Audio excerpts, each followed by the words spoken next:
Yeah, Eastern time's rough. I think New Duck's even farther? I can't remember, though.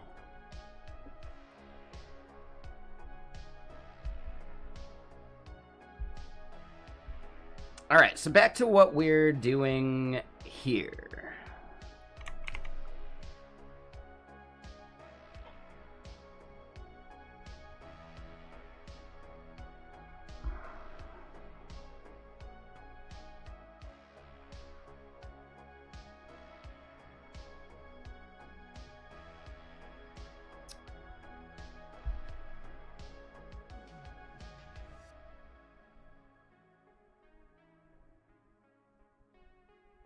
Okay, so this is the update modal. So that's actually easier. We don't want to be doing any of that. We just want to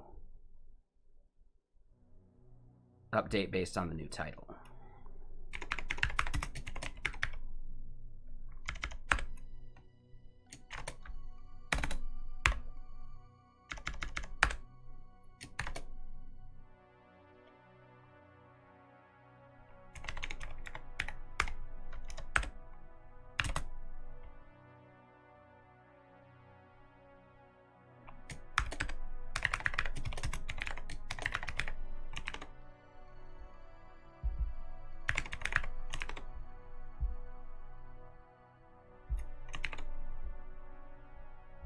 All right, let's take a look at that.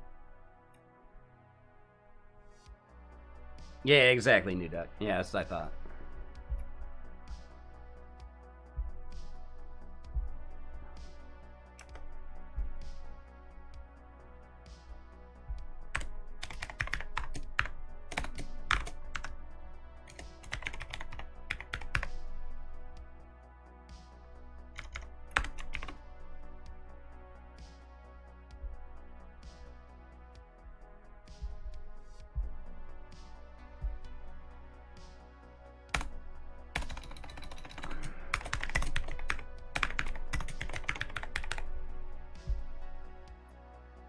Cool, so that updates as we expect it to.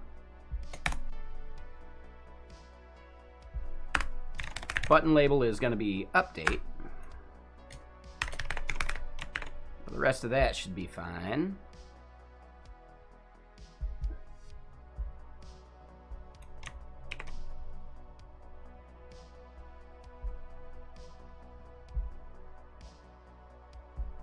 All right, so then deleting it. Let's go look at some of these.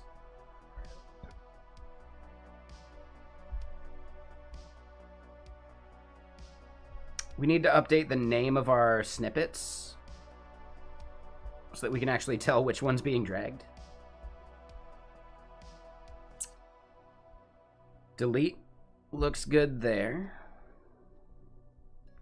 When we're done deleting, we probably want to navigate back to home.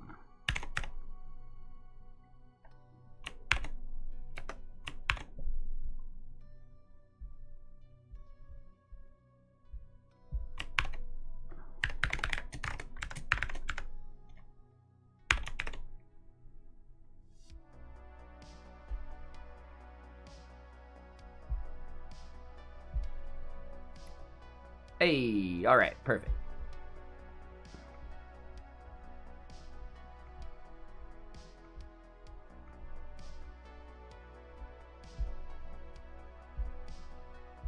All right, cool.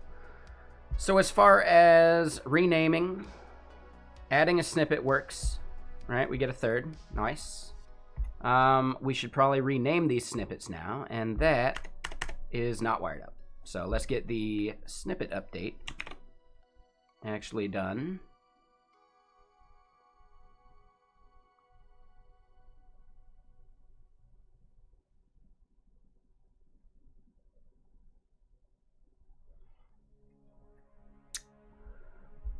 We're probably going to want the book in the URL too.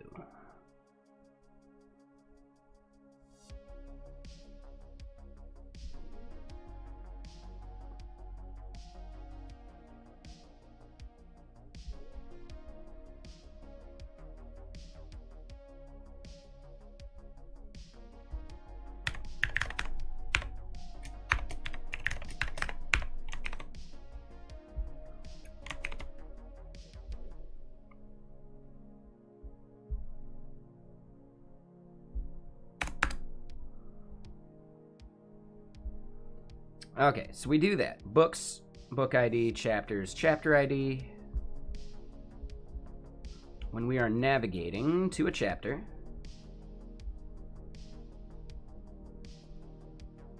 it's this right here, and we just want to do, I think it's slash, yeah, books.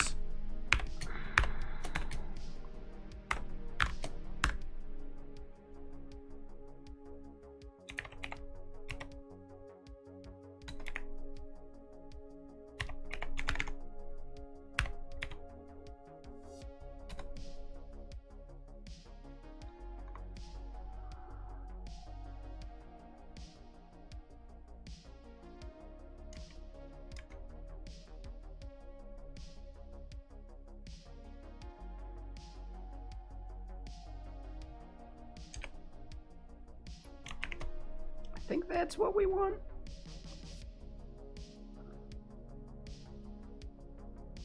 Ah, no, that is not what we want.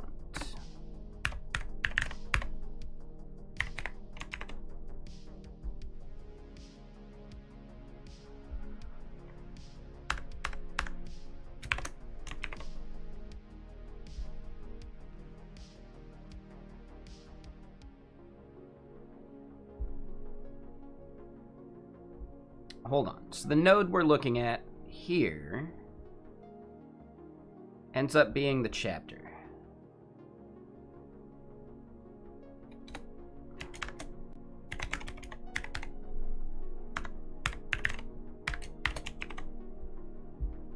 There we go. So yeah, books 2, chapter 6. Boom. Okay.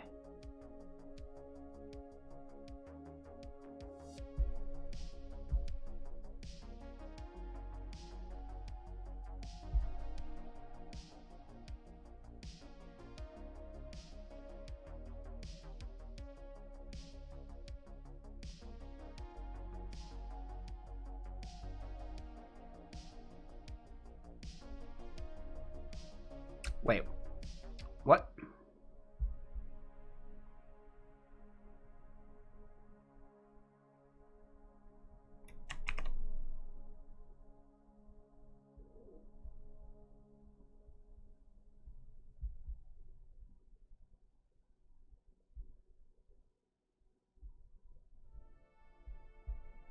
I don't care about the loader.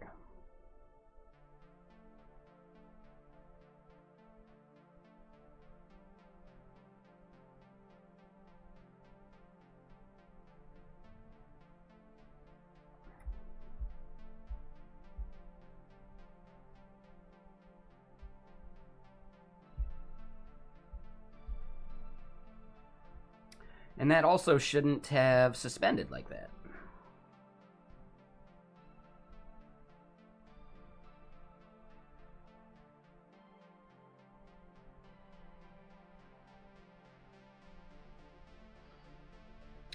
I don't know this specific error, so we're gonna have to figure that out.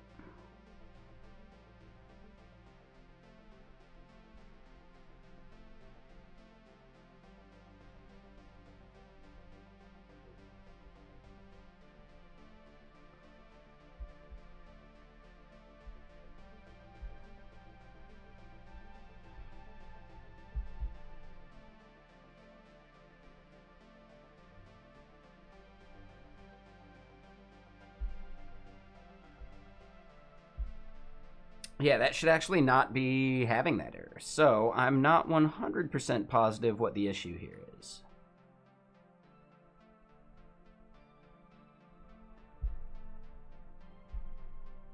Let me double check one thing here.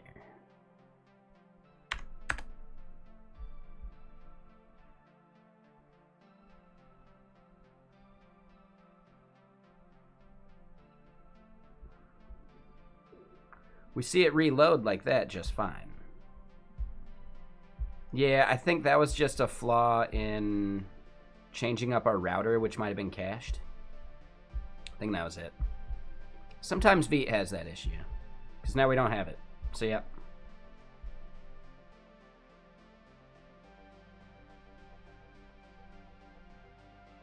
And hey, what's up, Dalen? Yeah, thank you for the lurk over there. Appreciate that.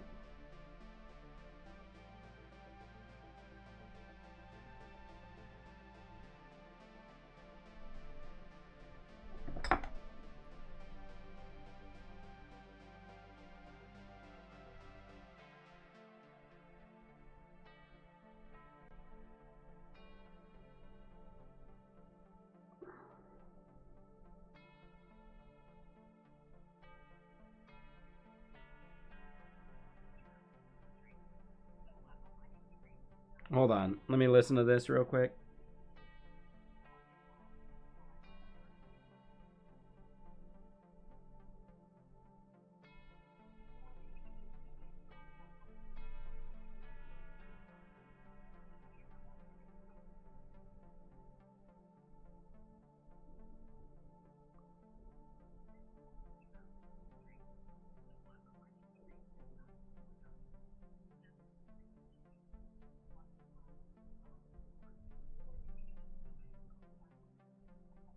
Yeah, that's some spam.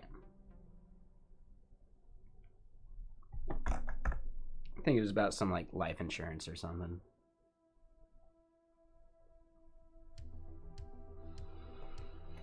All right, so back to what we're doing here. Yeah, when we get to a snippet, we get a 404 for that because our link is no longer good on that page, and that's an easy fix.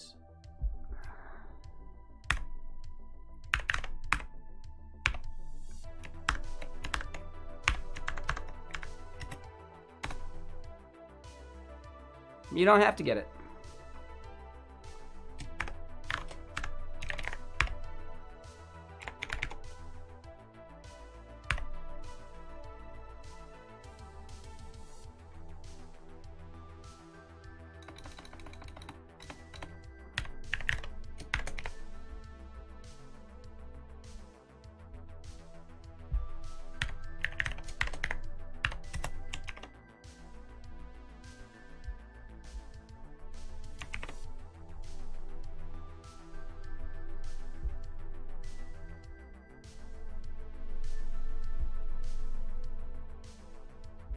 Yep. Okay, so I think we just got to reboot here.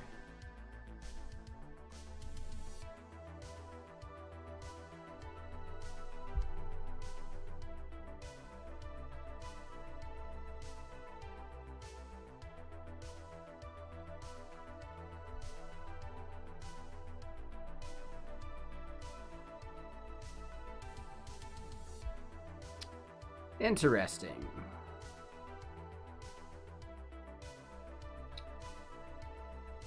This shouldn't be an error anymore.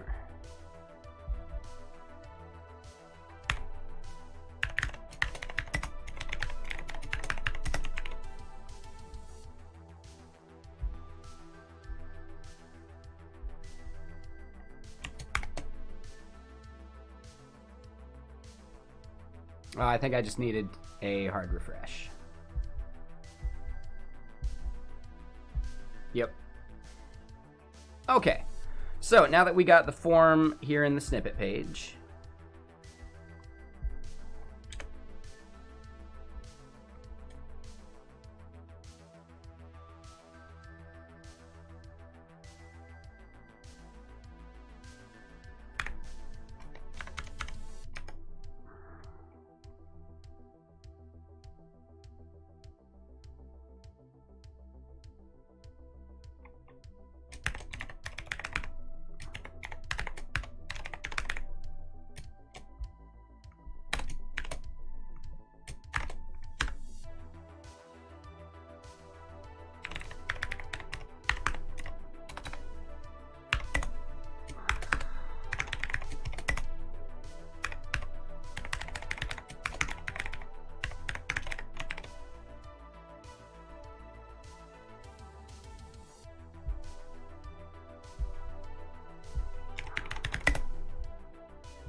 All right, so we're going to get the fetch timestamp.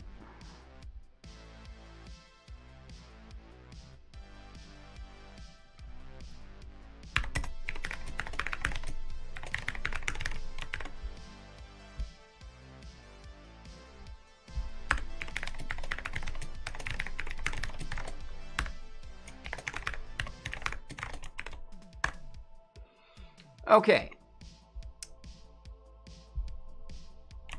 So we go and do that.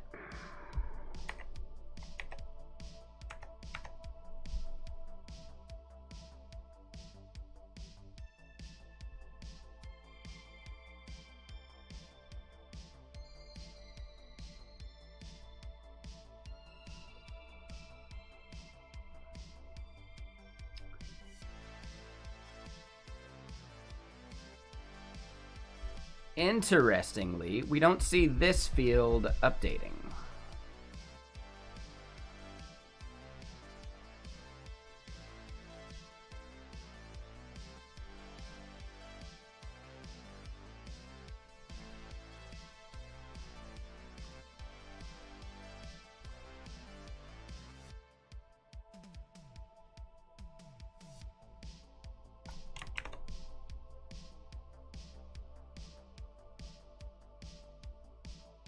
Ah.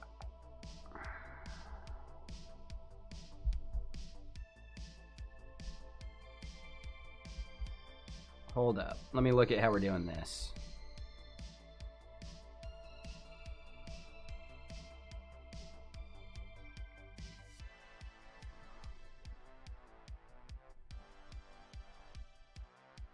Yeah, current snippet should be updating.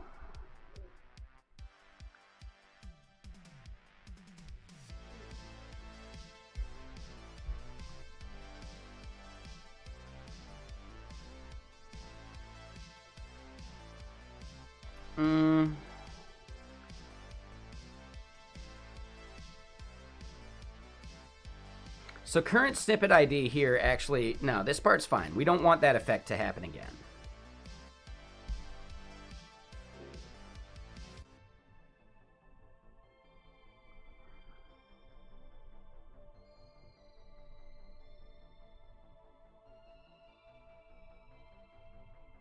Because current snippet is possibly undefined.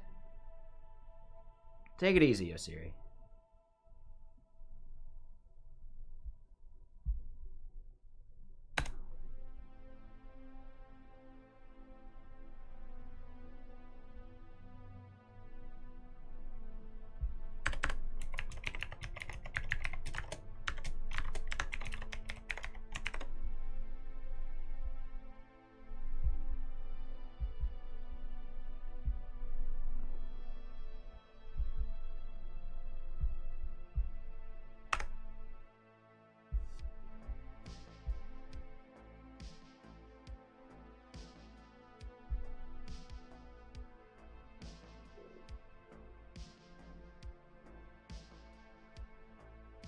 Interesting. So the fetch over here works. The fetch here does not.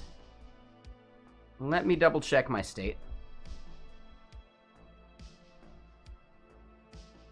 Oh, that would be it.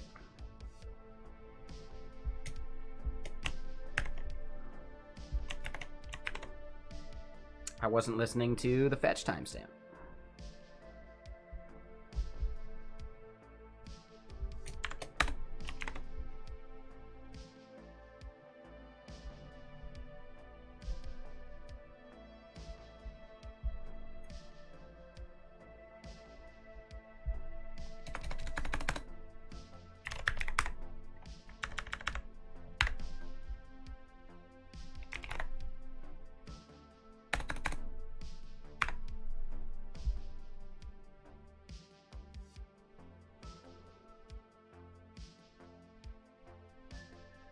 Yeah, so here's what I think we want to do.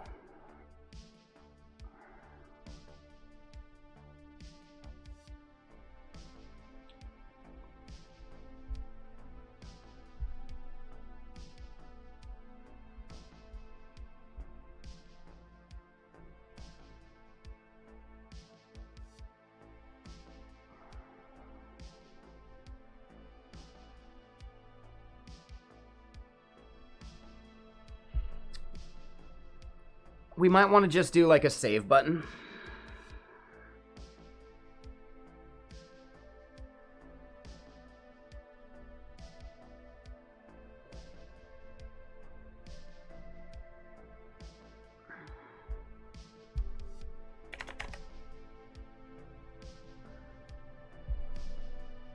Yeah, because that's just a bad typing experience right there.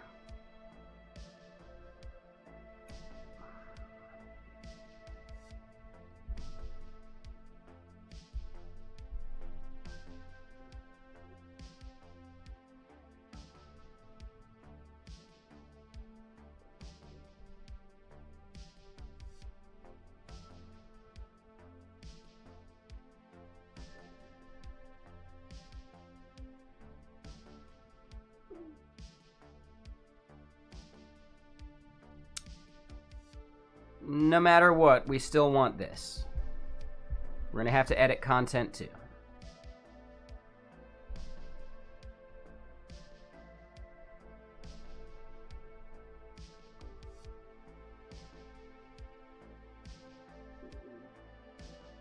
We're doing change, but change shouldn't actually be that big of an issue.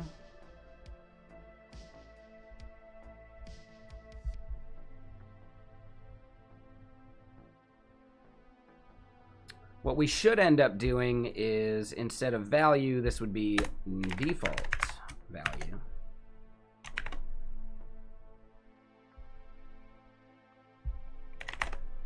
And then we're good.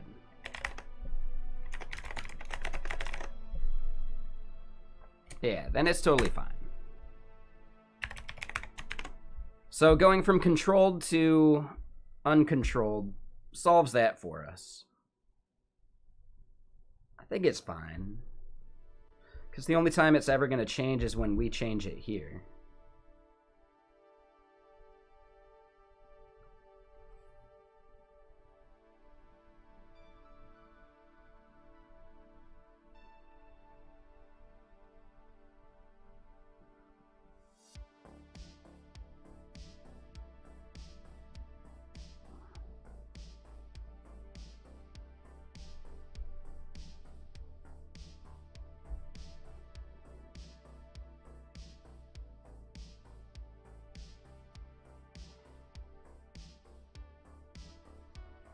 And we could do on input. I don't think that's actually what our big problem was. We go back to value here. I don't think input changes very much.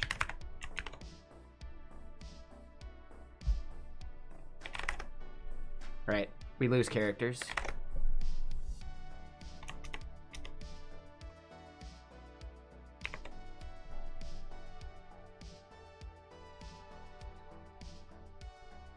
So one thing we could do is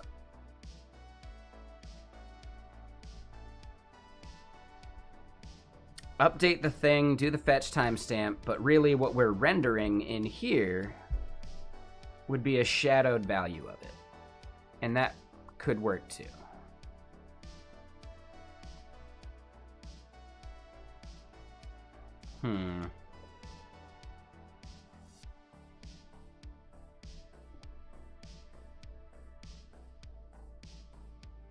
I think I'm okay with shadowing that value. But I don't think we need to do it right now.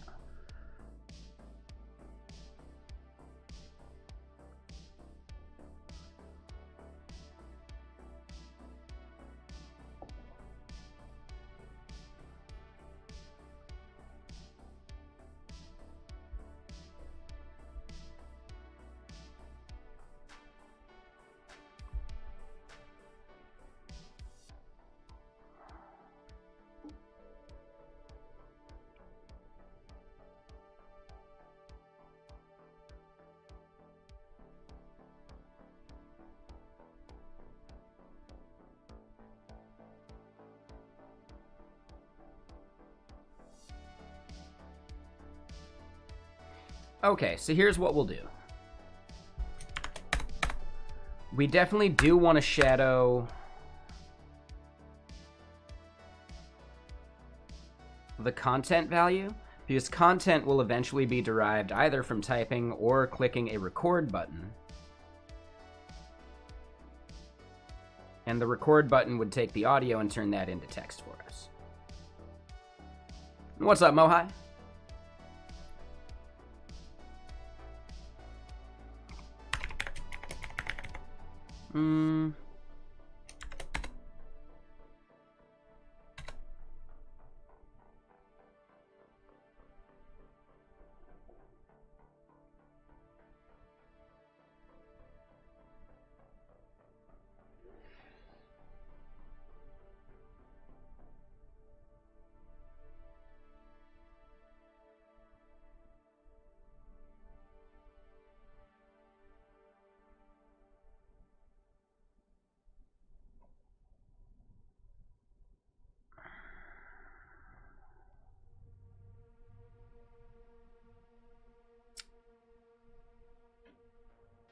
I'm trying to think about how I want to do this.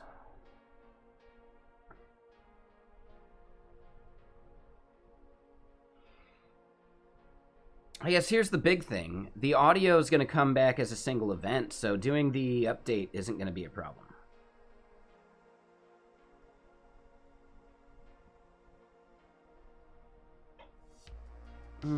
But it will be.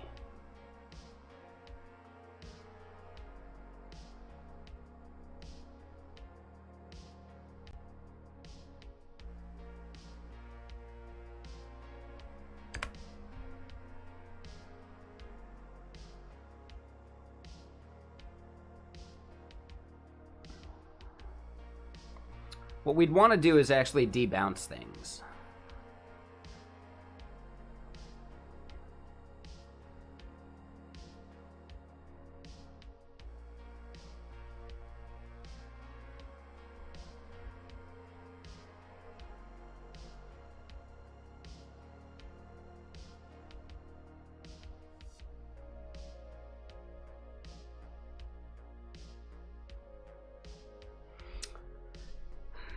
Let's at least go through and look at this. So we got value there. Let's see what it's going to be. So on input.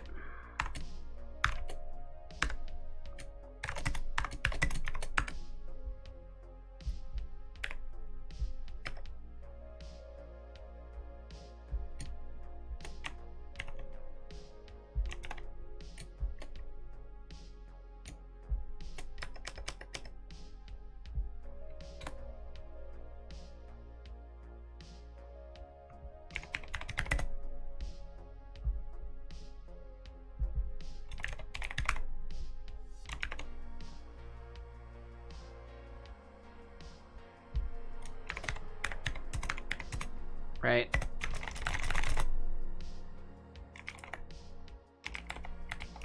Yeah, we can't type fast. Oof.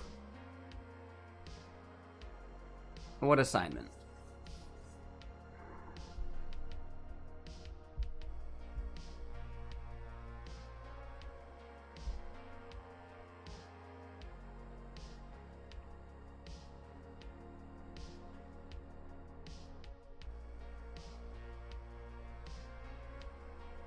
We're working on it.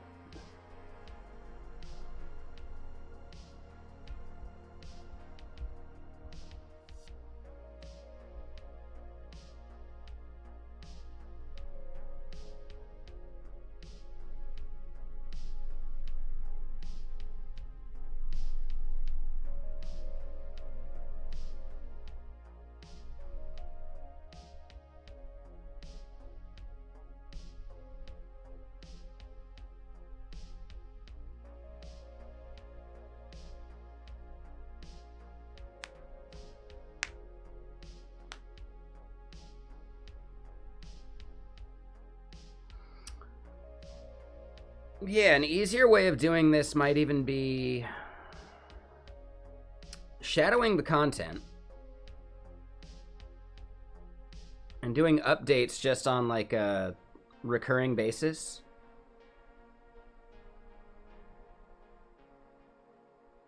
Using a debounce.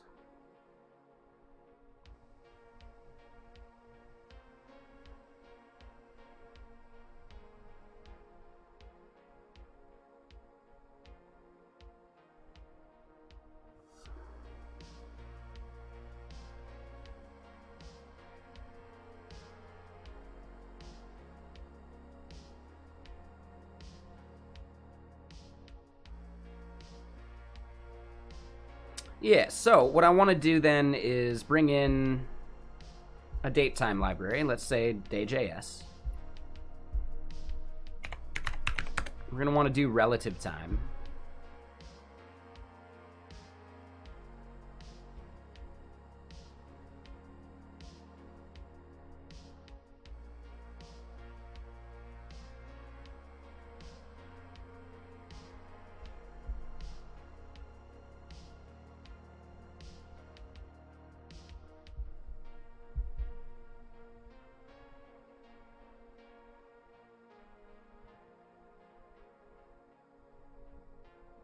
And yeah, the plugins come with it. All right, so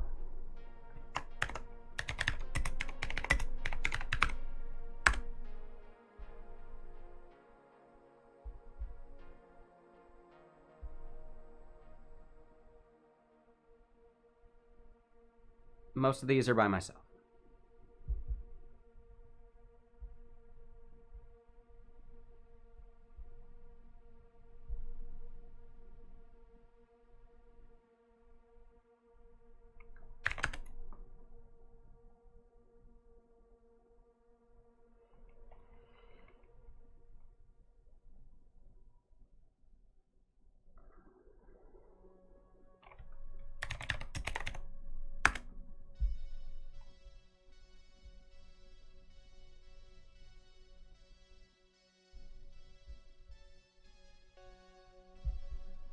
Now hold on, they actually had a pattern for debounced.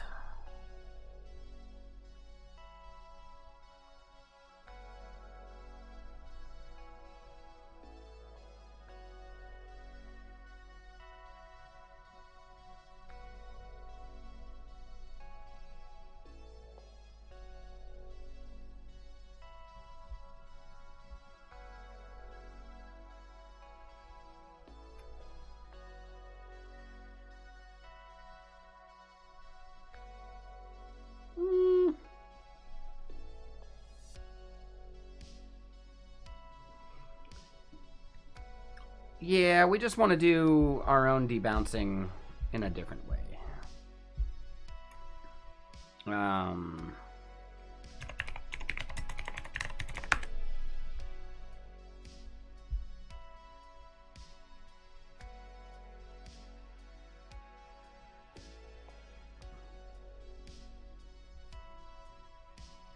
7 years ago.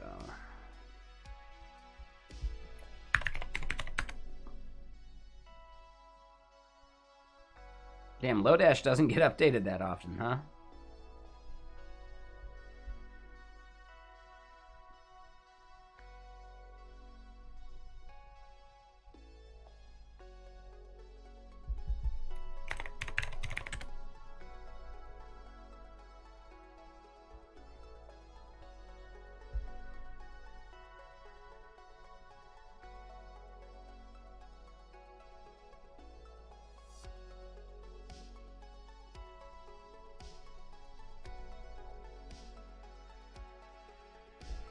Simple enough. Might as well just get it, rather than having to write that myself.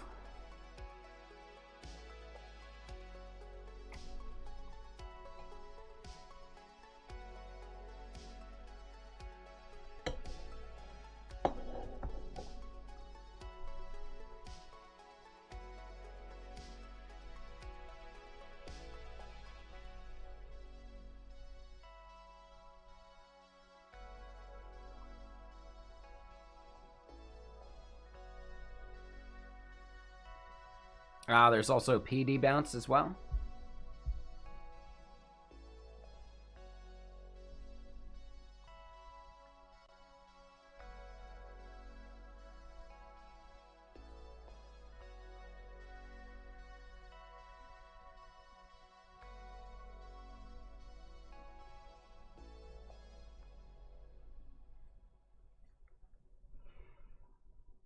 And yeah, I think we want both.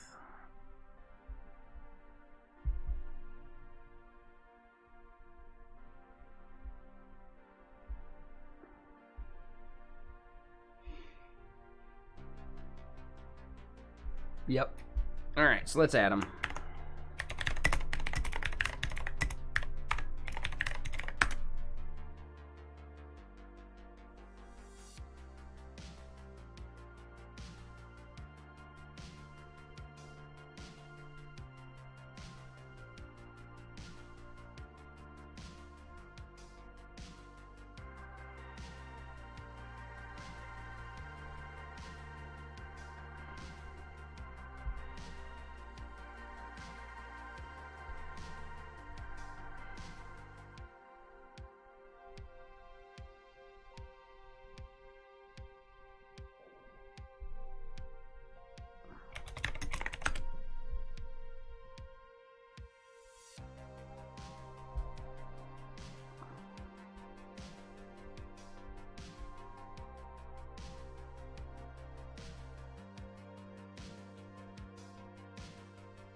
All right, so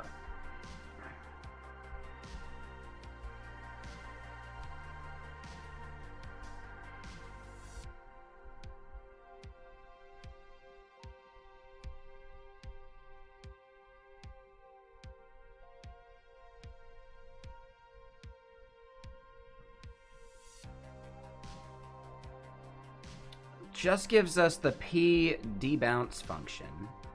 Doesn't seem like there's a way.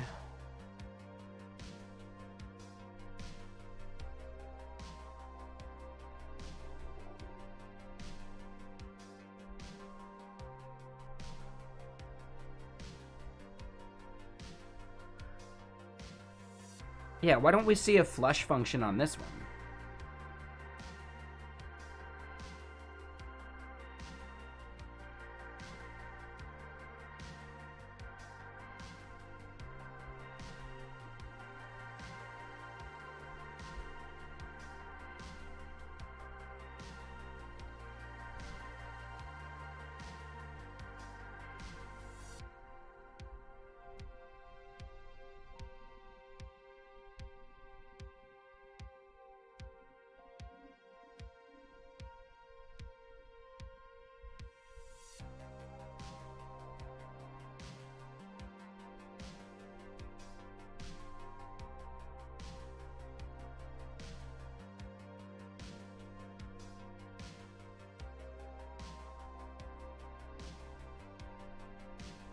I'm so confused by this part.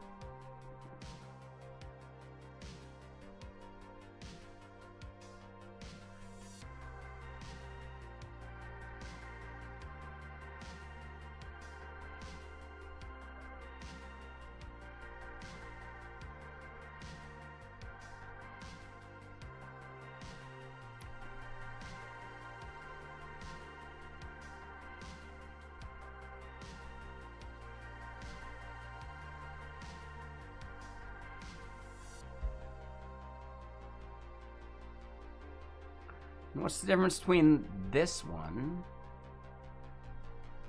and the other? Oh, did I mess up? No, so there's debounce function, and P debounce? What's the difference between debounce and debounce function?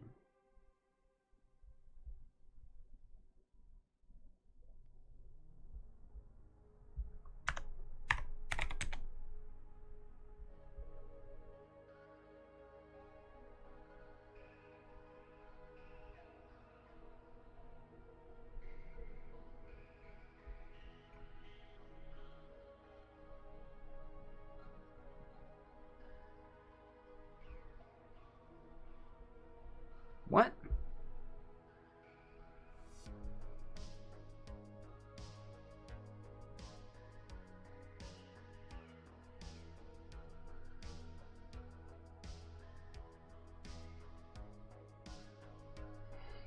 Yeah, so this debounce has a clear and a flush, and I was really hoping that we'd have a clear and a flush for the other two. But it looks like P debounce does not do that. That is so strange to me. This one hasn't been touched in a lot longer.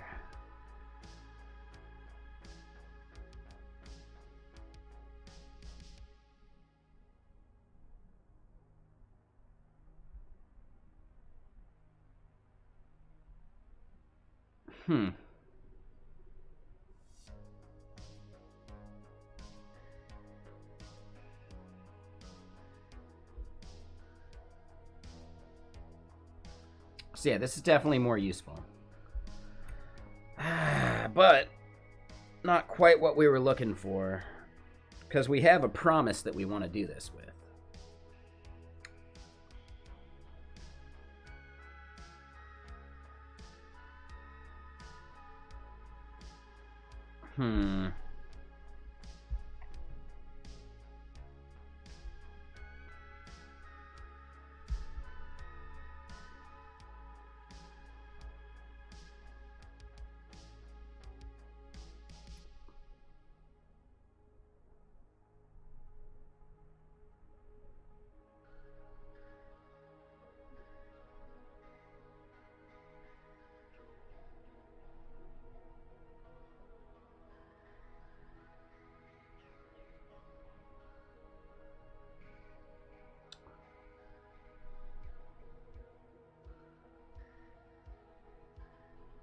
Yeah, so the basic thing I'm trying to think about is I want to be able to type into this field. I also want to be able to click the record button and have it in, like, you know, populate the, you know, this field. So that content section,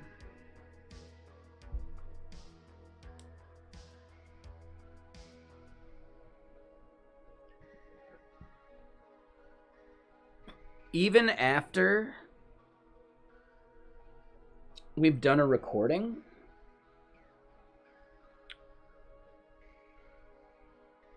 we might still want to record that we've edited this thing.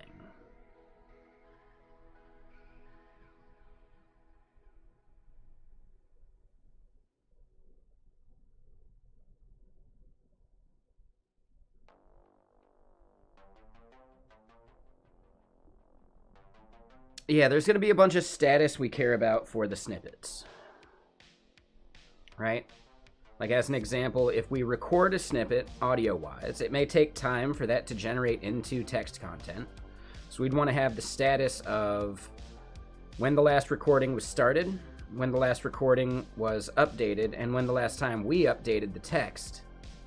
And we may want to keep snapshots of the text at all those times as well.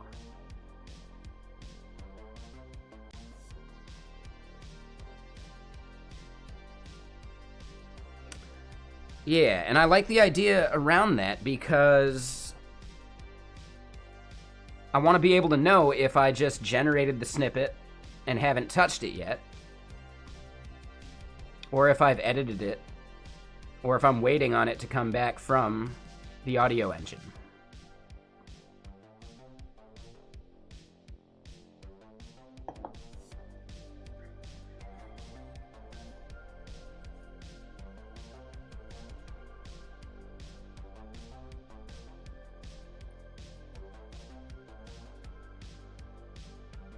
Yeah, so we have a bunch of derived state based upon those timestamps. Let's go modify those timestamps.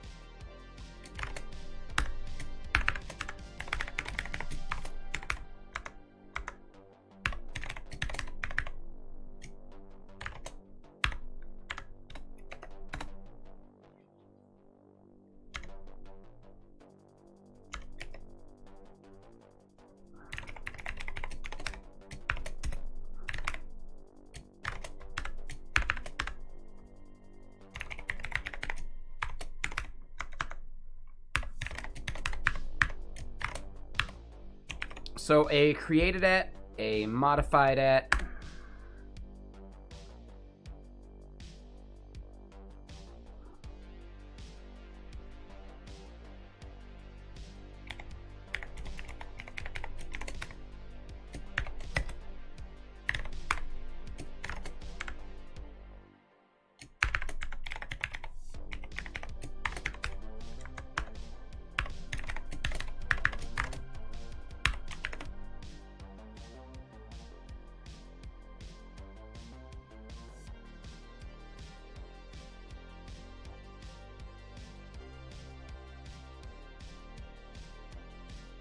so if recorded at is greater than modified at, then we know that we have a new recording that is theoretically being processed.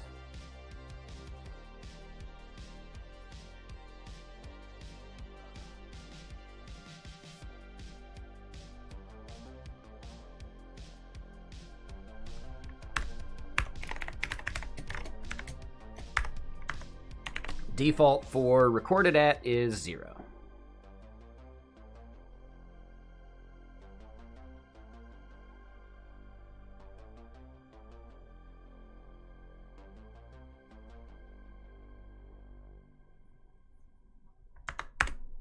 Raw recording text or content.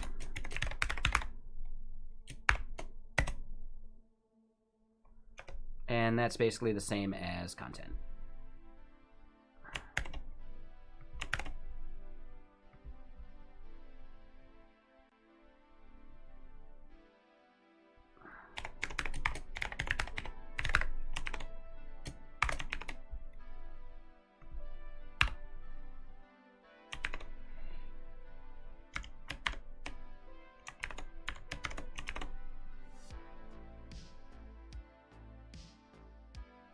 Okay, so that massively complicates what we're doing over here.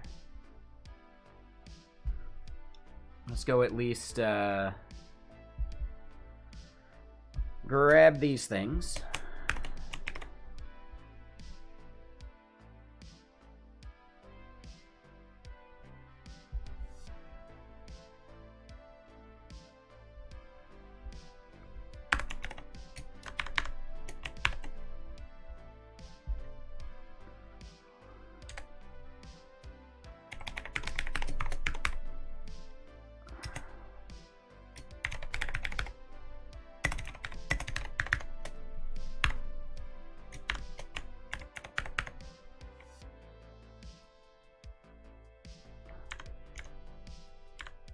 All right, so created at, modified at,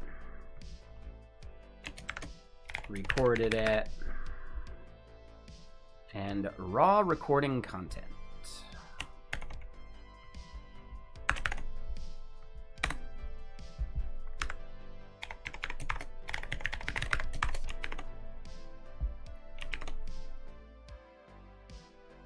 I forget, SQLite, can you do default values?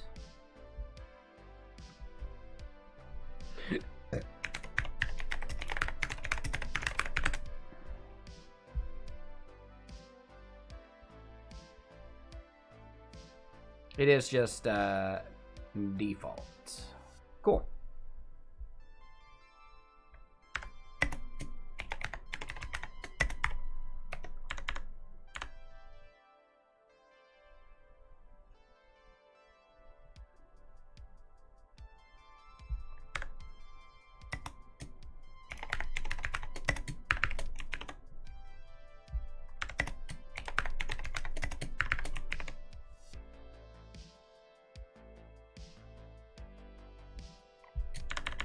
All right, I think that's good for that.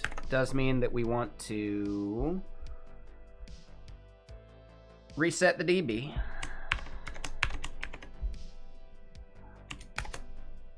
Oop, wrong thing. All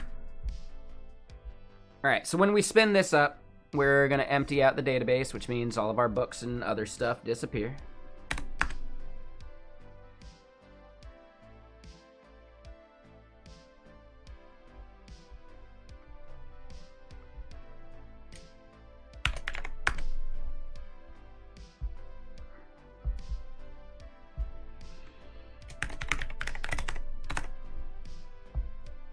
All right, so for chapter 1,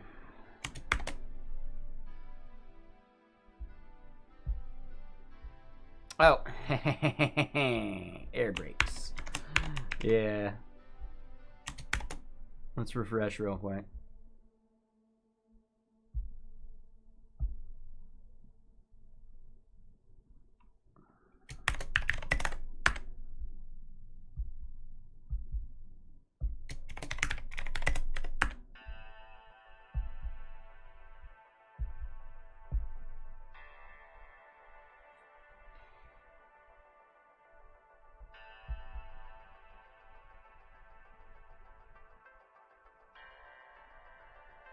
Okay, and yeah, so we messed up creating a new snippet.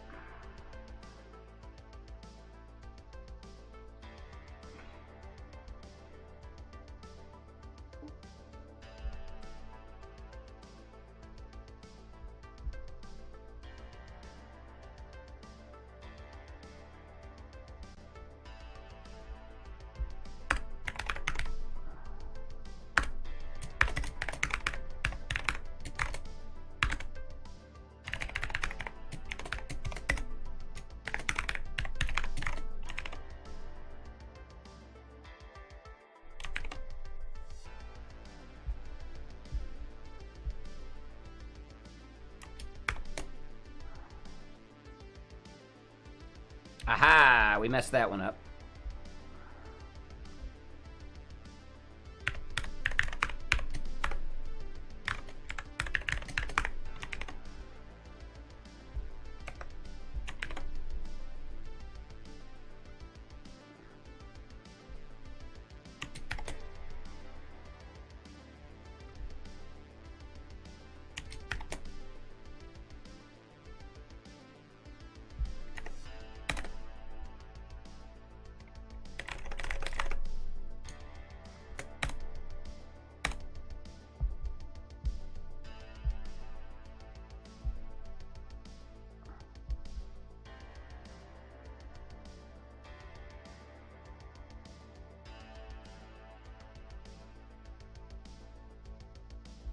Now we're using Mantine.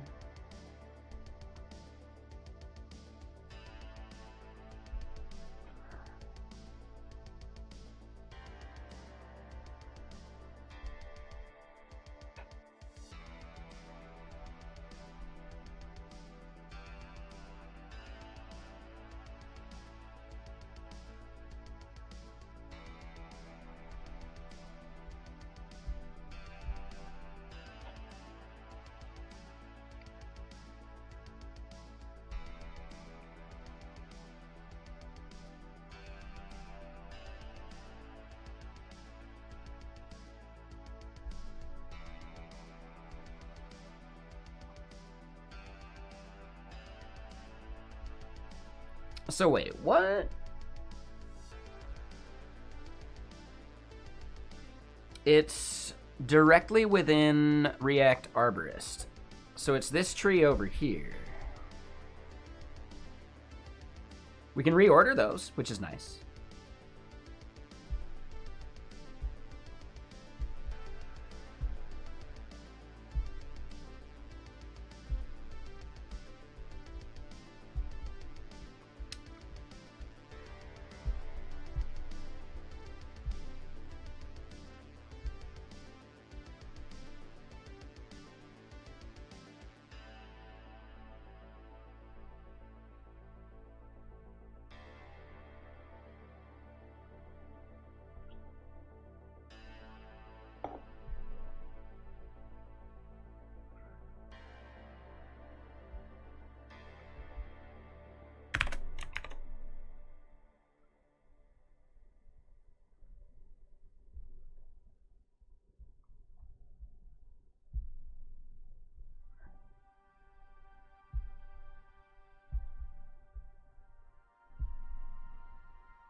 That looks right to me. I don't understand what this error is actually for.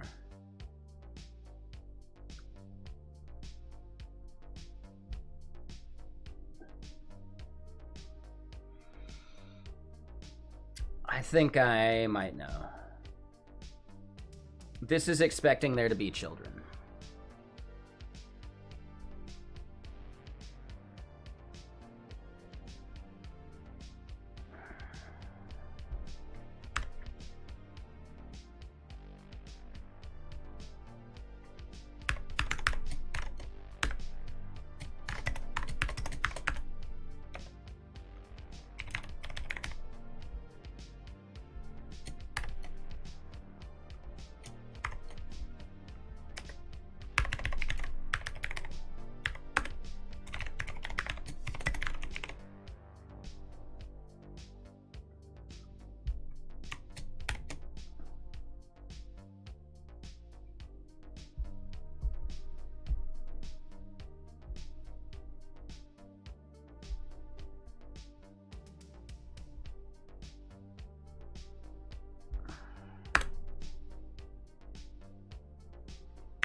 Yeah, this is just Arborist trying to open and close like that parent. And we just don't have one. So E dot, we don't want to prevent default, we just want to stop propagation. I think that causes that error to no longer fire. Yep. So that was it. It was just trying to open and close children that don't exist. So we don't need that mapping, though.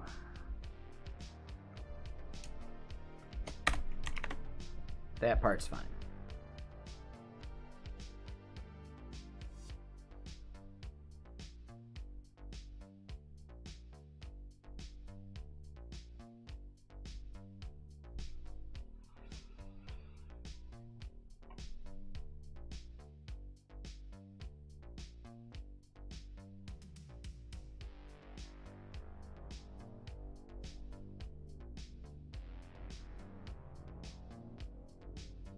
So, there's a few things we want to start doing. I think I want to give icons to the snippets based upon their status. Let me go look at Tabler.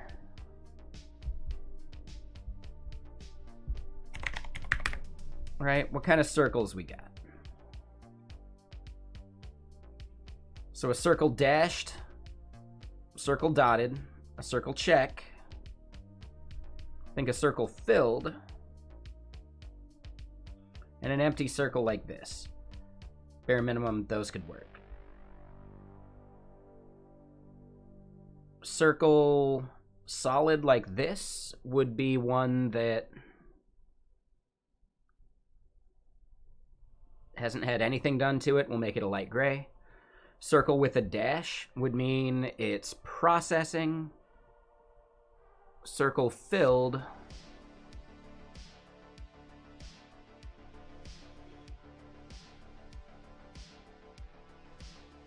would be completely done and theoretically edited. What up, Factor?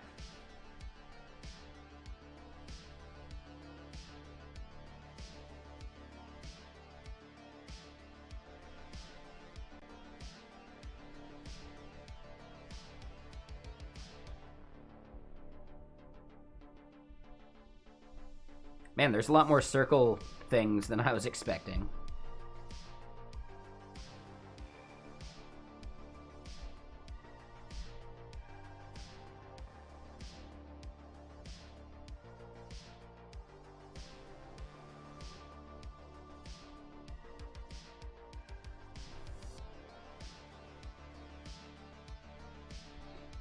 Yeah, I think we have enough circle stuff to make this work.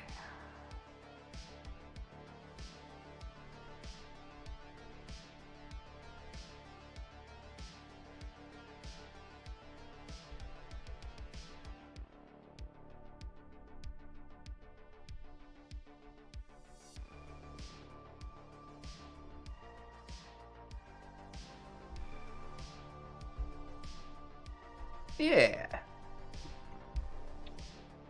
Yeah, so we'll have to think about, like, the colors of things. Because I don't remember what Mantine's styling for any of that'll be.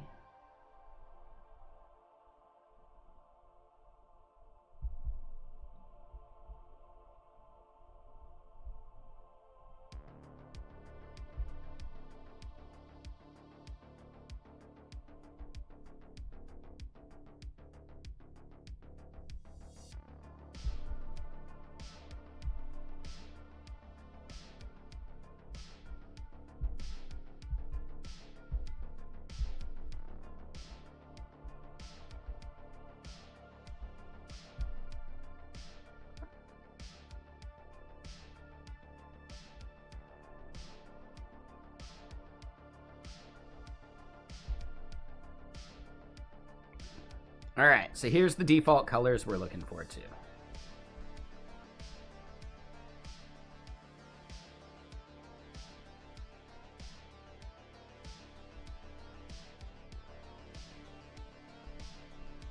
Alright, yes, let's start messing with that.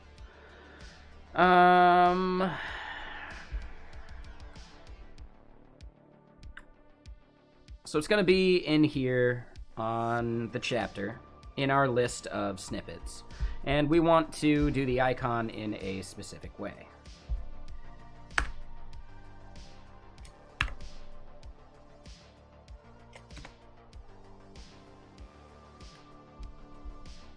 We're going to create a separate component for it down here. Function snippet icon. It takes in a snippet.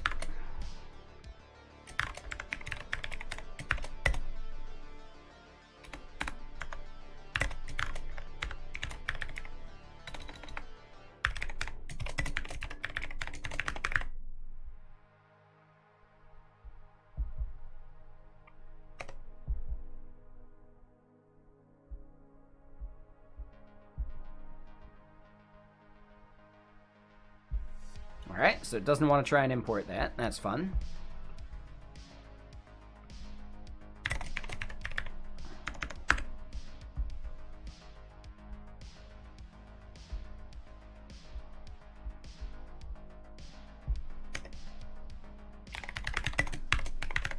We'll just make it return a div with a big O in it. There we go. Nice and easy.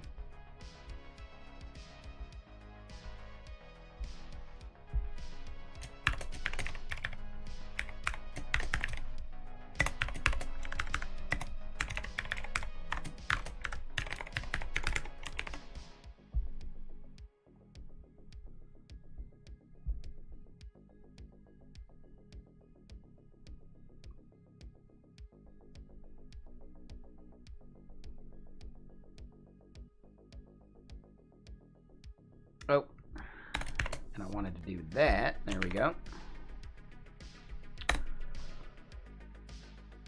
All right, so within this div, I don't think div is actually what we want. We'll make it a span for now.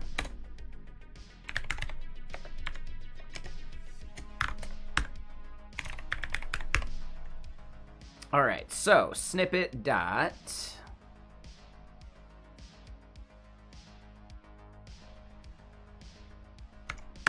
content is empty.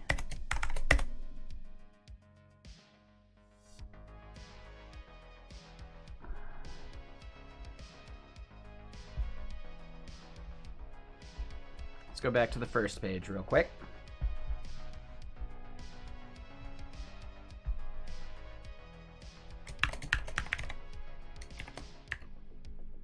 Icon circle.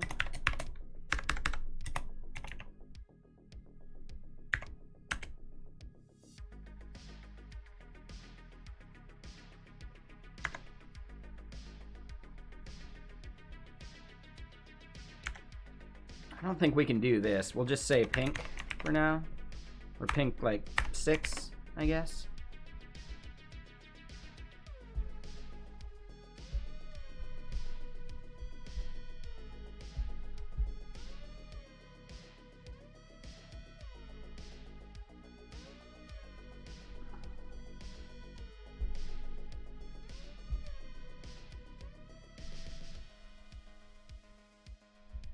Yeah, so that color, no good. If we just say pink, we see something there.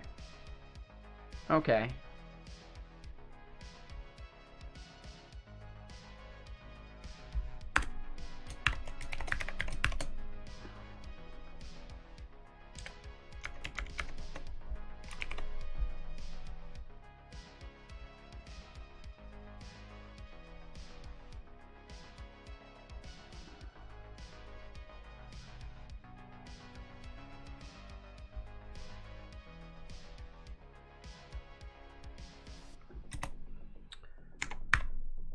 Can we do alt? Maybe aria label?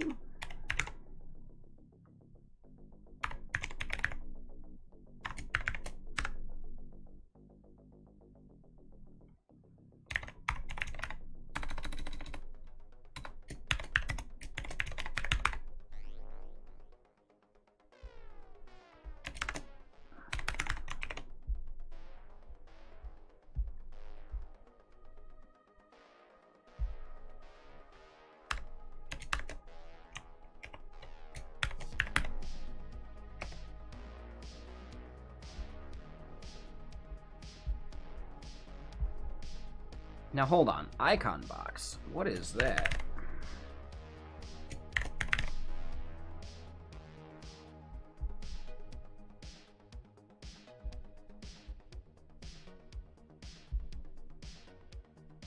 Ah, no, that's not what I wanted. All right, so we'll leave that as box and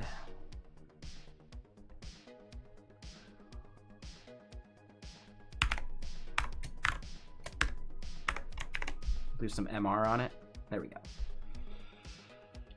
So if snippet.content is triple equal to that,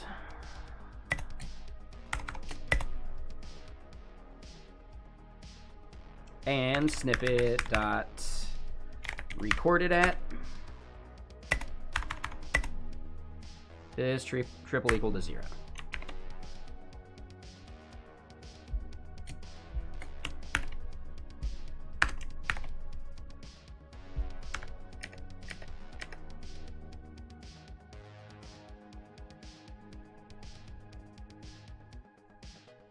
It'd be nice to actually have like a full-on switch so that we could just lock in exact parts of this.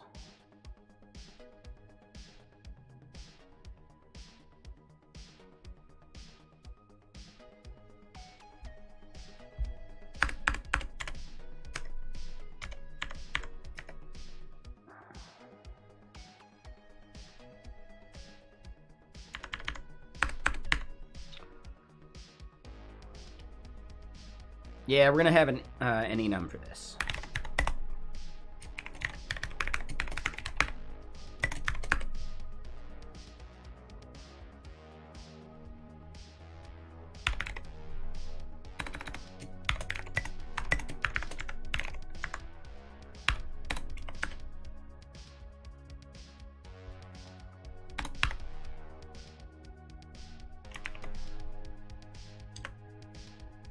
All right, so we got new, we got processing. And yeah, what are you up to, X Factor?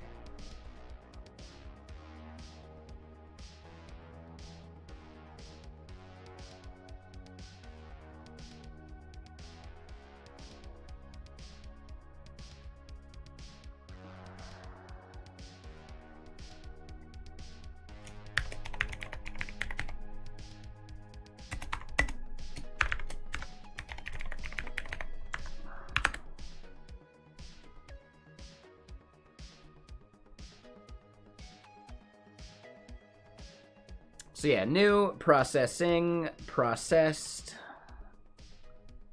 We'll just say, instead of processed, I want to say raw.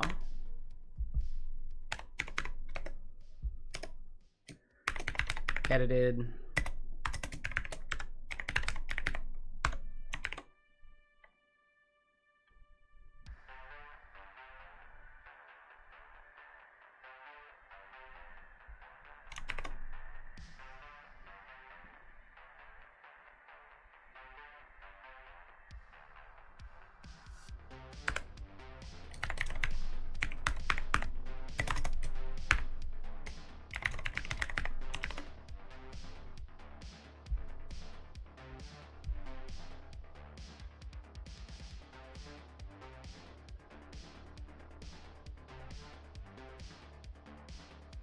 Yeah, so based on those, we can do some logic here.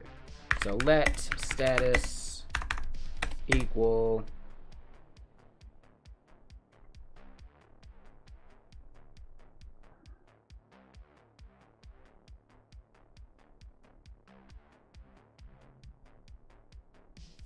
and what's up, Archer Zen? How you doing? We'll have an unknown status at the beginning too.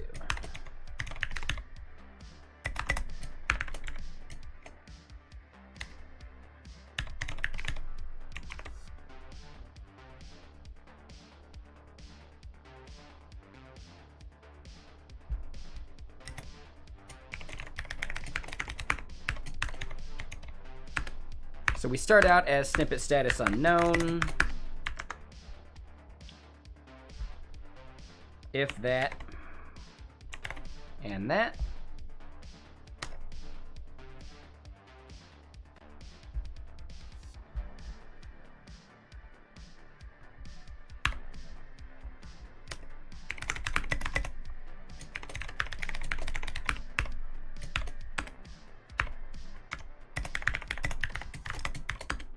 So then we know that neither of these are true. So we can check if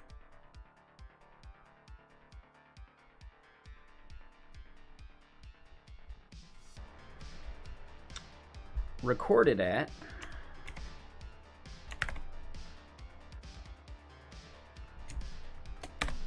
is greater than snippet.modified at.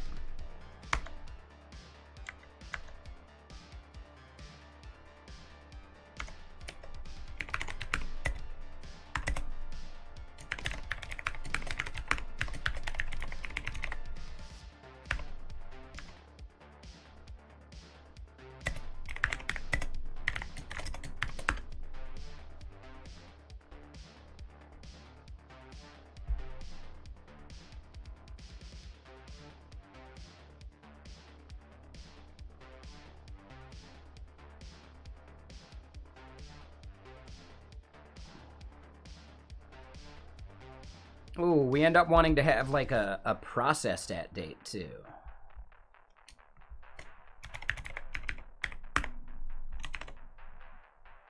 Yeah. So process stat. We're gonna have to add that field. So then if process stat is greater than or equal to modified at,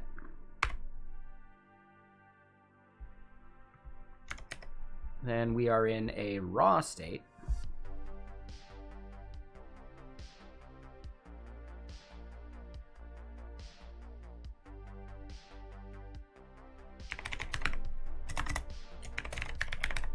And yeah, how you doing, Standard?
So then for the finished,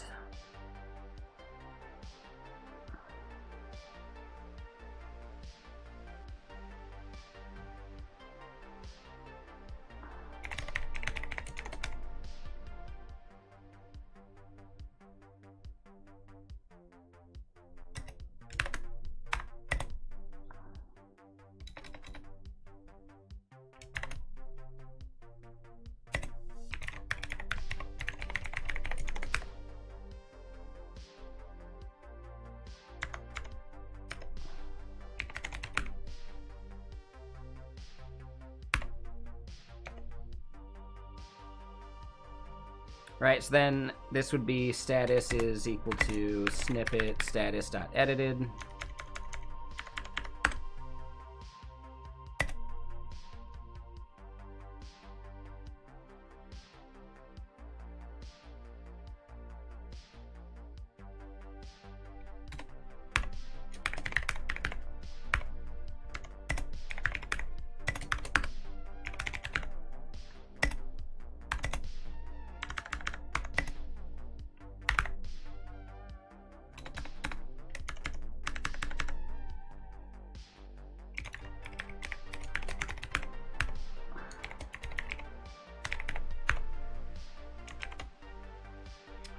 All right. So yeah, we got 2 more timestamps to add to our model.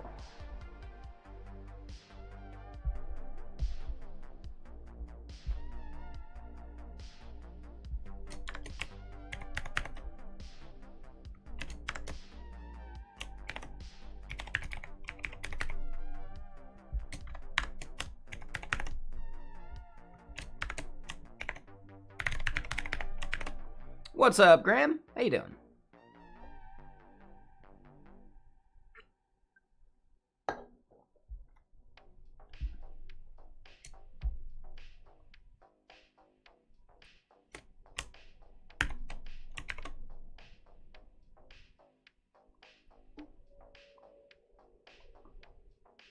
And what up, Jarrell?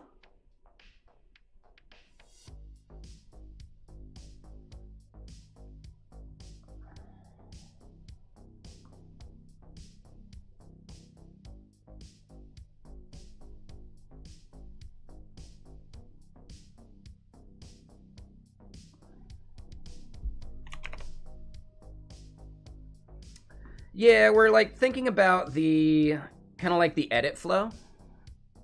What it looks like when we modify something versus what it looks like when we do some other stuff. Yeah, I'm doing fine, Bob. How about you?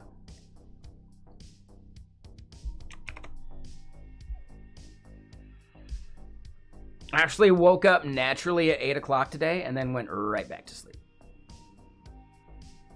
But I'm getting there, right? These midnight ending streams are doing well. I'm doing good on it. I should be able to start waking up naturally around 8, which means ready to do stuff by 9-ish, which means I should be able to record my next YouTube video soon.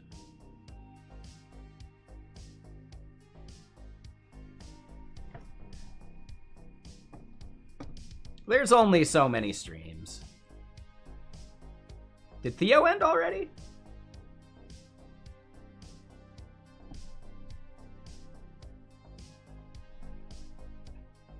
It's usually when Nate shows up. Oh, Adam's killing it. Did he get another fat raid?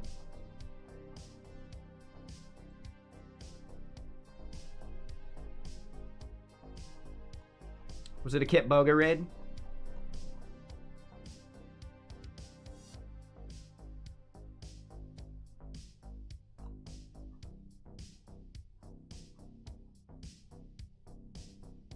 I would guess based on the numbers, Kit Boga.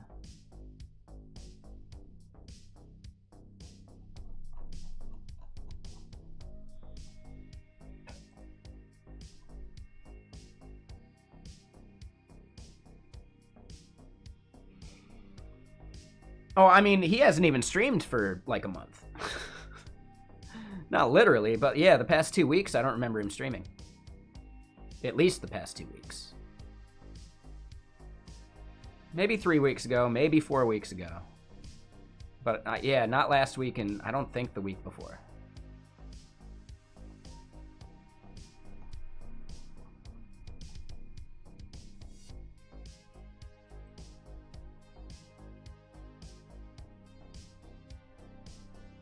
Yeah, the reaction streams. I mean, he uses these streams to make content, so it's kind of expected, right?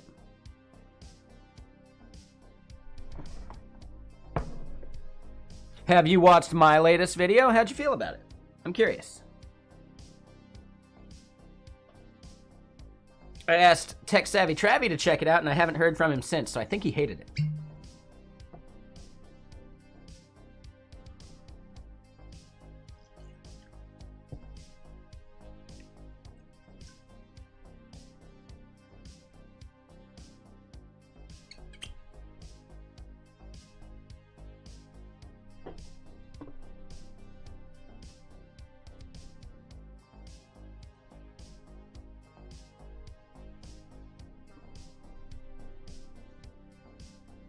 All right, Adam's rating someone, so I'll throw a lurk somewhere else.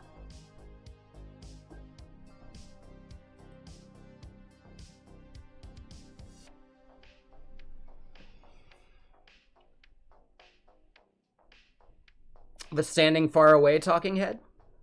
Yeah, I wasn't sure about that one.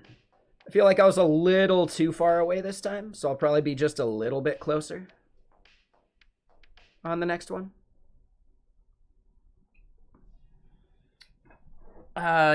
The command YouTube-latest should get it for you.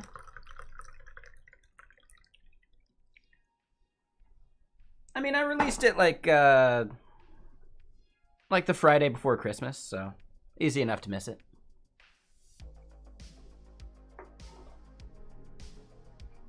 Yeah, thanks, Graham.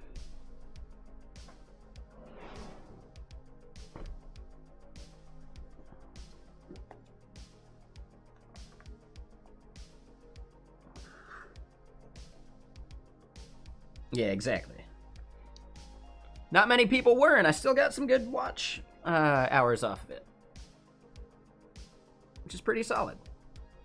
I'm at like 2,100 now, I think.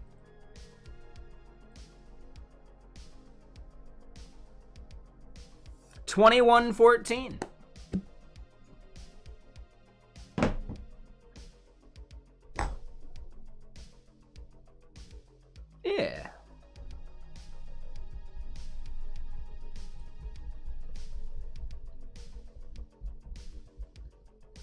Ooh, I just applied to the syntax.fm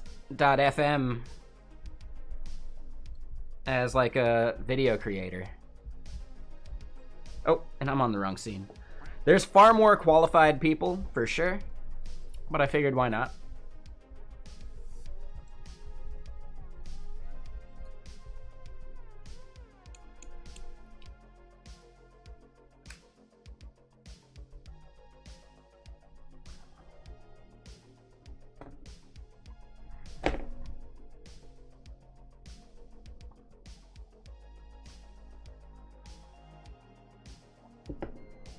Oh, and fourth wall test. Thank you for that follow. That was a little bit ago. Ooh, first lemonade of the day always hits right. But okay, so finish stat and process stat. Those are two fields that we need to go and add over to our scaffolding.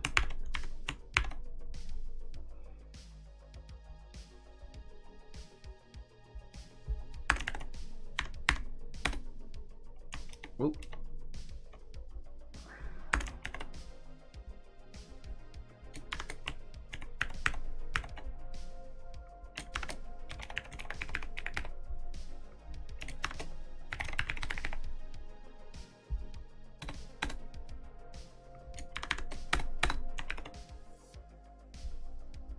All right, so first step, yep, we need to reset the DB.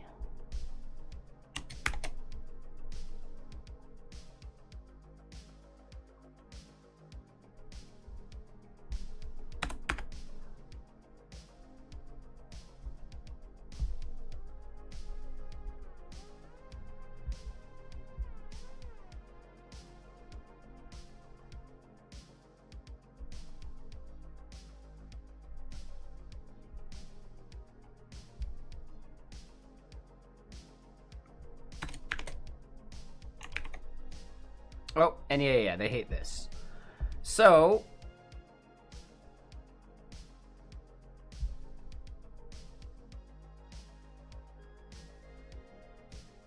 we can actually do this, right? Rather than setting status to that, we could set status component.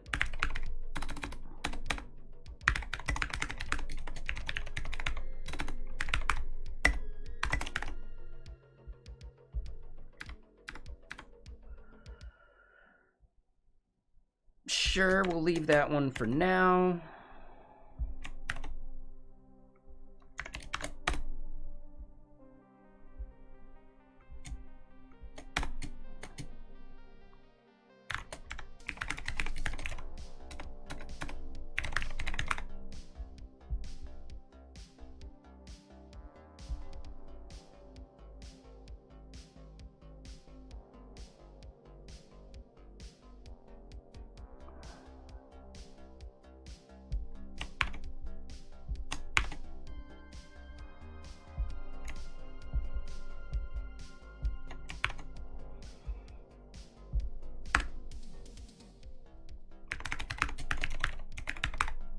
Status component here in processing, that is a different icon.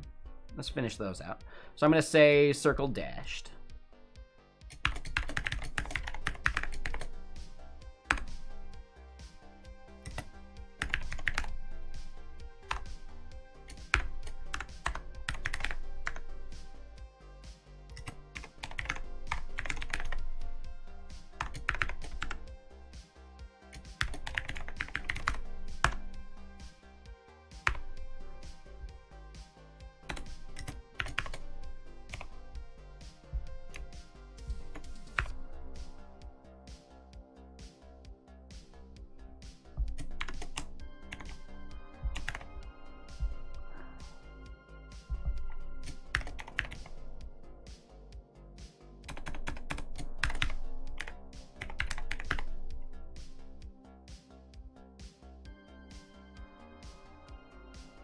All right, so then instead of icon circle dashed,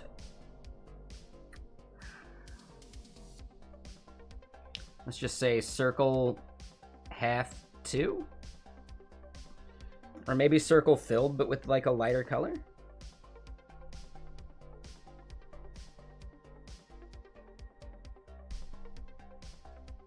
Finished is going to be circle check.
All right, so the unedited one. Oh, and I don't want cactus filled. I want circle filled. I'll say this one is circle filled gray. Just for now.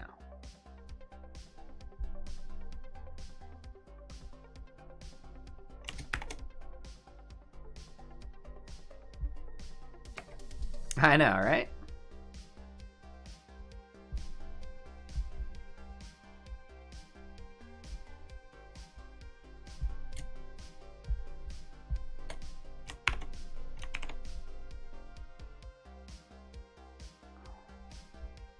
Ooh, and hold on. I want one more. It's like circle question mark or something.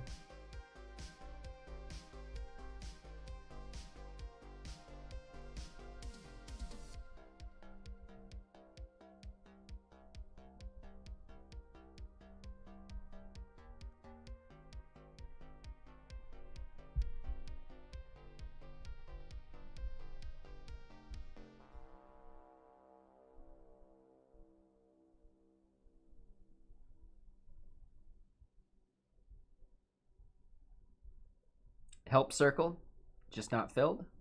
Yeah.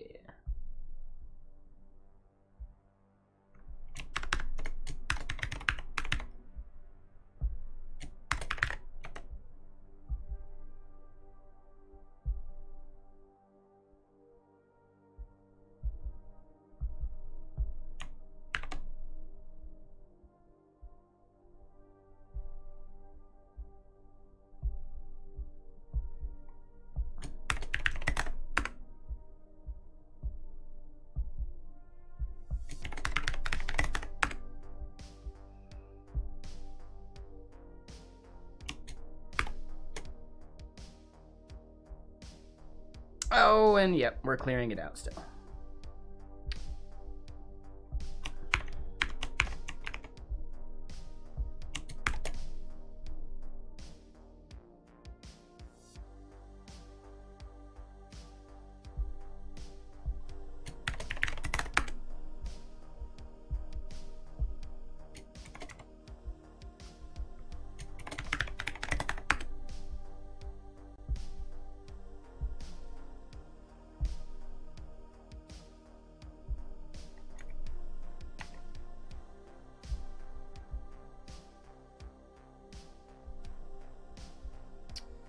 Okay, so one thing I want to do is, in all the places that we're doing some of this stuff, when we do an update, boom, right? Our data is actually going to be something like this. Oop.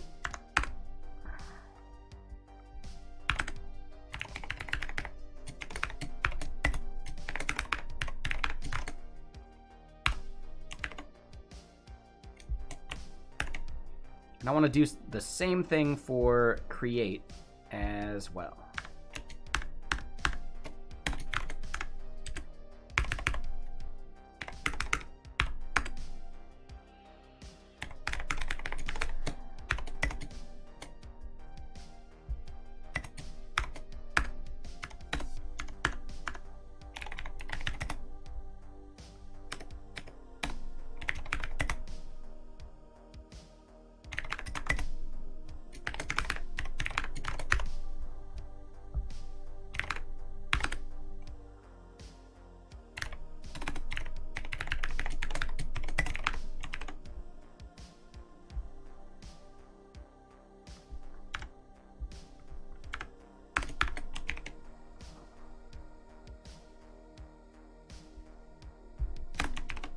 Okay. What that means is we still need to go back to our DB stuff, and we need to add the created at, modified at. And we need to add those to all of our models.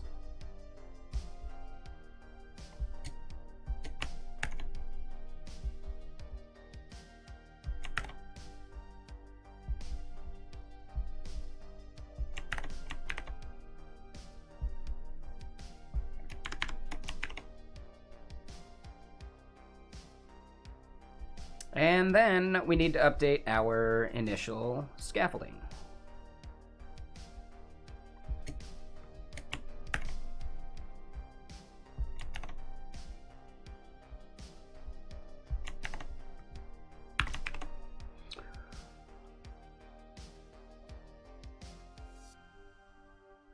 Oh, thanks. Yeah, thanks, Nate. Appreciate that.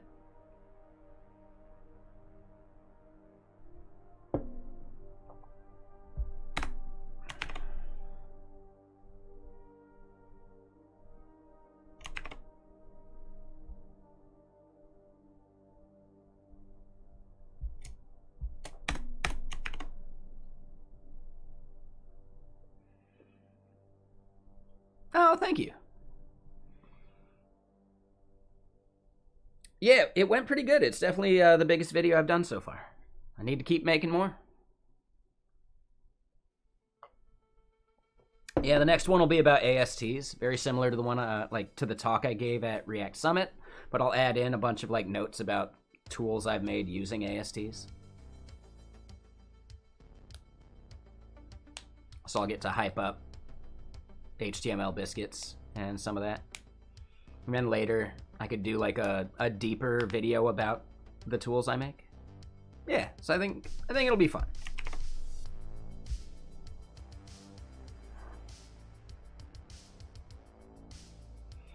All right, here's one thing I want to do right meow.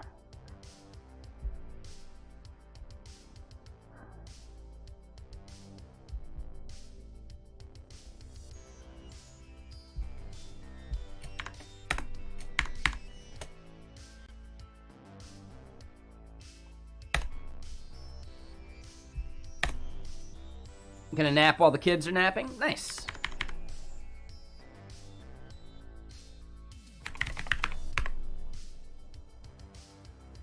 All right, so window.resetDB.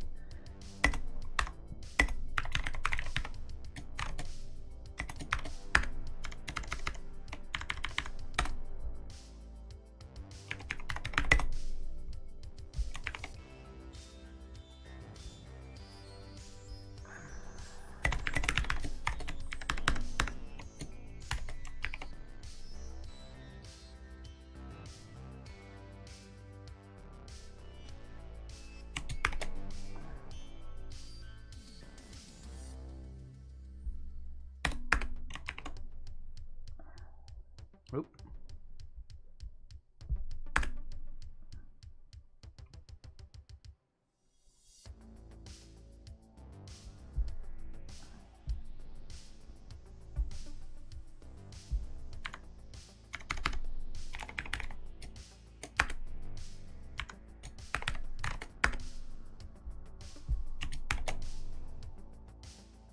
Hey, all right, cool. So that's cleaner.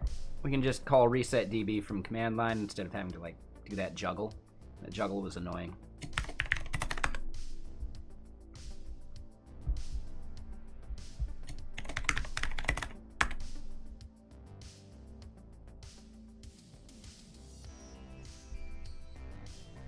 Oh, you know something I want to do though?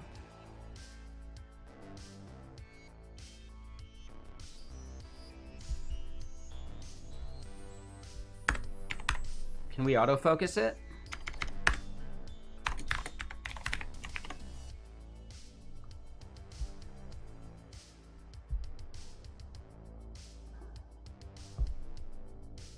I mean, Sakuros, this only ever runs in someone's local browser anyway. If they want to reset their DB, they're more than welcome to. It's only ever going to affect them.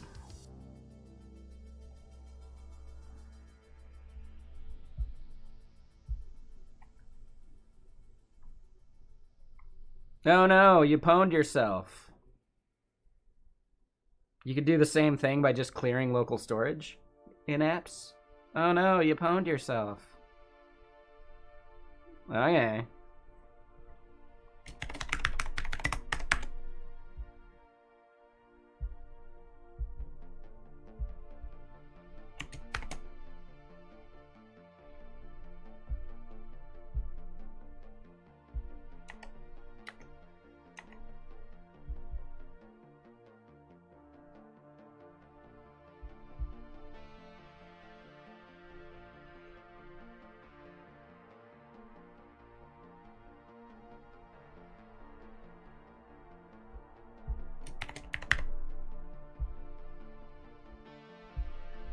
Okay, so we got the state kind of updating as we see fit.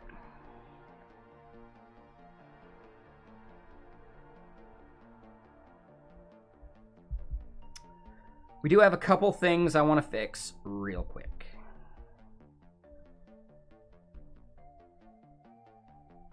So creating the modal, that one's fine. Editing, though, we need to modify the modified app.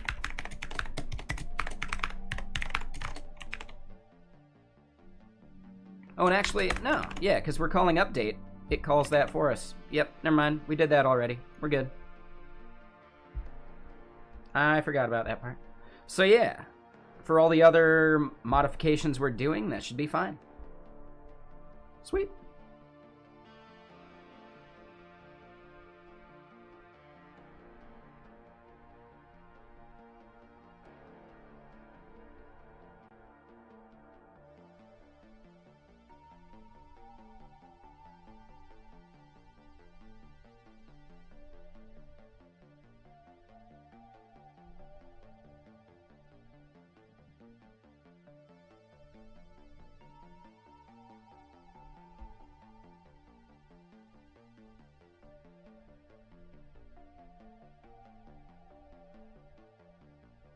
Oh, most likely, Bob.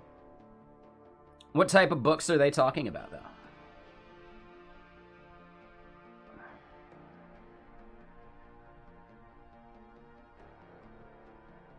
But no, I didn't see that thread.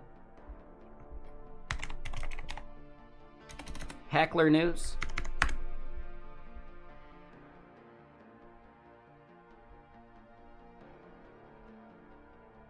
Hey, what's up, Zayu? How you doing?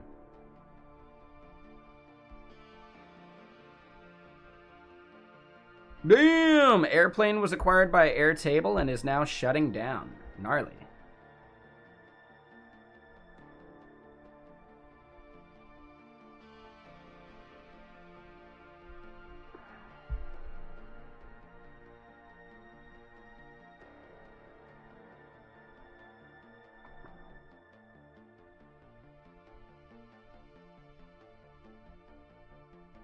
Yeah, do you have a link to that article? Wouldn't mind reading it.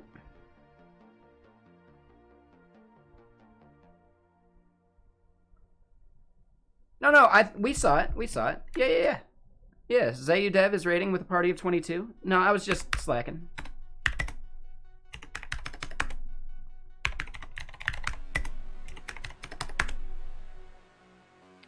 You know how you know it worked? Because I'm a raider from your channel. So it totally worked. Now I'm lurking myself, and that's a little weird, man.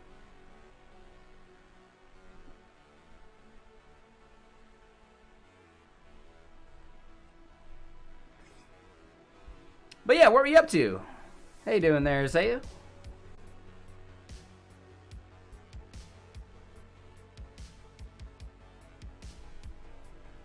Oh, it says it over in this chat. Right, Raider from Zayu Dev. So yeah, looks like it worked to me.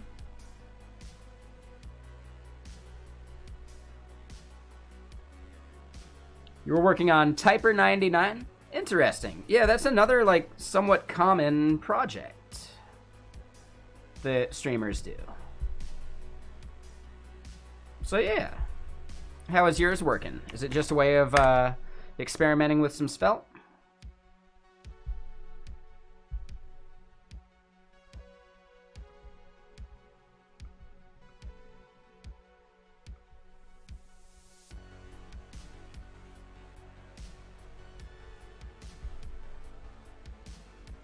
All right, so this is from Publishers Weekly. So this is... Yeah, and this is about just, like, all writers. Yeah, that's rough.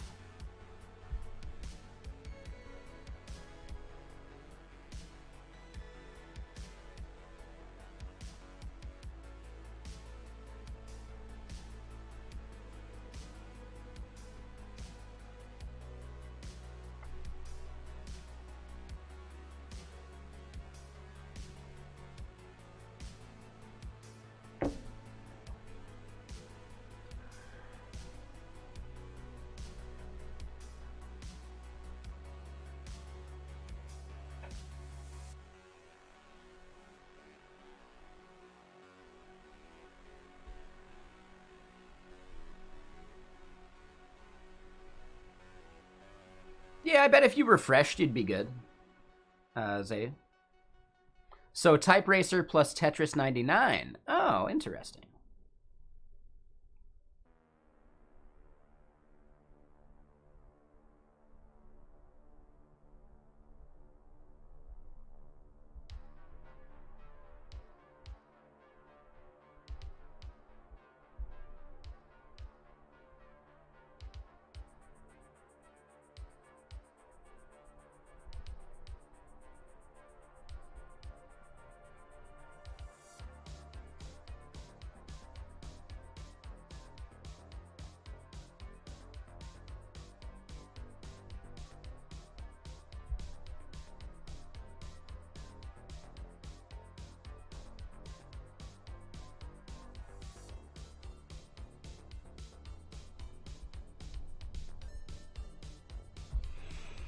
Not much. Released a video like a week or so ago.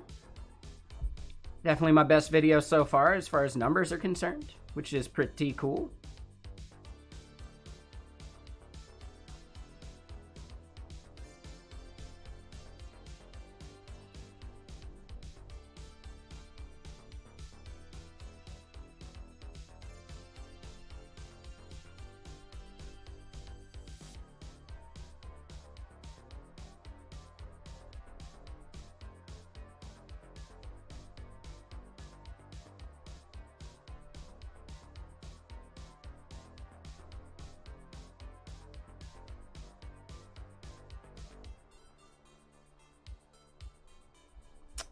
Yeah, here's a link.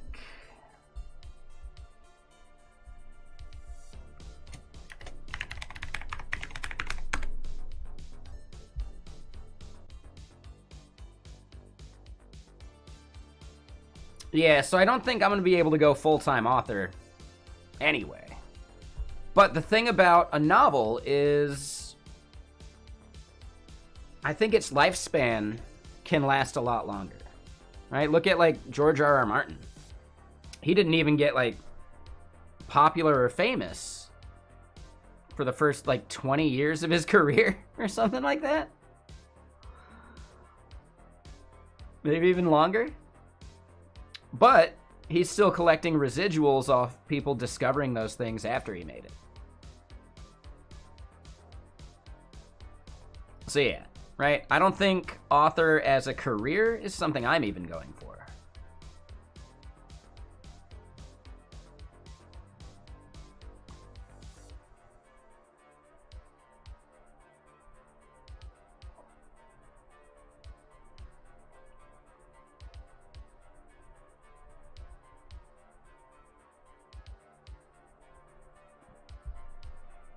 So yeah, let's look at the comments here.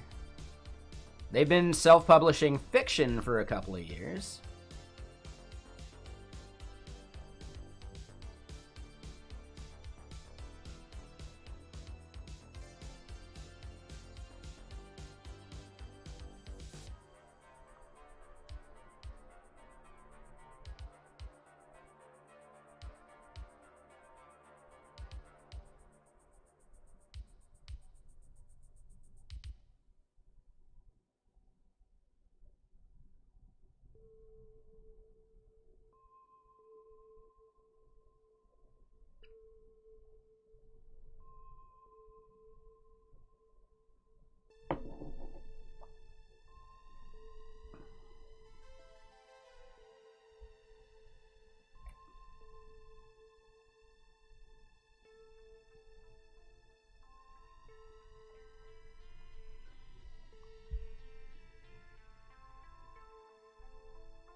So yeah, hold on. This is interesting.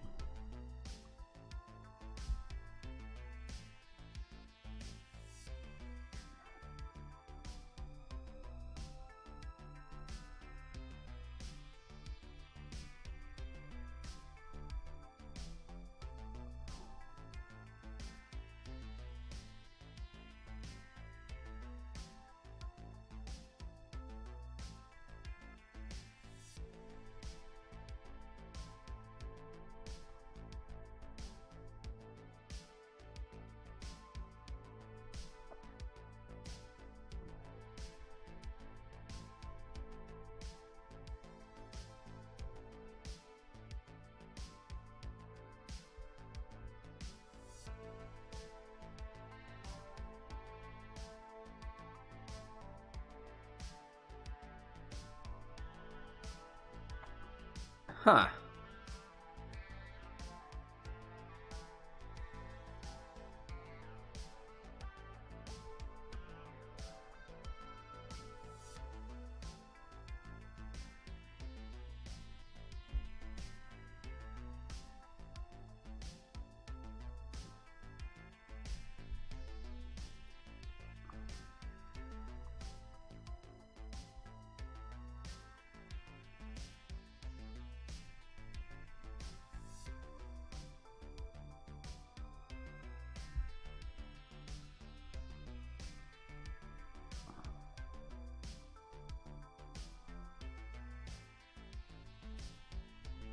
Interesting. Huh. All right. Anyway, back to it.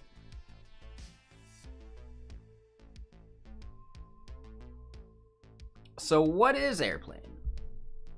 I don't even remember.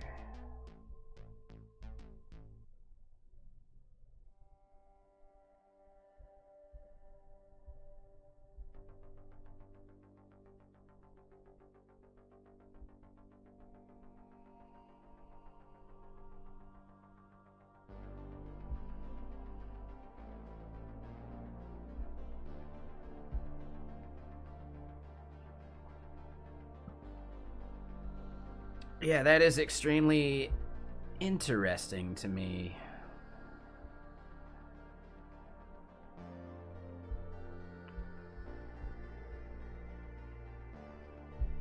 Are they hiring?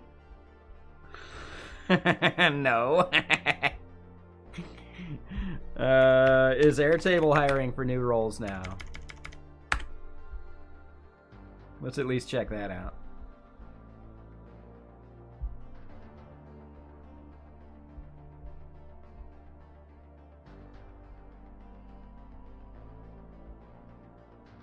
Mobile iOS.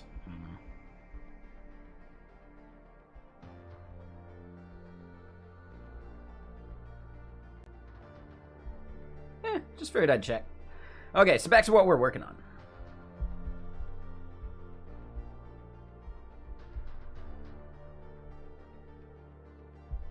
So this is the app we got.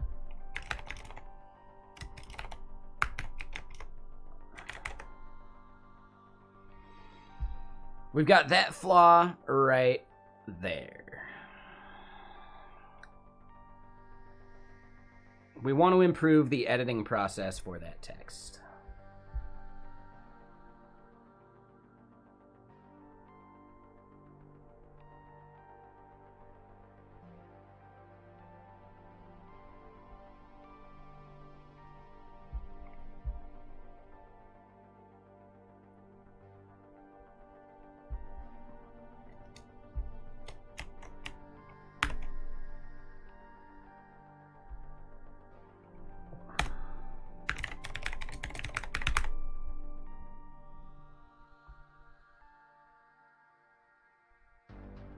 Probably not, Bob.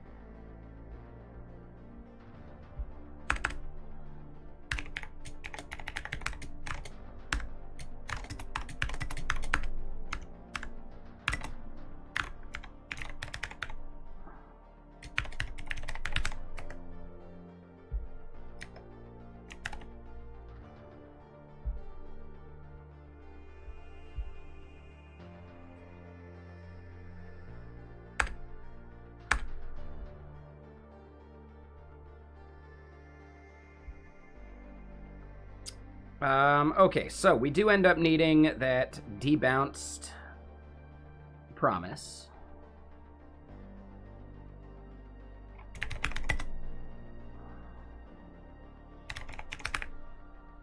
All right, so this will be const update content.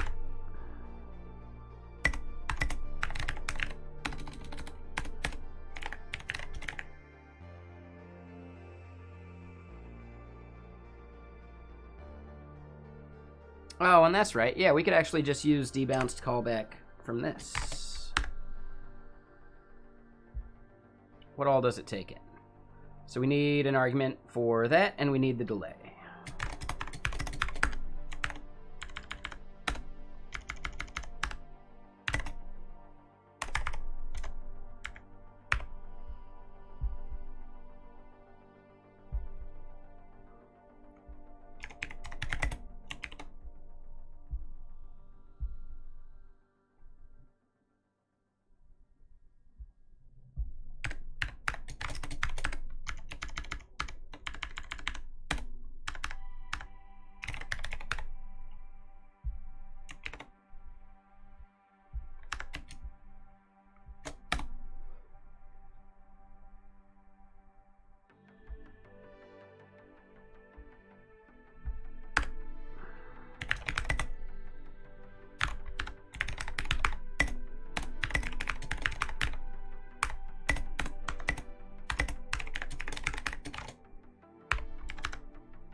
Ooh, so yep, nope, we still need... Where is it? PD bounce NPM.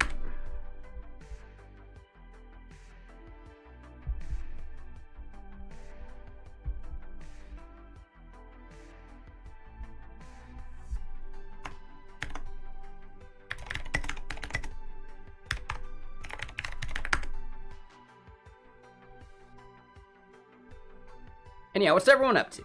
How y'all doing?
All right, so then from here, inside of this function,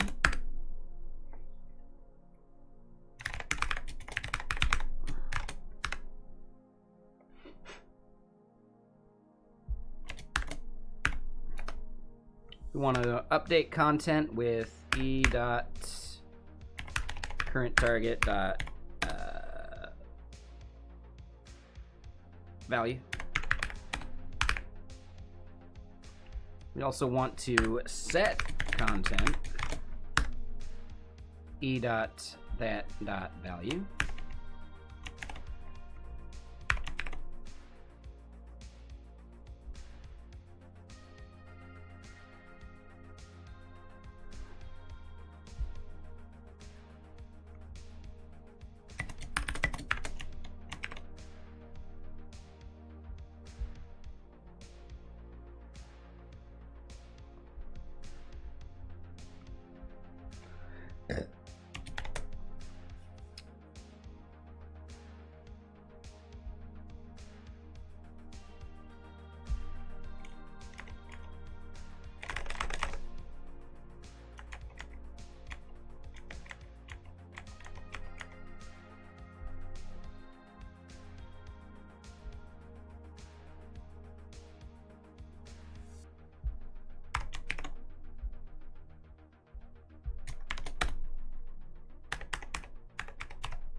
What?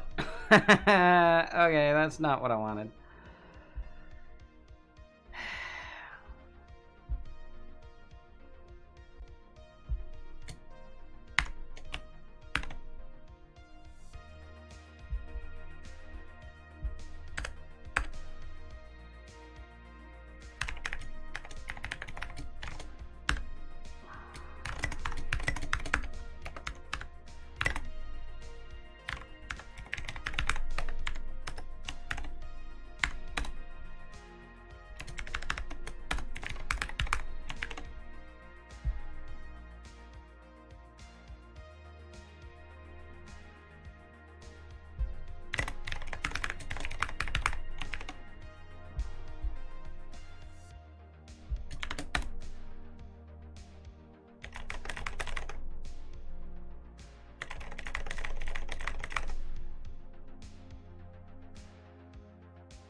What up, Jay the developer? How you doing?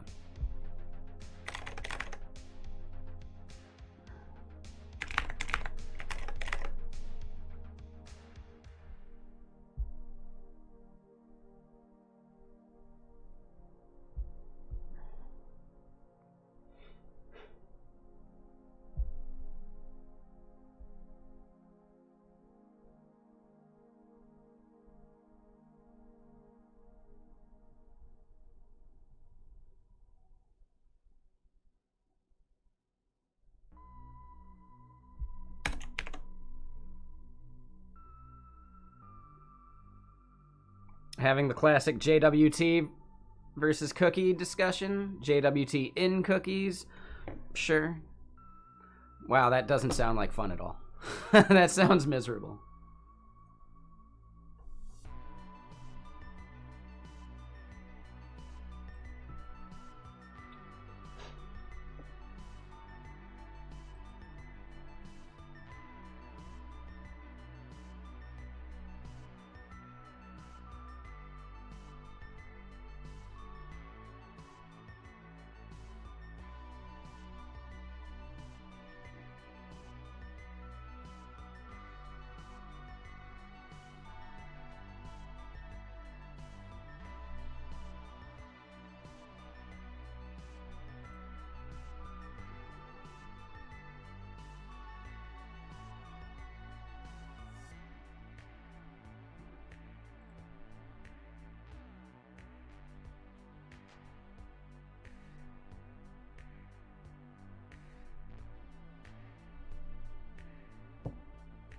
Yeah, you should definitely mute that thread. For your own safety. For your own sake.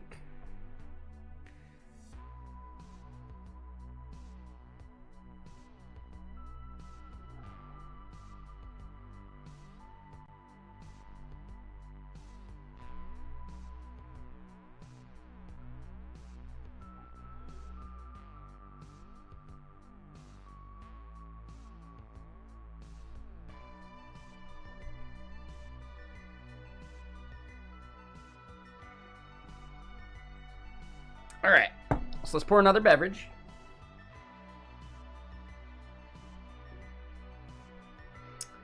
New project's fine. I always forget the right way to do some of this, though.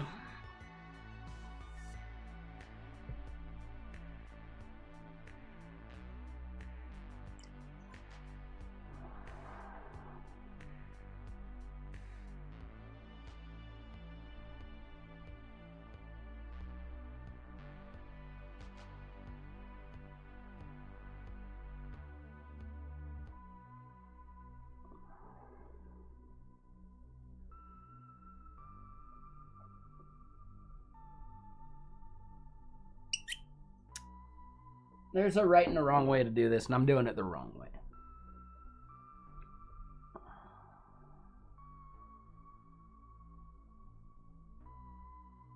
Oh, yeah?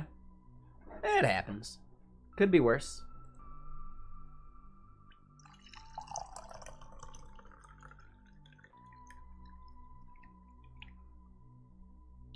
Yeah, you're totally right about that. Yeah, we could memoize it.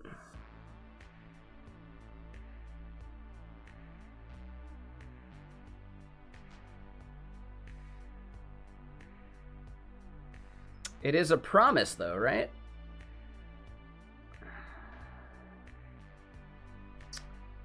So we could even move it outside and memoize it there. Yeah, like outside the render is probably the better idea.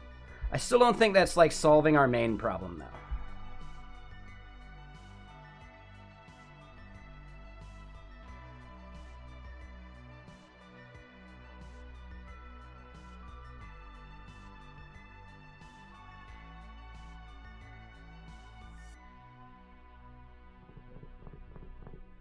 Yeah, I forgot that PD bounce here is not like a stable recreation. We were using use debounce callback from Mantine, and that one is stable.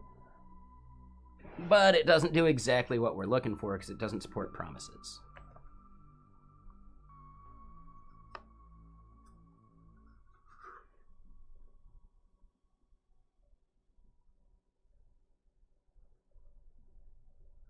Mm-hmm.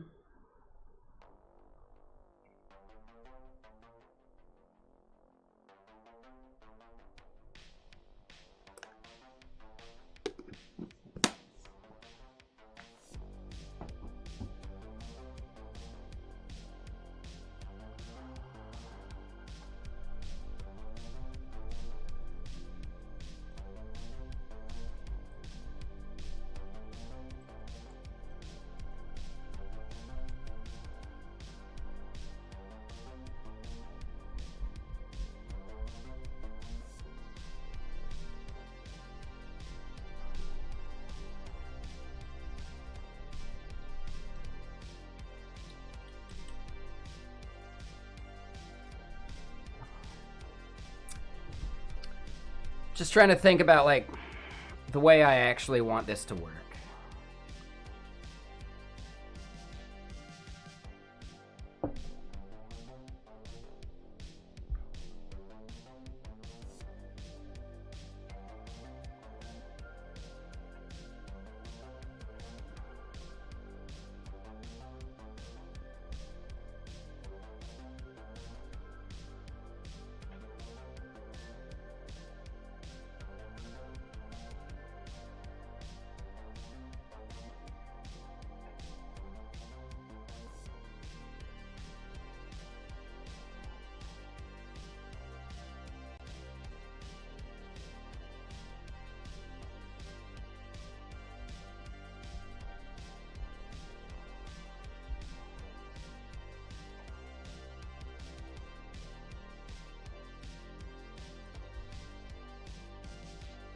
here's my next thought.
Just a sec. Take it easy.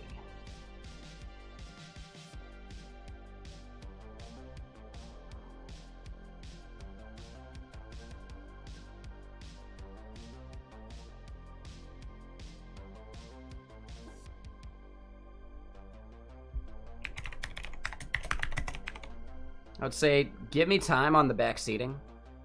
You didn't even give me a chance to, like, actually look at it and move on.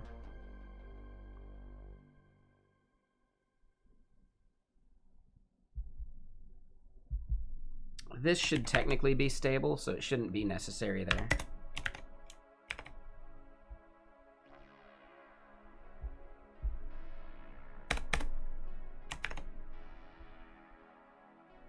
What are they still complaining about now? Oh, update content isn't necessary? You're right.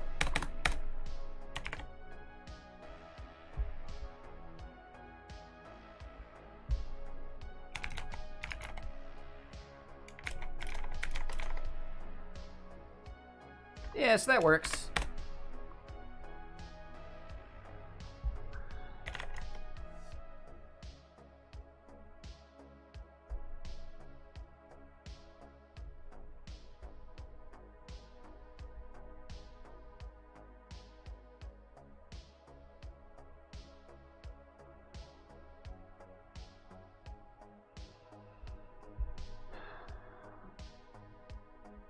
I feel like another way would be to do the default value thing, but then we don't get the ability to update that content later, right? And we will have an asynchronous thing that needs to update that content.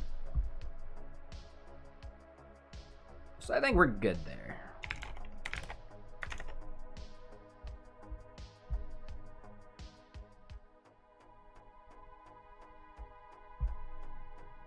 Now here's the thing, we didn't actually see that value update.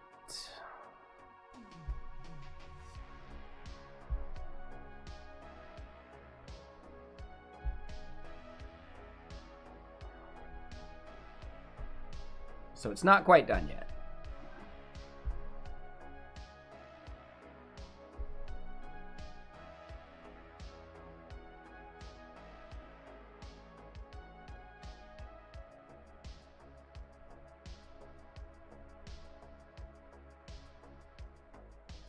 Oh, and yeah.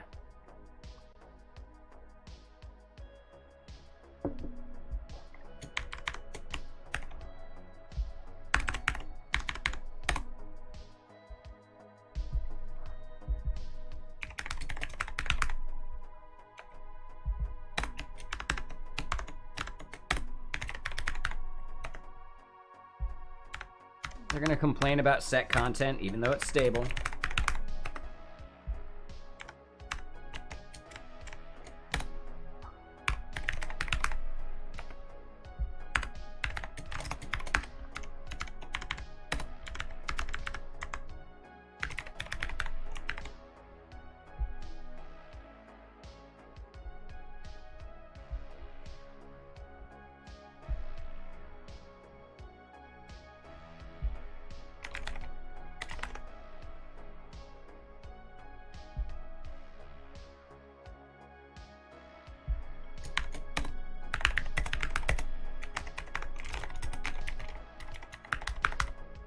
Yeah, so we still get that as an issue, right?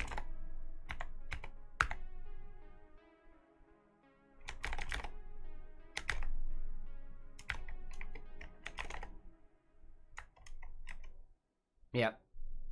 So that 2 value didn't make it through.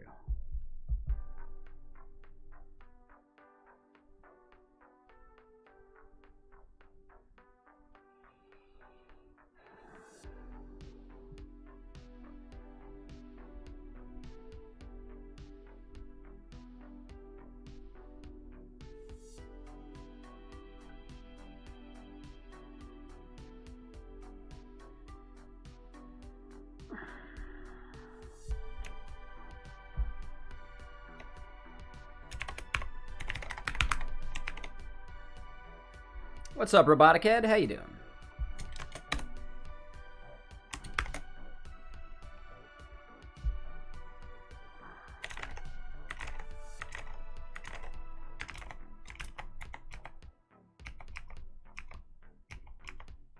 Yep.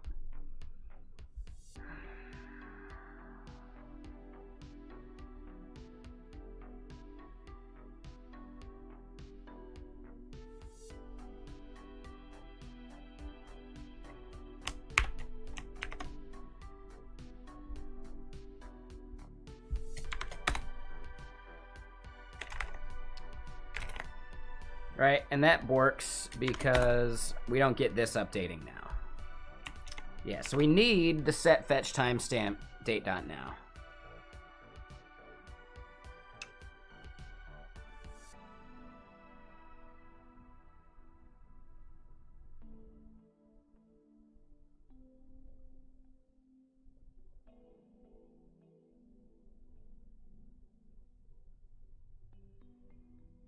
We could use an uncontrolled input.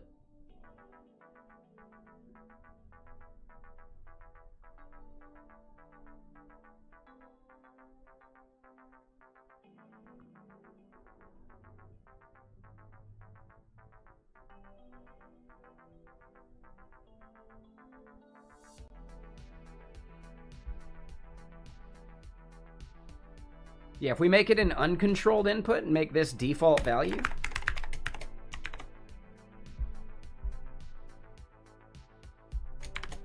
we fix that entire problem.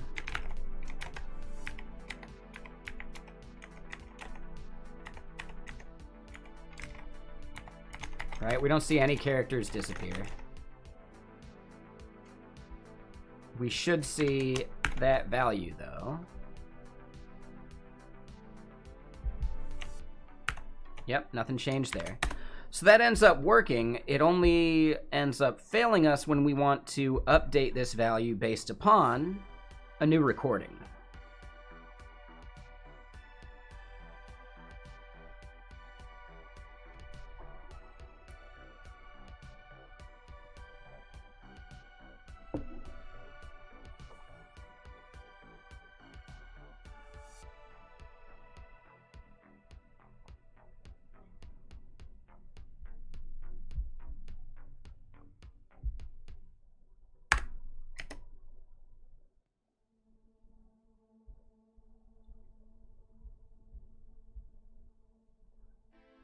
So what we're going to do is we're going to mock out what would happen if we were to click the record button and see what happens there.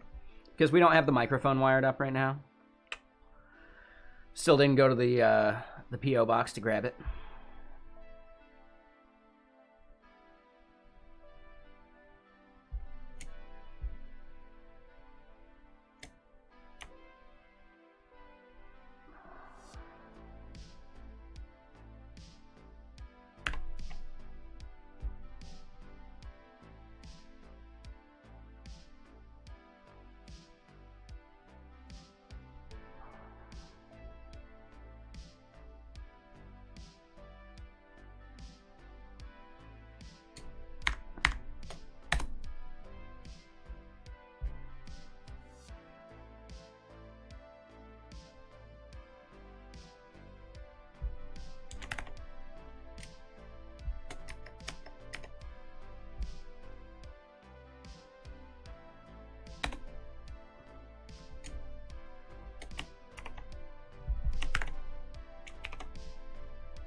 So we might not even need to debounce this if we go to default values like this.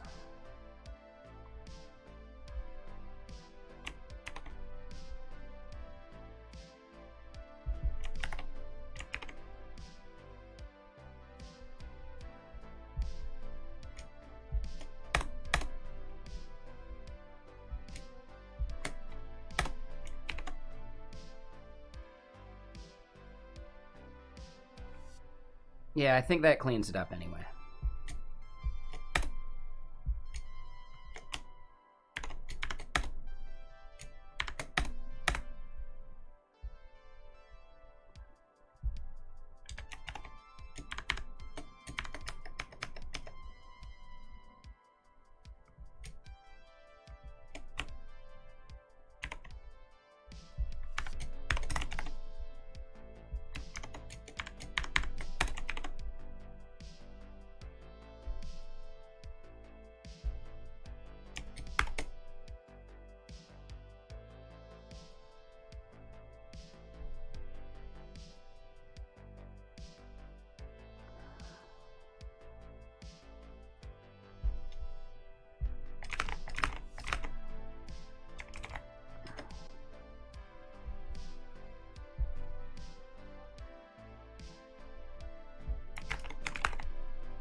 My music wins. It's pretty solid music. All right, so yeah, we simplify this a bit.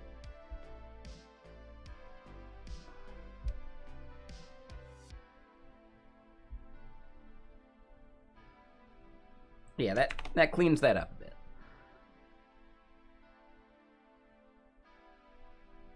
We don't need book and chapter ID at the moment.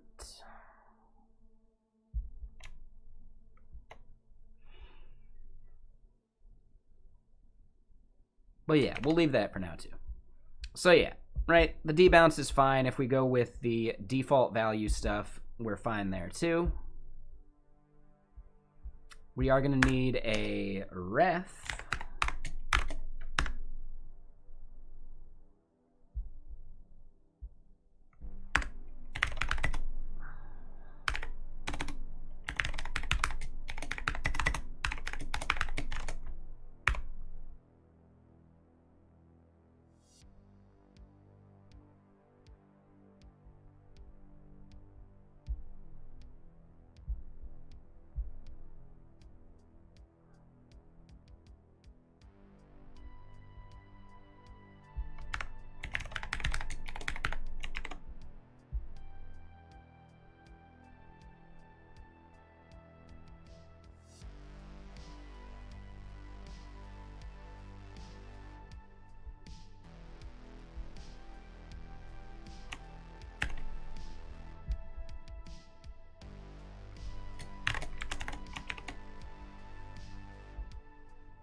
Ah, and yeah, we want to use null instead of undefined.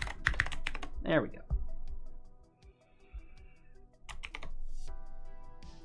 I think I have that flaw in one other spot too. Where are we doing a ref?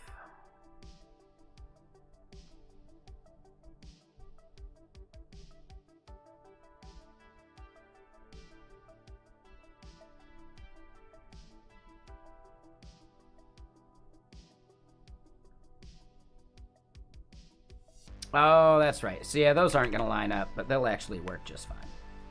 So then back to here. We got a few things, right? Those we'll fix. We'll get rid of use state for now.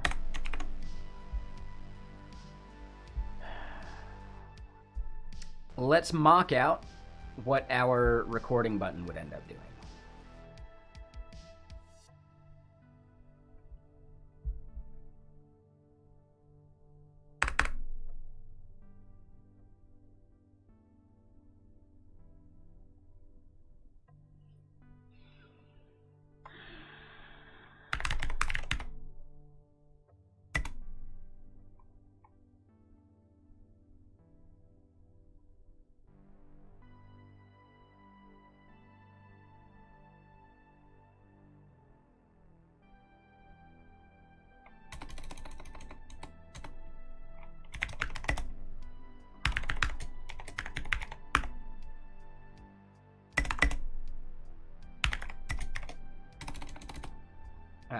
This would be function. Actually, we'll just make it a function.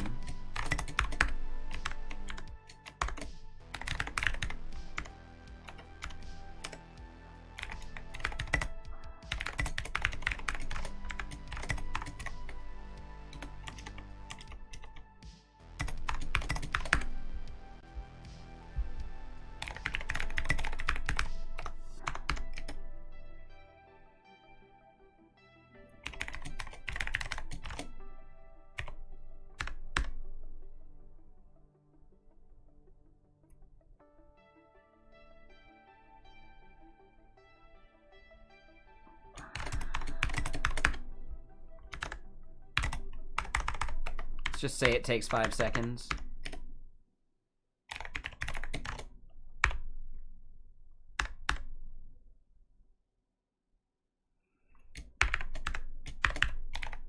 Hold on, let's just go grab the lorem ipsum stuff.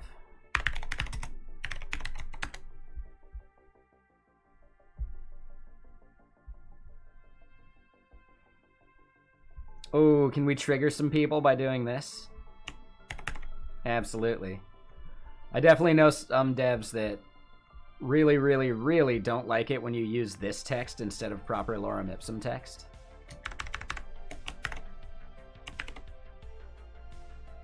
We got anyone out here like that?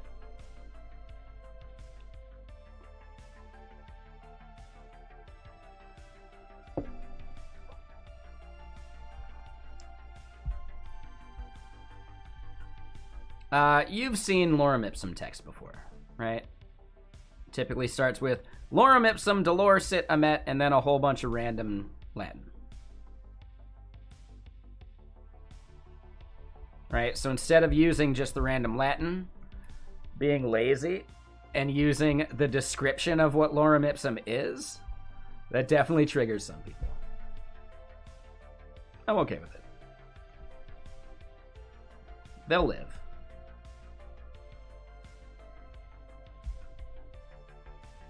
Robotic Head hates it. Yeah, it's fine. It's okay. I've seen worse.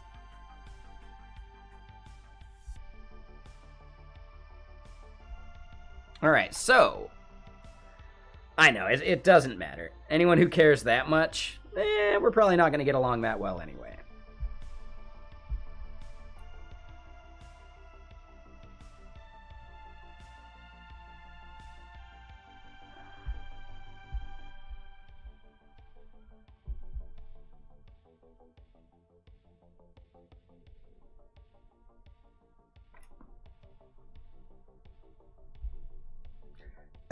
All right, so hold on. How is Pico Voice used? Let's go look at Pico Voice real quick.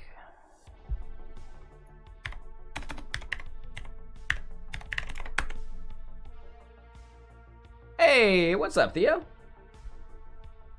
How you doing?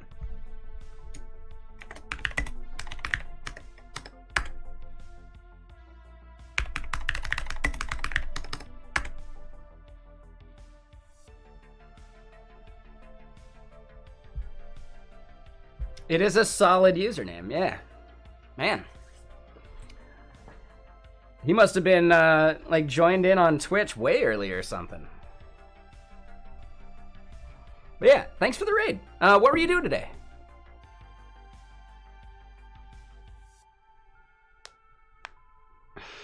Sorry, Slap. Yeah, exactly. Yeah, it's crazy. I know, it's weird. It's the craziest thing.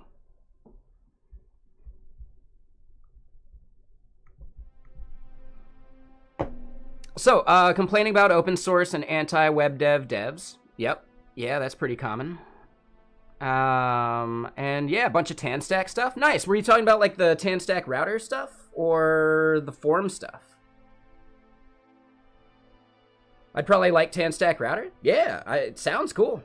The form thing seems really good too. I think Corbin has been working on that too. Haven't dug into form just yet. Yeah, form's still pretty like early stages from what I remember.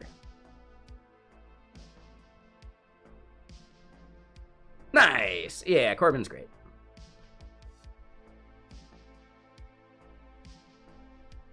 Yeah, still hyped on it. Yeah, exactly. I think it aligns a lot with what you were talking about when we were on that space together previously, right? About using just URL form encoded directly. So yeah, that's awesome. Or not, I forget. But you know what I mean, not just like JSON.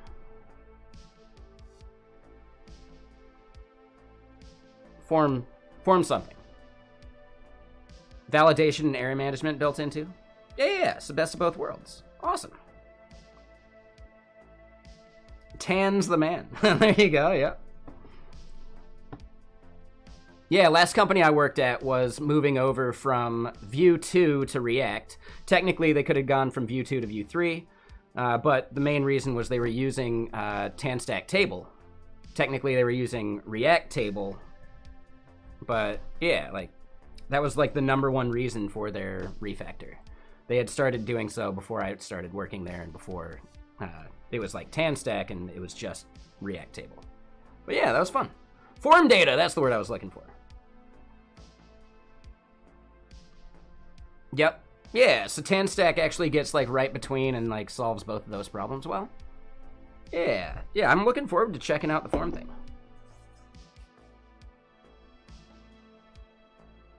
So Java Grunt, TanStack is basically framework agnostic for the most part, right? They typically don't work with Angular yet, but I don't see any reason why it couldn't. It's just a wrapper, right? But TanStack at the base is compatible via just some small framework-specific wrappers for Vue, React, Preact, all sorts of stuff. And yeah, it's by Tanner Lindsley. I think I said his name right.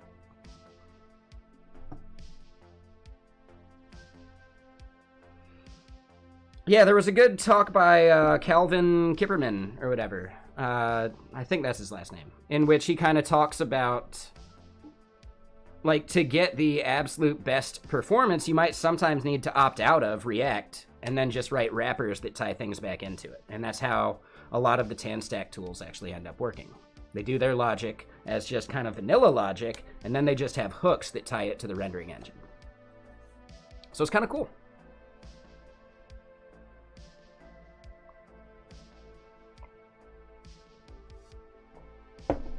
Yeah, it depends on what you're doing a lot, but yeah.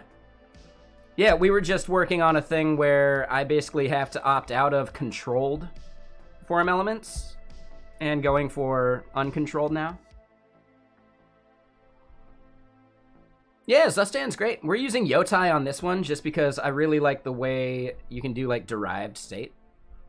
Because we're doing all local like SQL data, we get to use a hack of just like a fetch timestamp and have everything update based on that.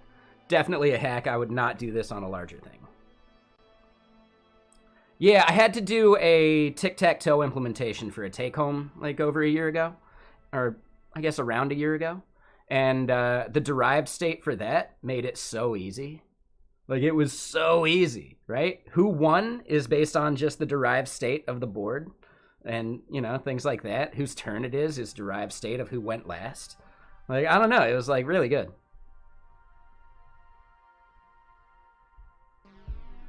Made it to where I basically had 0 use effects or, like, custom state for my components. So that was really fun. Like, really good. But yeah, Dak, if you like it, it's just Stream Parent.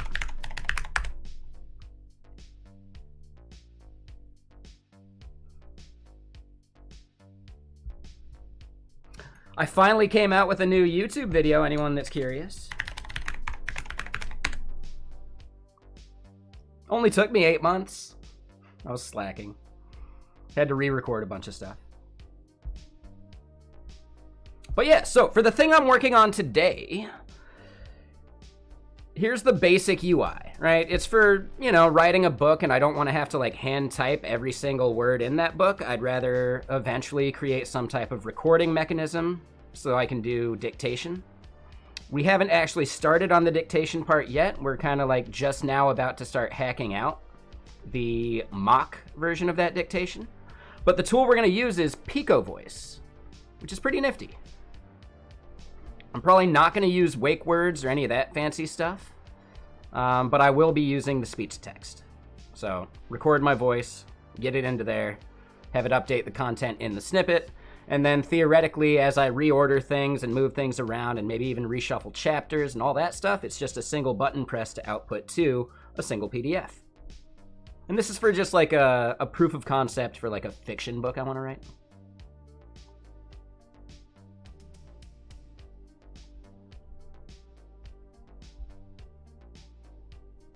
Oh, thanks, JavaGrunt. Appreciate that.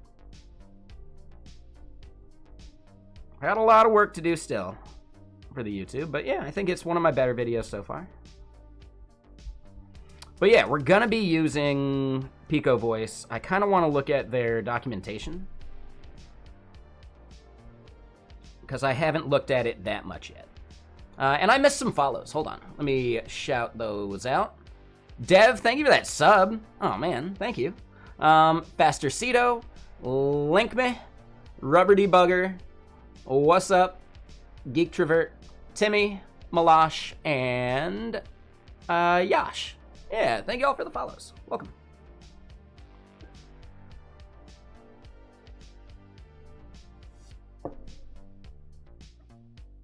So yeah, I wanted to work on this quick proof of concept. Quick is always the fun part. And, you know, just take a break from the main thing I've been working on. That main thing is Vexilla, and it's actually coming along pretty well.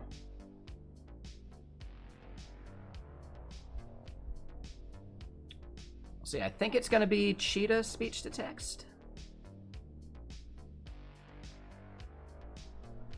Yeah, BusyBox. I don't think Comic Code existed when I made this. Adding ligatures to Comic Sans was one of the first things we did on this stream.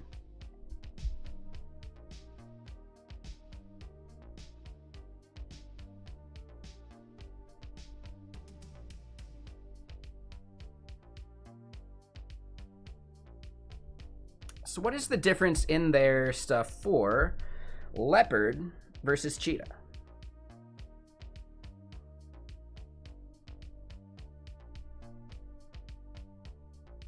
Yeah, exactly, Busy.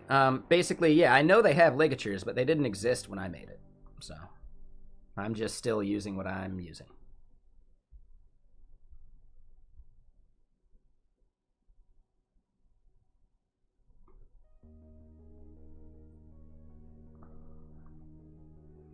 McDonald's theme? I think you mean hot dog stand, right?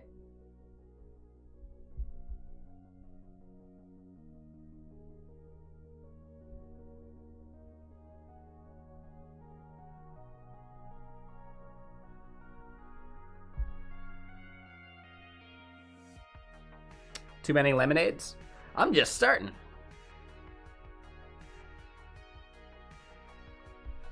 Yeah, I mean, in what I do, I don't typically need monospacing. If I was going to use it over in the terminal, then we would need it for sure.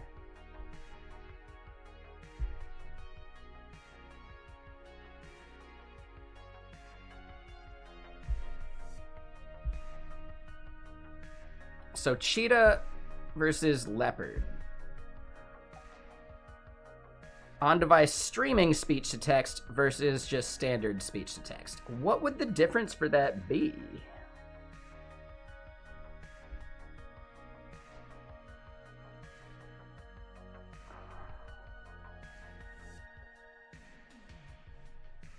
You must keep your access key secret. So how do we use it on the web?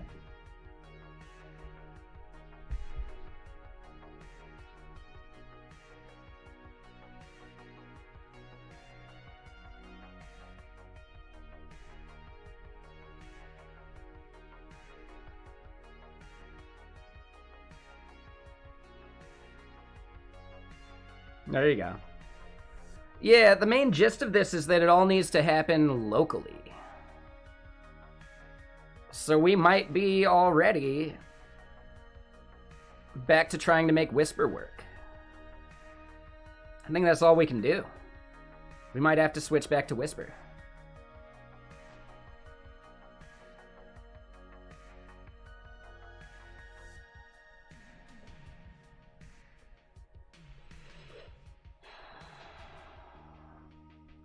Yeah, and there's a way to do it if you haven't seen whisper.cpp. You down with CPP? Yeah, you know me. Sorry, bad joke. But this has an online demo that you can use in which it totally works. Let's find that demo. We ran into issues trying to port it over. Most likely user error, but it was really hard to debug. Hold on, where's the demo?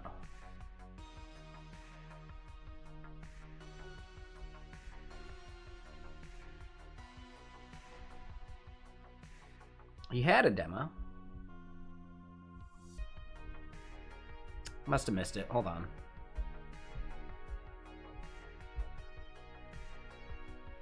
Yeah, I saw the talk.wasm. That wasn't necessarily the one we were looking for, I don't think. Let me just do this one more time. I know we've got... Here it is. Whisper.jigernov. Yeah, so talk is like a separate tab. We could have clicked over to talk and probably gotten to the main, though.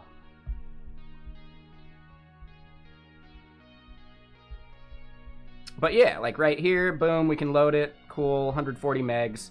Takes a second to download.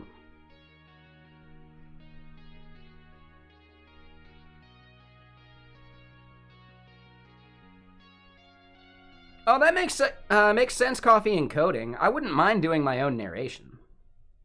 That's not a big deal. Like, make my own audiobook. Theoretically, if I maintain and keep the audio files, we've got a good, like, rough draft already. One thing we're already using is a thing called SQLocal. So this is SQLite running in the browser using the... what is it? Something Origin private file system. Tends to be faster than IndexedDB. We're using Drizzle on top of that. We found some issues with doing queries from Drizzle. And it's mainly due to how the wrapper or the driver or whatever for Drizzle made by SQLocal works, and it's just not working correctly. Kind of a bummer, but whatever. As an example, I can even show you. We have to manually join things together when we do this, right? So there's a function within the Drizzle driver for SQLocal that should theoretically be taking this columns array and this rows array and mapping things to nested entities and all that. But it isn't. So instead, that means that we have a custom join functionality that we're doing for all of this, which is just gross, but it ends up working. But yeah, pretty gross. It's SQLocal's fault. I don't think it's a Drizzle problem. But also just, whatever. We worked around it. We're just jamming that data together, the columns and the rows ourselves. I think. Let me double check that.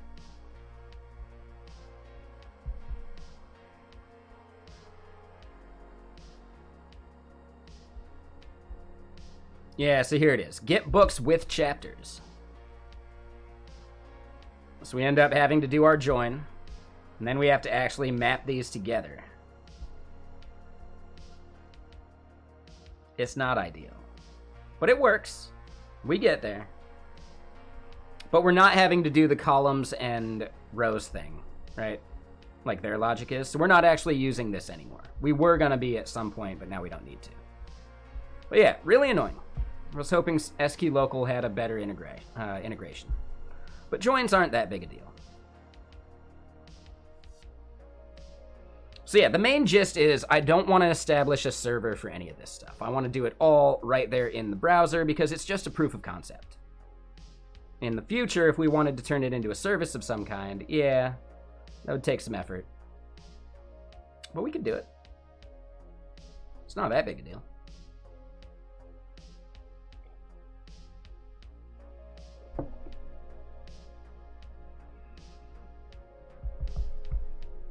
So yeah,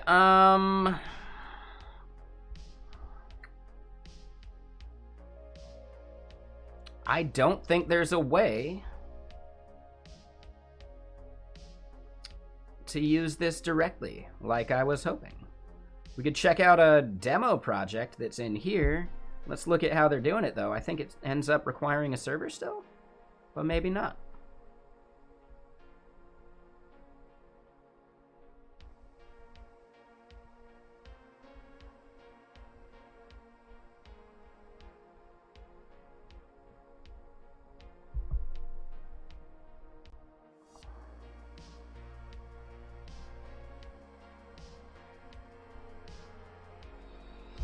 Okay, so this is the way we could do it. We could have the user use their own access key in the browser, and then it'd be fine.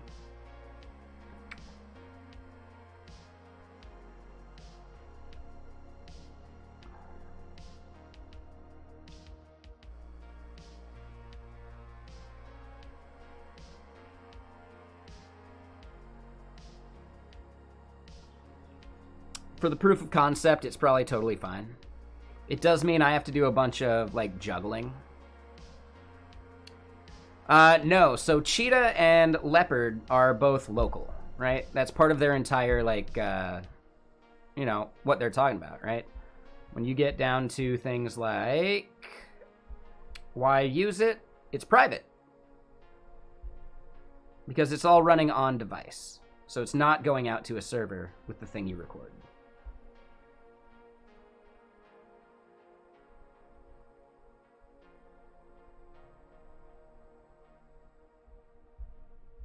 They had a place they were describing that. Yes, a private voice AI into any software.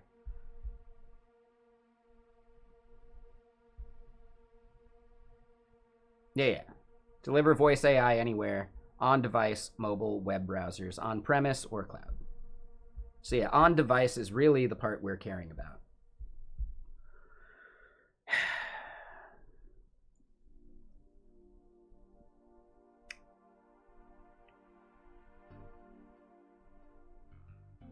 Oh, yeah, it has pricing for sure. And that's why the API key is necessary. It'll definitely phone home to the server to validate your API key, but your actual, like, speech doesn't go there. Where do they have their pricing?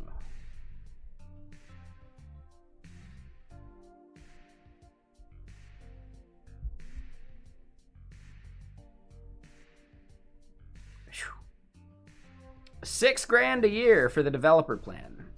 Yeah, no thanks.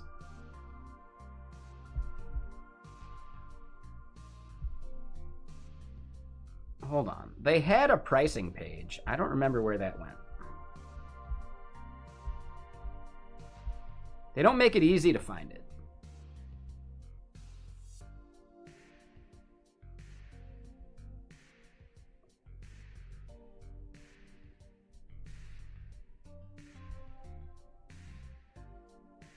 Oh, hold on. Probably here on Buy Now. There it is. So forever free, 5 hours of speech to text a month, which is not bad. Right? You can use Leopard or Cheetah. You also get access to some of these things. And then you also get 3 active users a month for things like wake word, speech to intent, or just voice activity detection, which is kind of cool.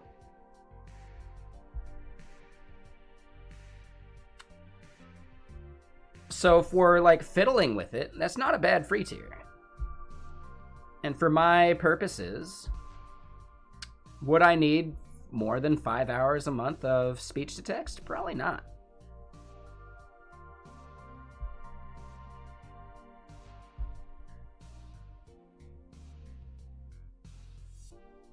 That said, using a service rather than just using Whisper, that's kind of annoying.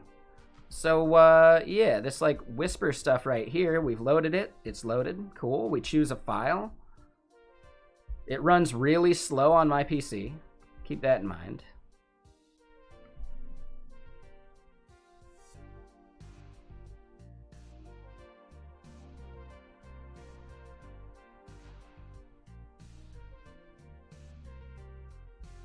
It's because it's a 2015 Mac Mini.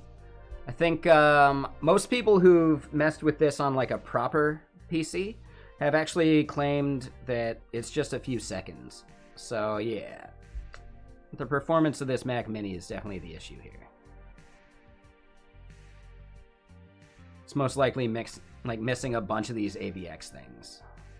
We do get WASM SIMD though, but then like a lot of other stuff is missing, which is not ideal.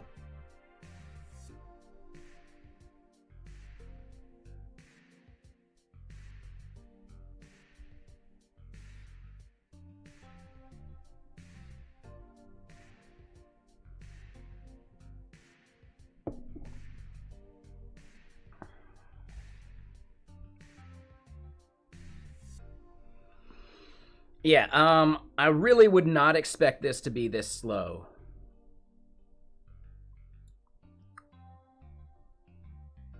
In actual usage. Oh, so keep in mind, this is a 2015 Mac Mini, so it's still Intel.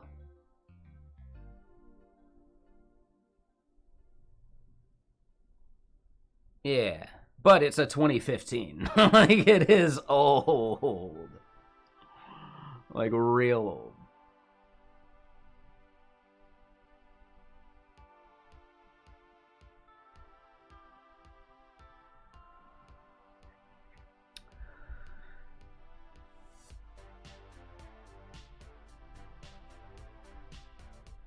Yeah, but how many of those instructions are actually available from, like, WASM? I think that's the big thing, right? So WASM SIMD might be there, but AVX might not be. I don't know. Some people have reported that their responses are very quick compared to what we're doing here. I think it took like 5 minutes last time we looked at this. So we could just refresh and ignore the tab. For the most part.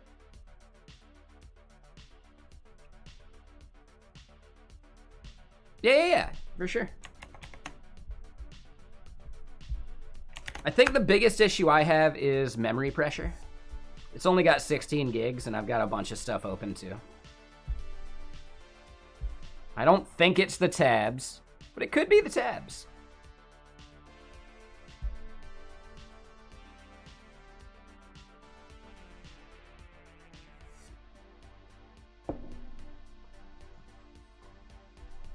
Oh, yeah. Yeah, it massively spikes performance.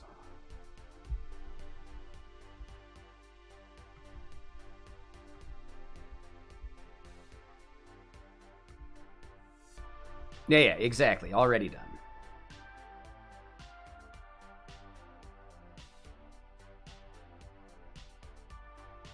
I think I know why you didn't. Exactly.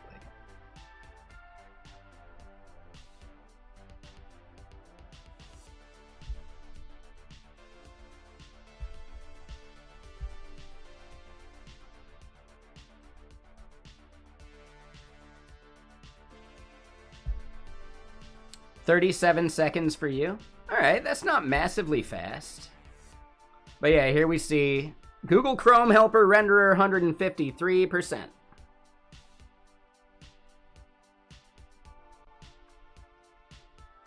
%. So it's using multiple cores, which is good.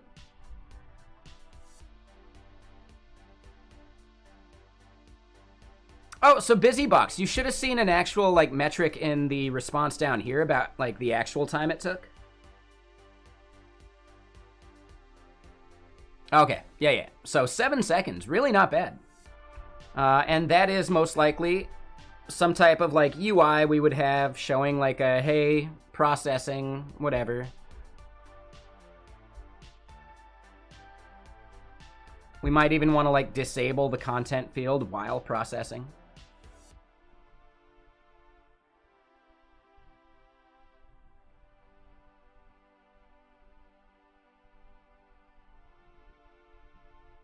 $15-second recording was accurate with the 140 meg file. Okay.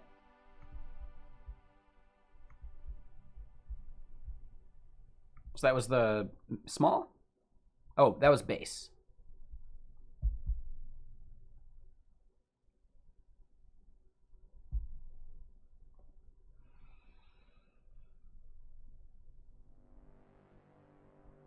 Oh, I actually switched over to tiny just to see if it would go quicker. It didn't.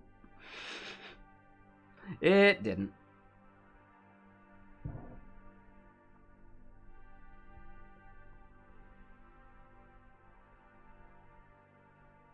Yeah, so I don't know why mine is so slow. I don't know.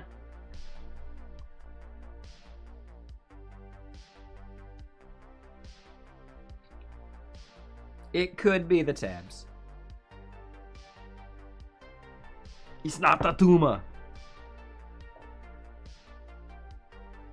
It's not the tabs.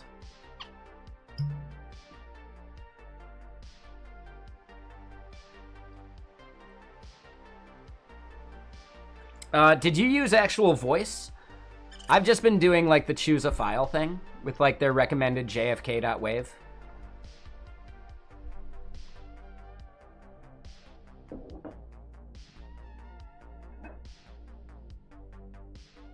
Yeah, so I don't have a mic on this Mac Mini either.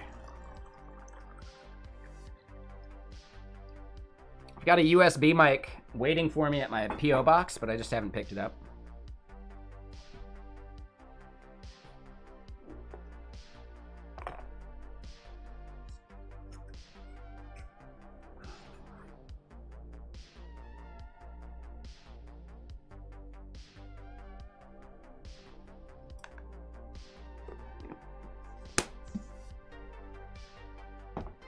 Yeah, they even give you a link to the jfk.wave file if you want to test that.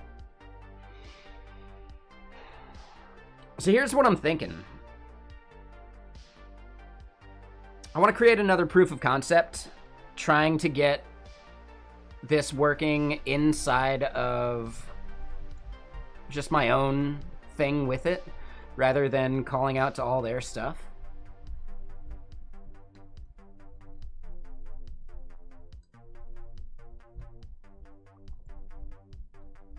Because, yeah, I think no matter what, Pico Voice, it's a cool idea. But I think Whisper, being fully, like, native to the browser, would just be a lot better.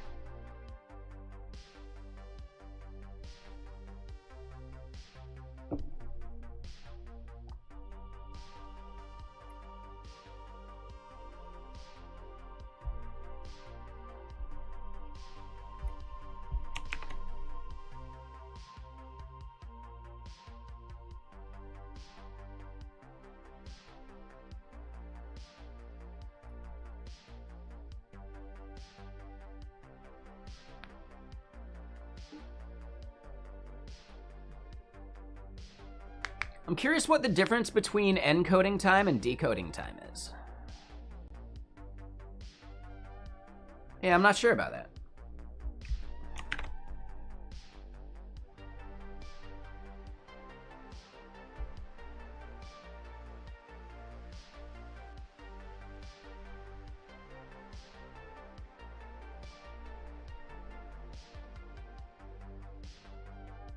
So then what is decoding?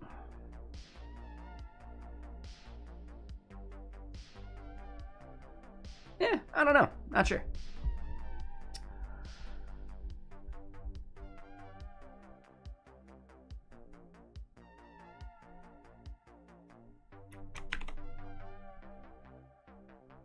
Mel time and sample time? Okay. Yeah, I don't know the difference. All right, so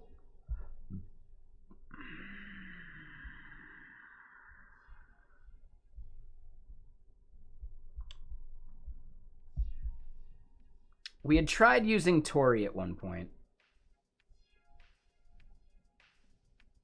and that failed. We've still got the Whisper stuff in here.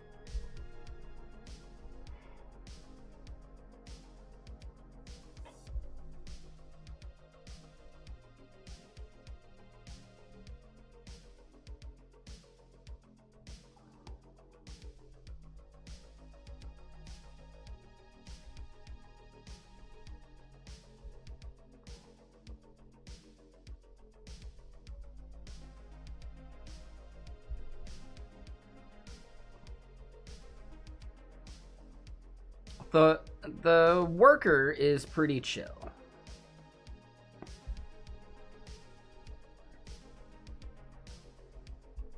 I don't think I care about all of these helpers.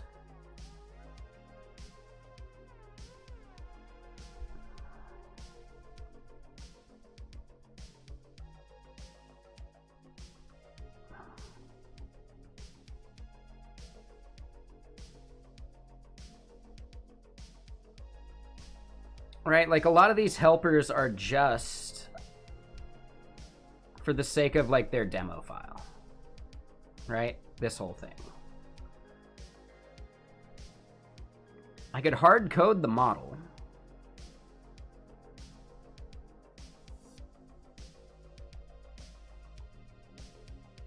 We can force it to load immediately. We can have that just part of like an initial status in the header or something, like loading whatever, and we can just have some global state based on it.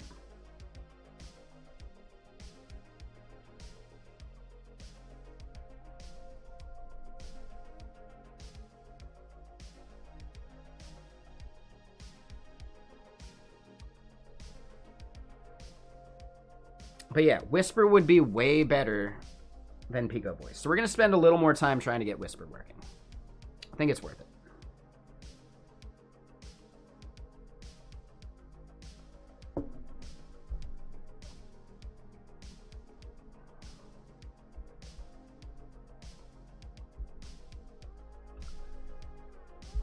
I should commit what I have so far. That would be a good idea. I don't have a repo for this stuff yet.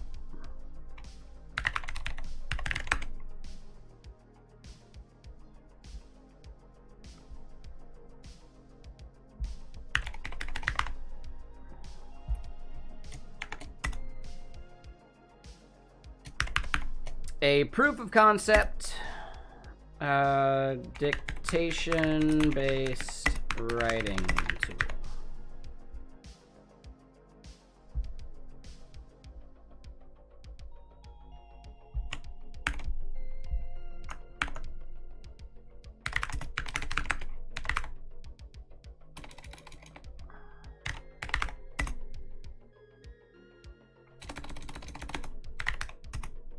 So we do have Git. How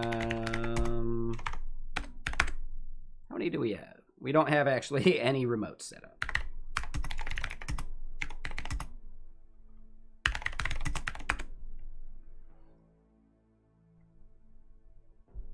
All right, one thing I want to do first. We've got data here. Models and repos, that's fine. In the public folder, we've got models saved there, and yeah, so we just have a script for fetching those. Perfect. I think we just add everything.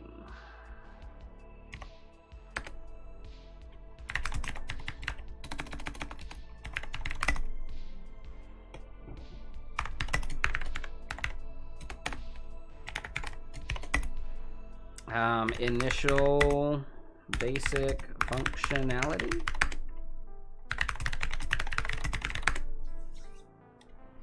And yeah, how you doing, Akabench? You're making a proof of concept, but yours is 3D printing. What are you 3D printing?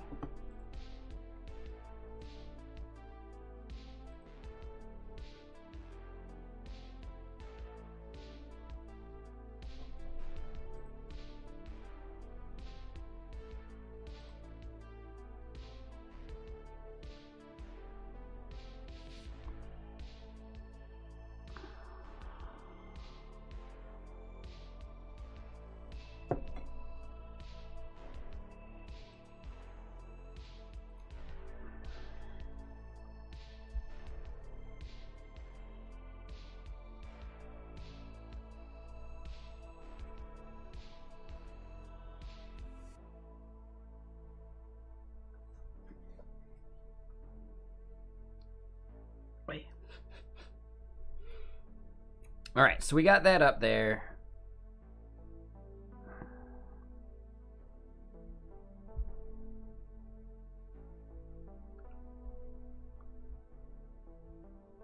Let's look at our index.html file.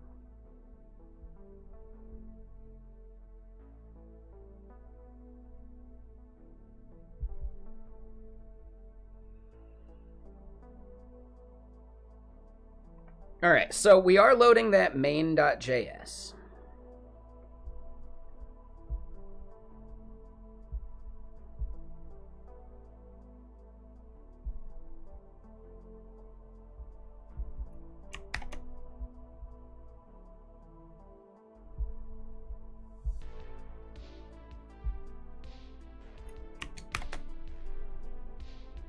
Oh, and we killed the server. Fire that back up.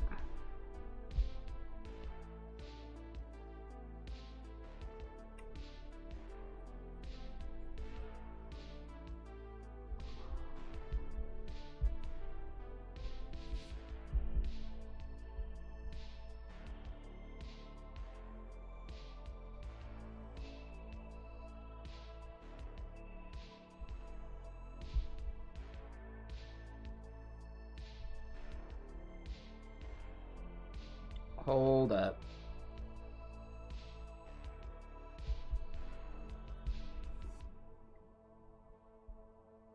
Yeah, we do this as a hack. And that's right, yeah, we hacked on SQ local drizzle just to figure out like where things were happening and all that. And yeah, so that's a flaw. We could probably reset what we've modified inside of our node modules, but it's not a big deal. It is a little noisy in our logs, but whatever. Let's look at the network here real quick. Do another refresh.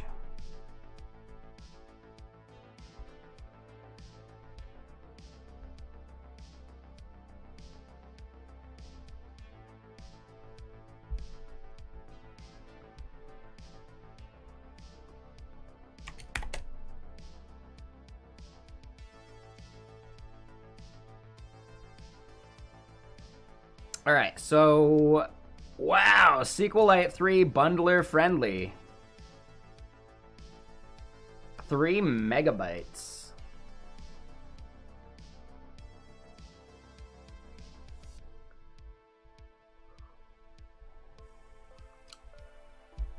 All right, this main JS file, we do see that loading.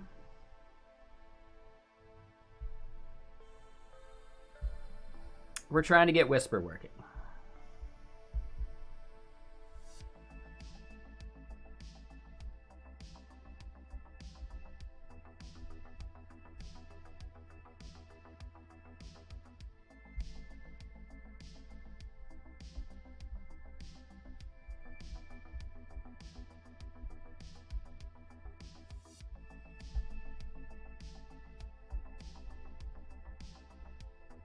All right, so that main JS should be what we're looking for.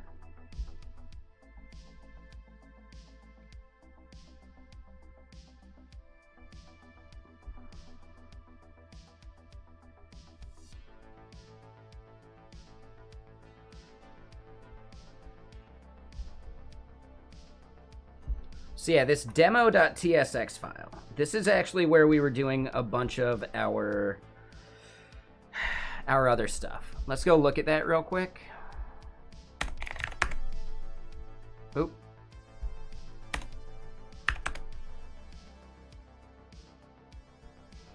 So we've got this kind of made. There's definitely some bugs here.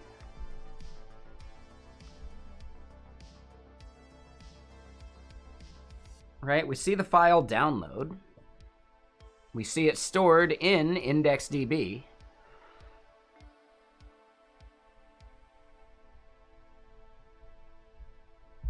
We choose the file here. Okay. Yeah, it's a bit early for normal. I probably won't be ready for like another hour. All right, so we loaded the audio. We see that it's got the size there. Right, these audio values are basically what we were looking for over in the other demo. Let's double check that.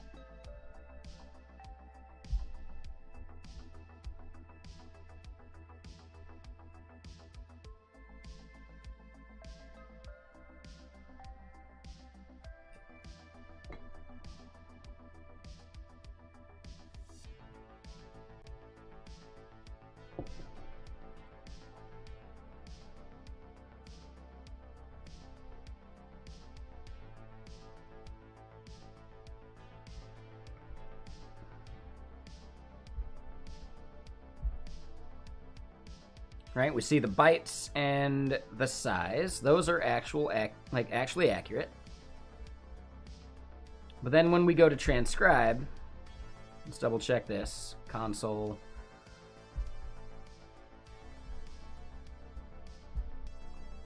Right? We get a bunch of like loaded data there. It says it'll take a while, and then boom, we get uncaught exception in main.js.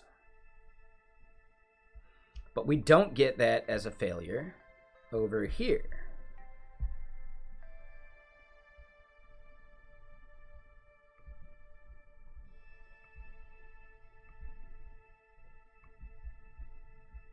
So it goes through, we get non-warnings for these things.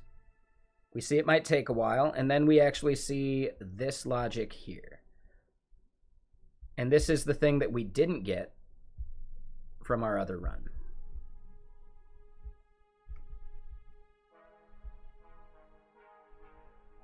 So it seems to me like it's before the system info part of things.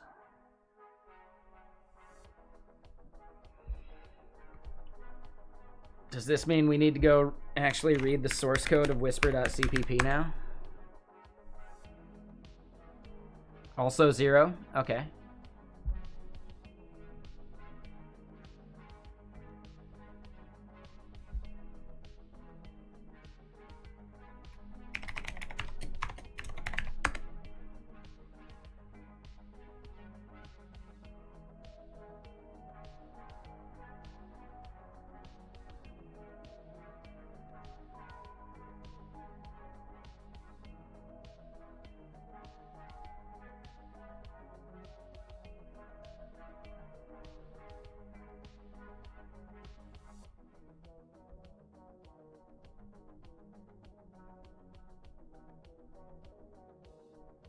So we see it here in bindings mscriptin. We also see it in bench.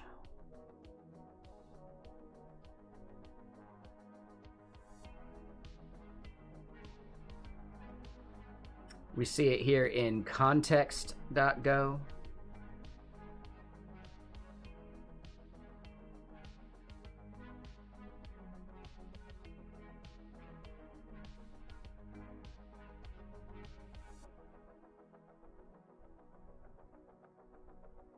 Seems to me like it's here in main.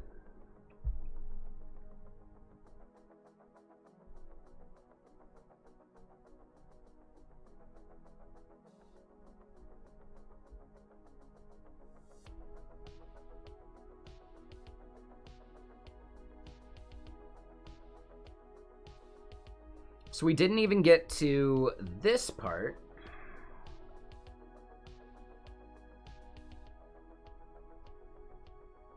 And yeah, this is like the big problem with WASM in general. When you run into something that's an issue, and it's in the browser already, you don't get really good, like, traceability of where the problem happened.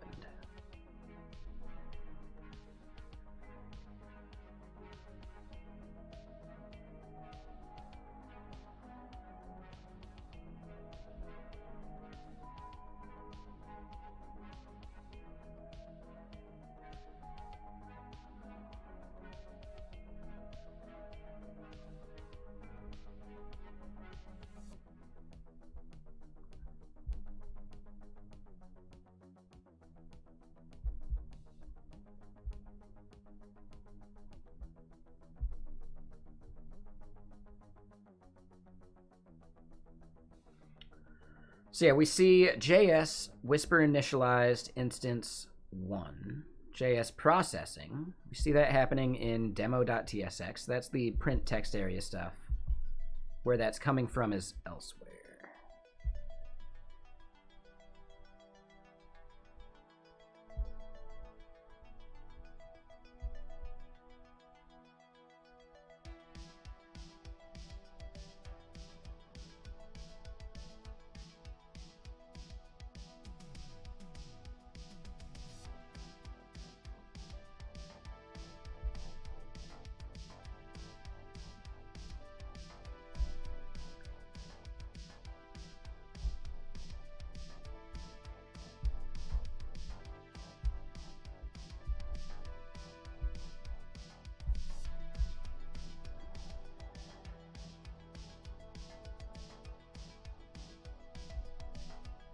right? And this is why it's not easy at all. Can you all read that? I can't. I have no idea what this is saying.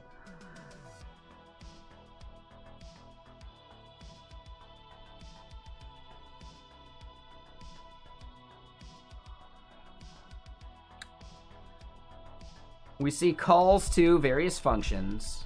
We see constants storing some values.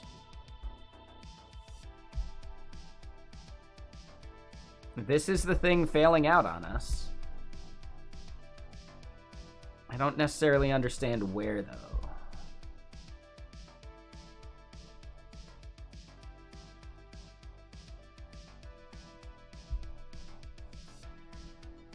So it's this part right here.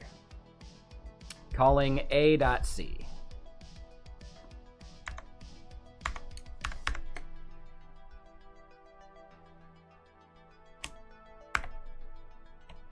Only 236 matches.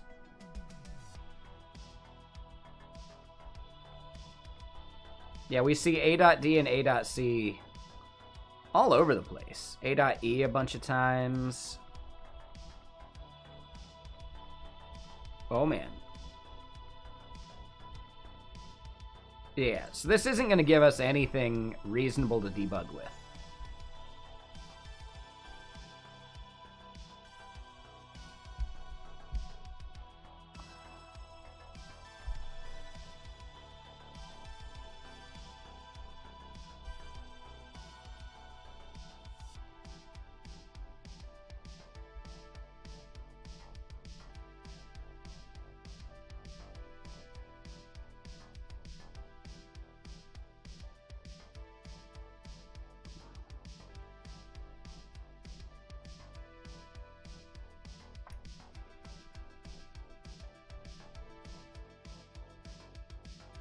So I almost want to take what they've done and try and gut that even more.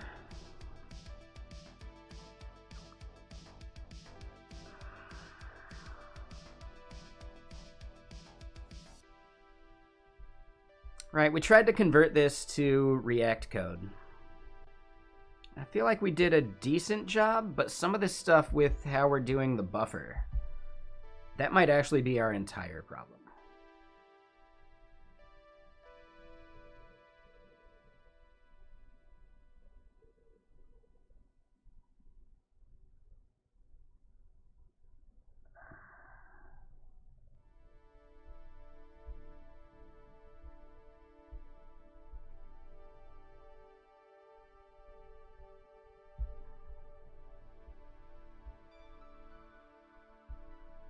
So this file right here ends up having a bunch of the JavaScript logic in it.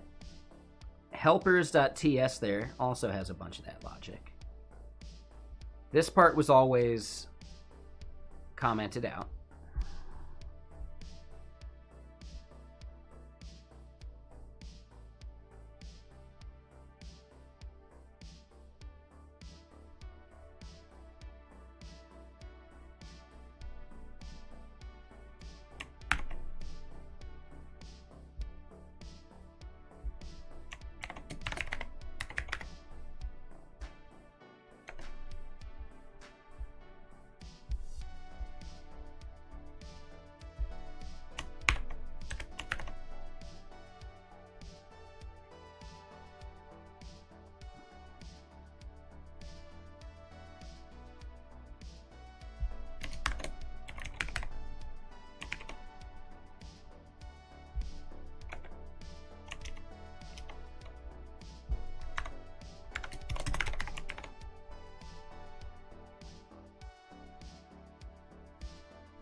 So where is module actually used? We see some of that. We see instance right there.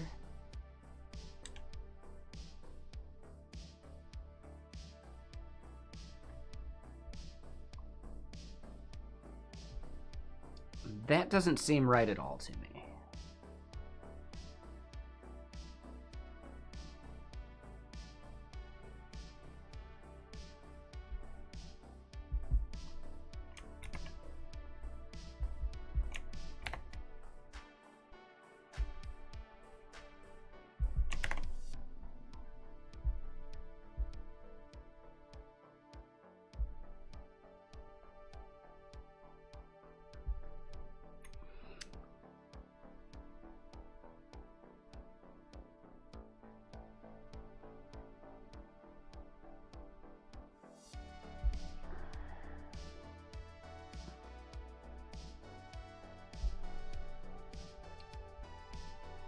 Where did we see that part?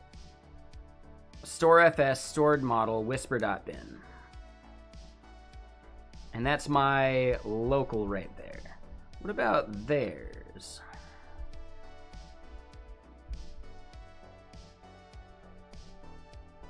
I wonder if the naming convention is off. Nope, they still store it as whisper.bin.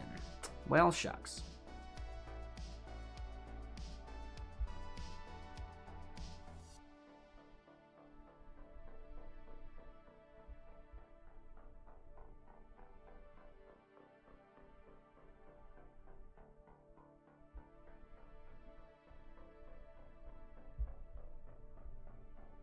All right, so file number state, or file no state. We load in the model. We see loading model.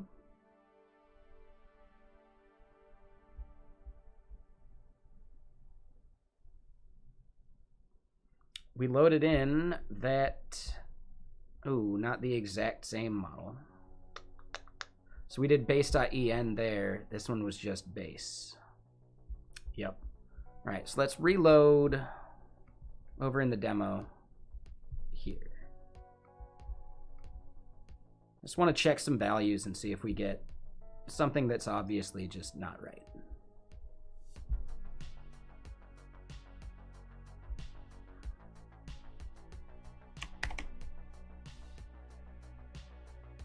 All right, so for the one on the right here, we did base.en. Let's do base.en here.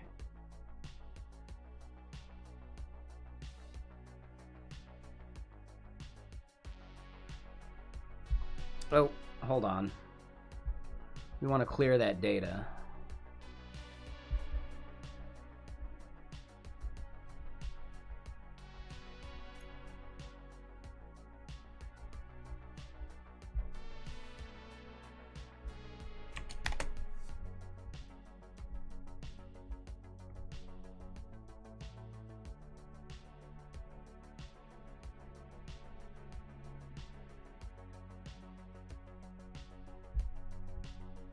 All right, so then here we choose the file.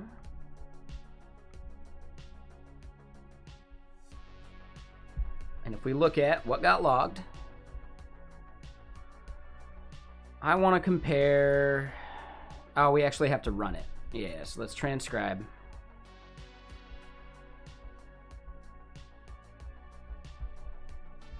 All right, so as we compare these values, we see 51864, 1500, 512, 86448, 512, 8680, 102, 310, 140.66, 140.54, 5.25, and 17.58. So it's able to load the model and get all that stuff. So I don't think it's a problem with our model.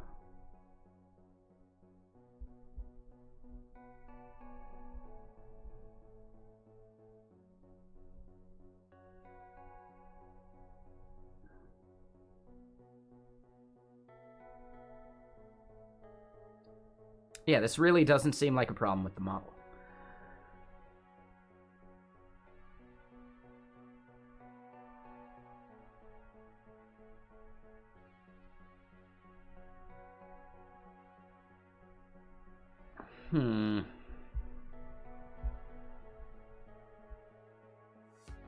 I mean, these errors right here we're fine with. We'll have to fix that, sure.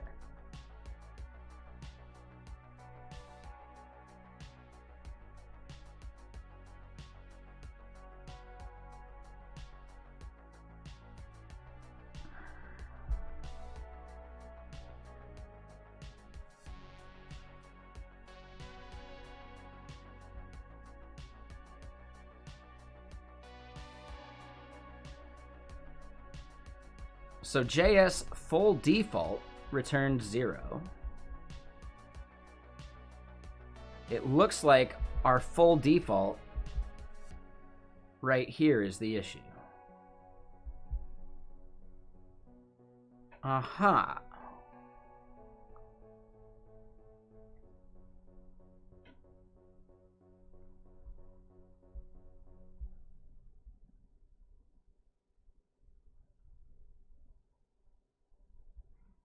Because we don't see full default returned right there. in our code.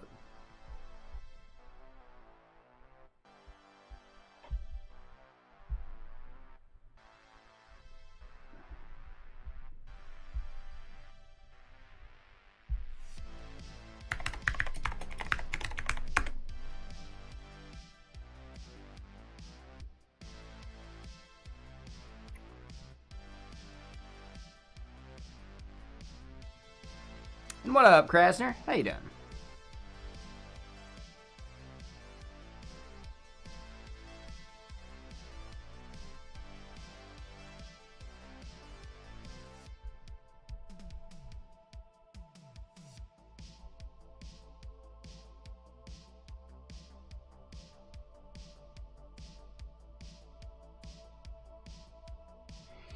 So yeah, we're not getting to that system info or operator thing, which means full default there doesn't happen. And those two things happen within the full default function we were looking at, right?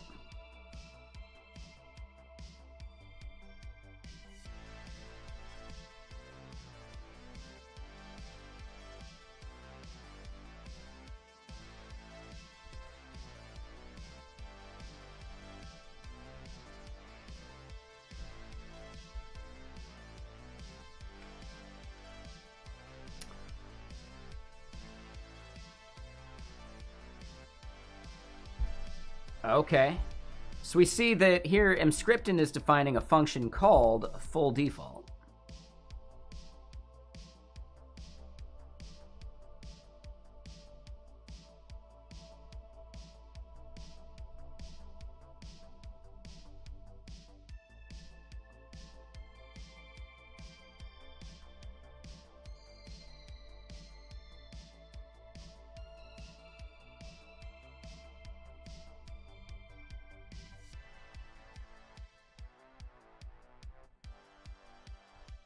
So this is it. Yeah, system info here did not get logged.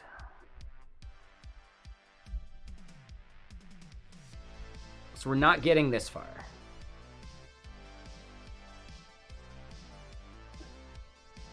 We might want to recompile whisper.cpp then with a bunch of print statements.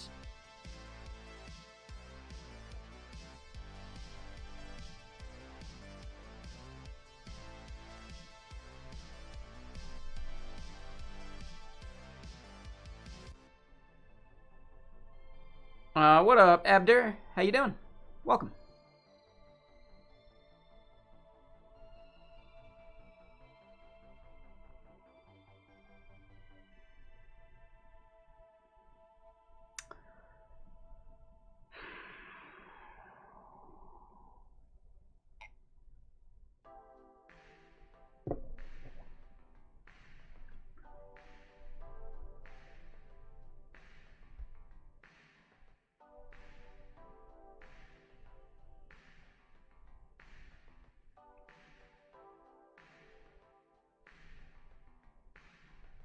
Here's something I'm curious about. In C++, why are they adding a block around these?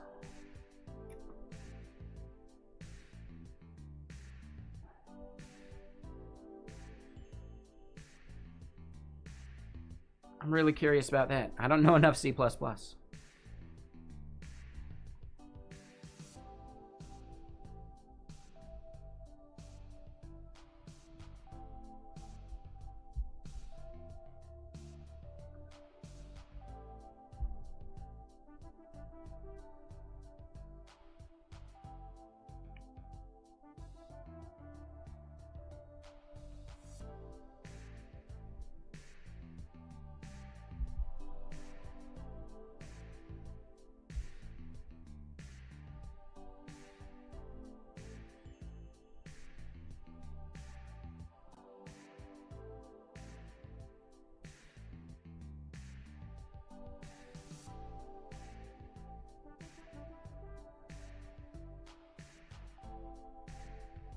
Oh, what do you mean?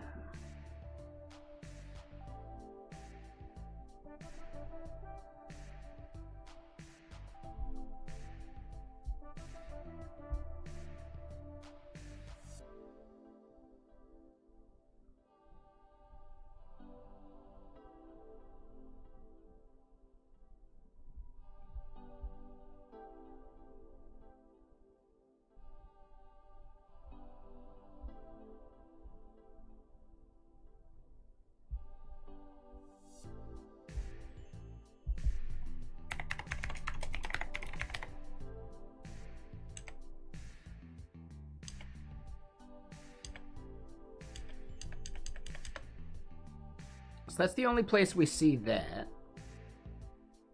We don't see the mscriptin.cpp.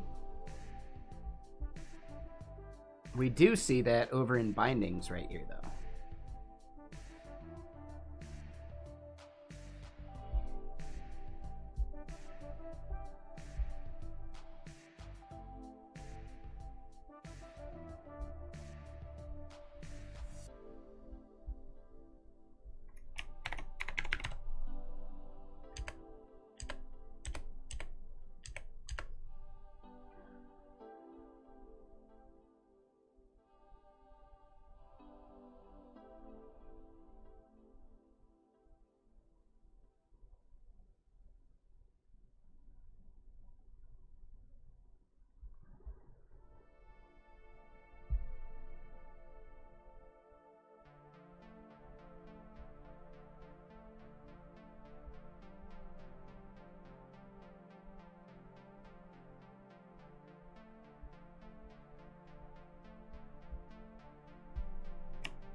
What's up, Jeff Irwin? How you doing?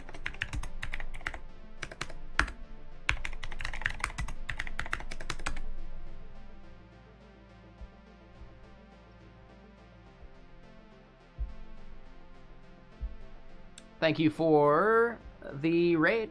Welcome.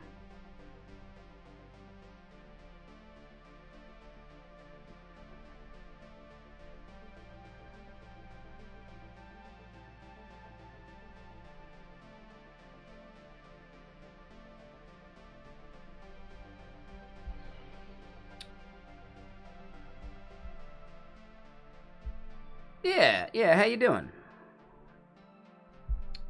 So hold on, over in the bin folder,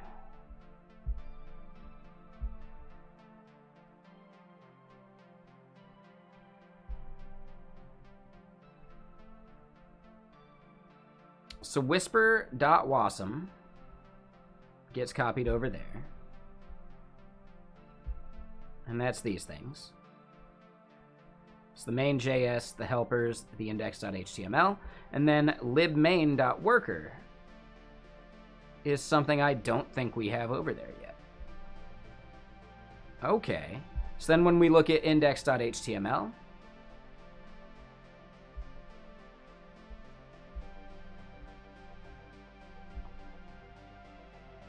we got helpers.js right there.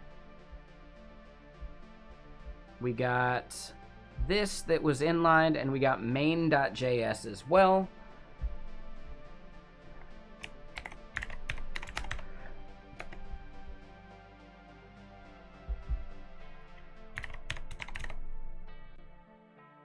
Aha! So libmain.worker.js might be missing.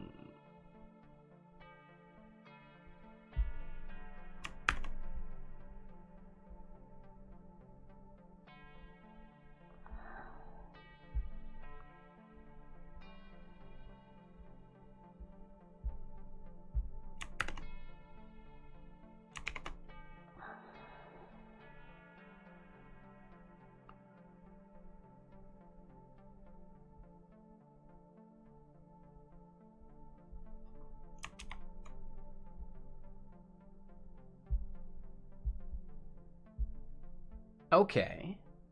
But yeah, what were you up to, Jeff? How's your Twitch bot going? And what is Syntran?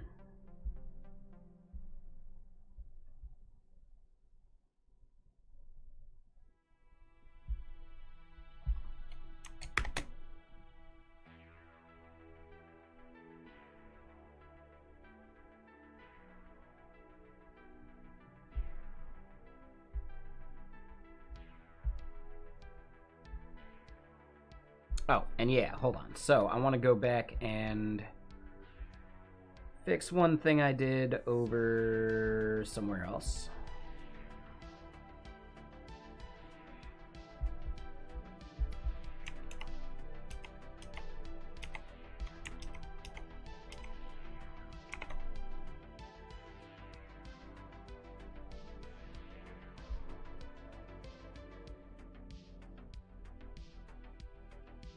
Oh, interesting. Oh, that's fun.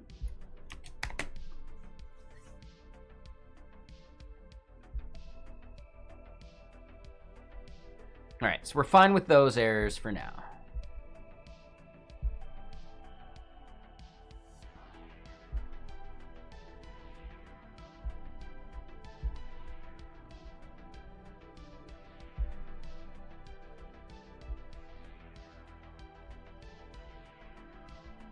We still get an uncaught there.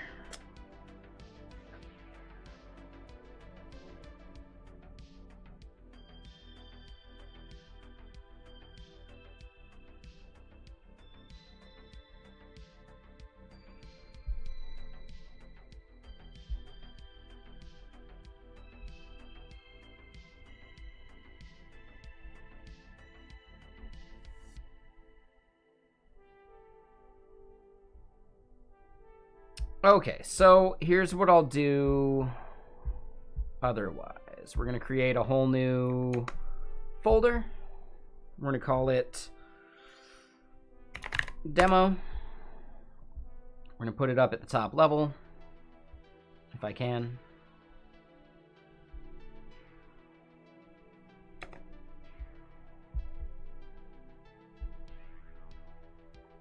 Here we go. So in demo here, I want to grab what we built over here. All of these.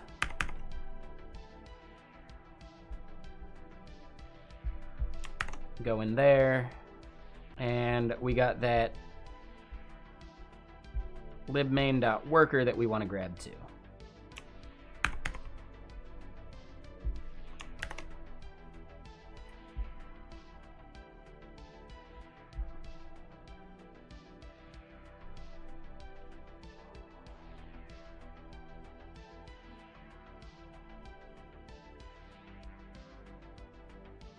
Now, we're going to run into a slight issue with this, but let's try and fiddle with that just a little.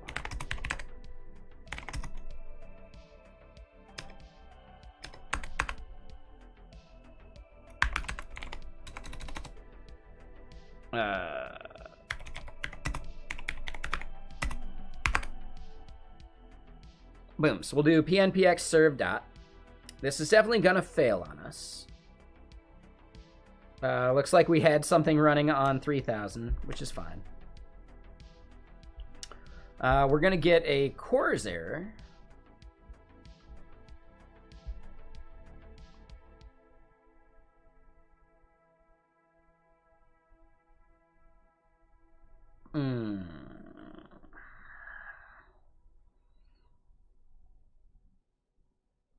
And yeah, shared array buffer is not accessible, because we need to serve this with some specific headers.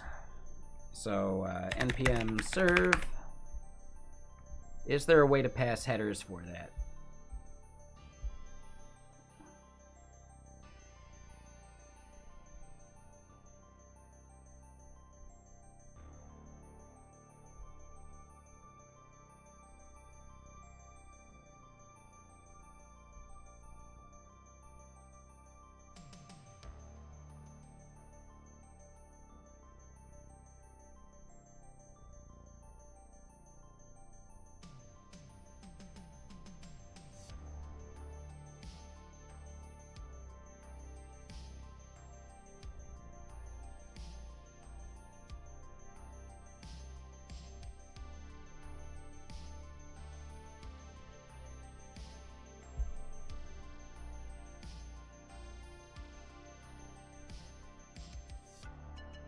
Aha, so yeah, we could create a serve.json. Oh, yeah, wrong place.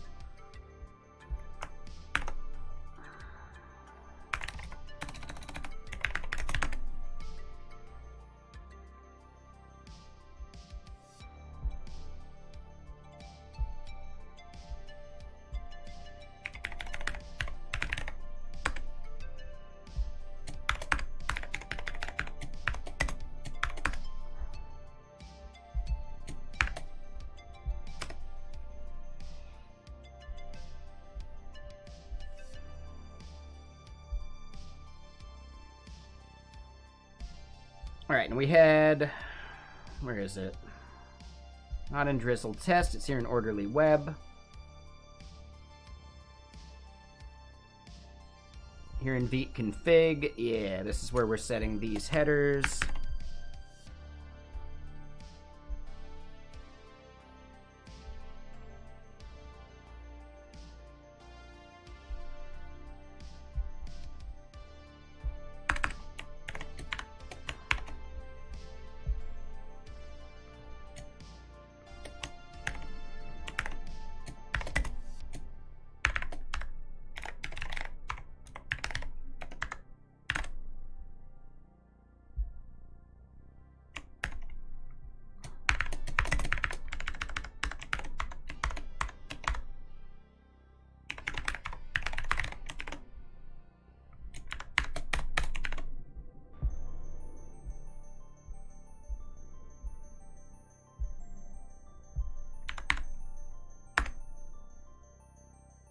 All right, so that should give us access to shared array buffer, I think, now. Oh, maybe not.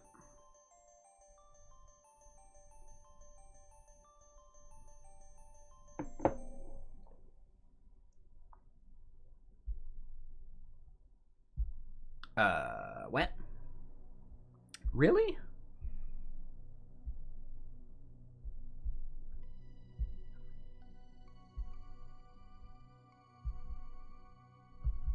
Hold on. What did I miss with serve?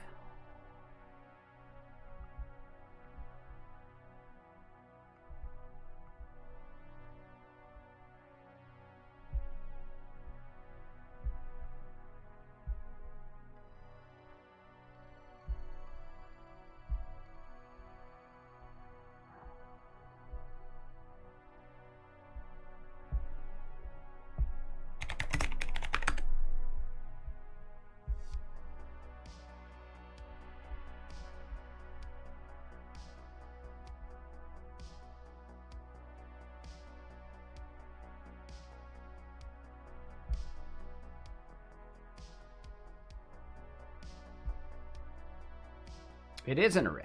Okay.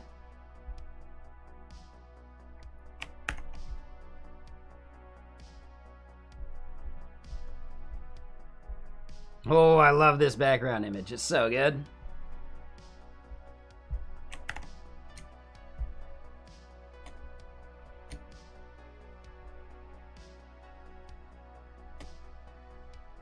Aha.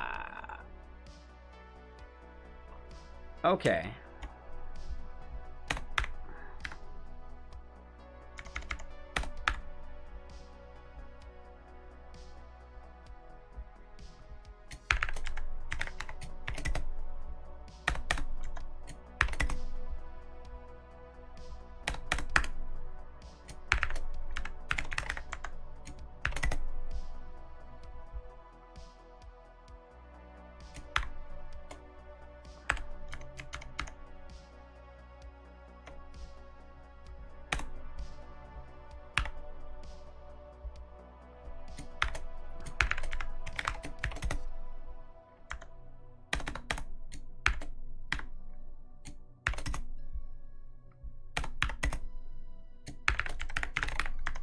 All right, so here value that.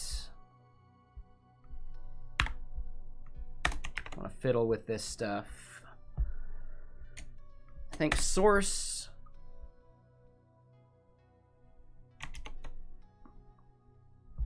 We end up doing this as well.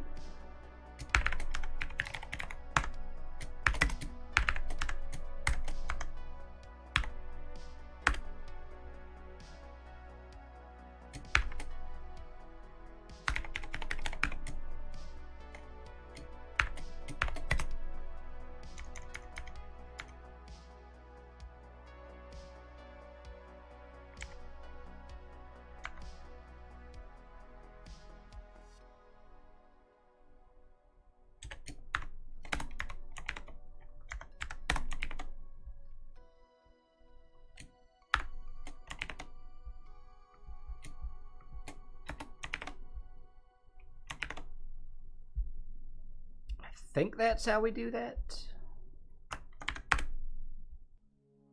Will it blend? I probably need ******. Yeah, so let's do that real quick. Yeah, way too many of these windows open.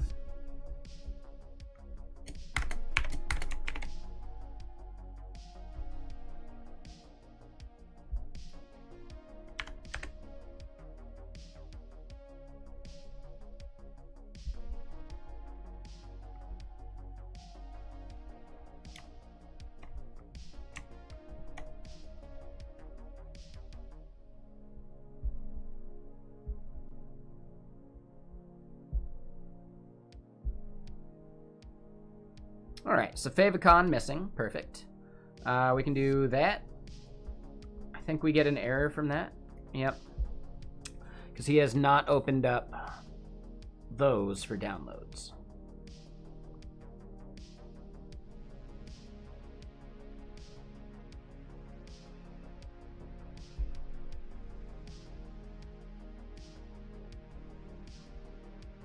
So, in the demo here, we just want to fiddle a little bit with where those come from.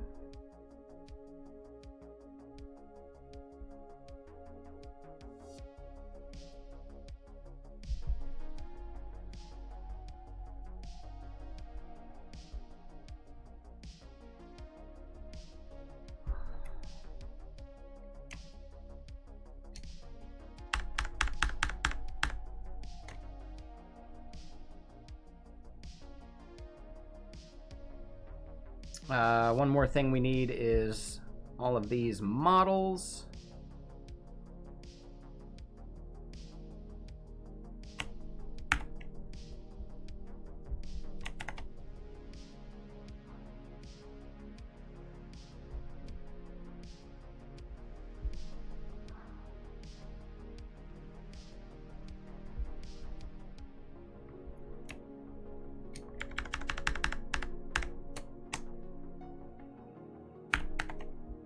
We're going to replace all of those. Oop. With models / that.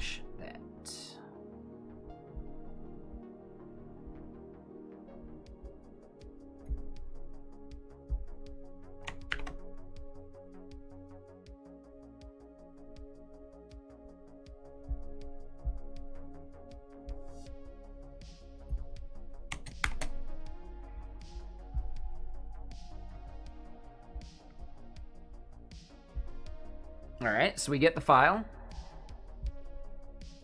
We choose that. And all we've done is change where the files come from. And we do see it actually work.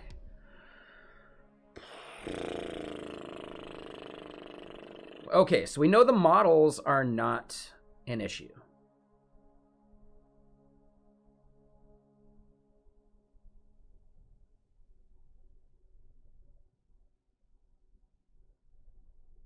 We know that the models are not an issue. What we need to now do is try and figure out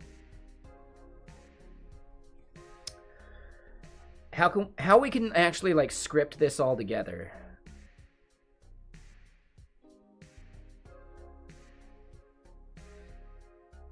Because we know that these things are actually like loading locally for what we're looking for now.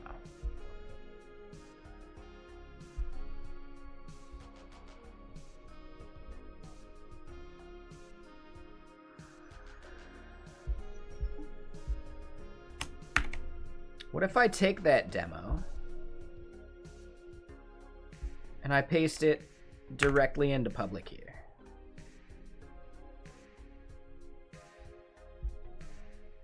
And then in the router,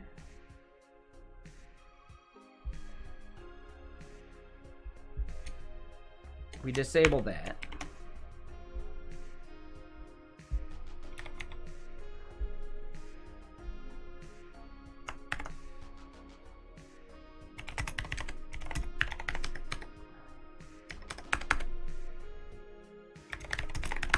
If we do pnpm dev here, can we load up that demo file within the folder in the same way that we just loaded it? We should have all of our headers serving all of it up for us. So we should be good there.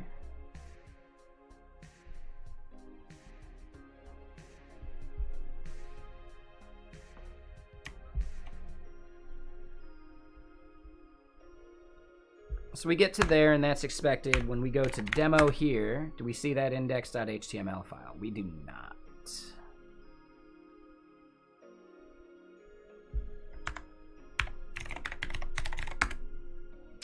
If we load the index.html directly, does it work? So now we go.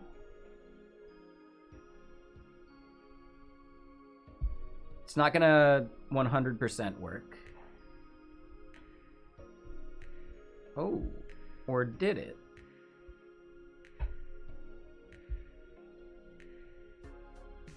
Ah, so that was already in base.en.bin. I think I want to go in and clear our storage.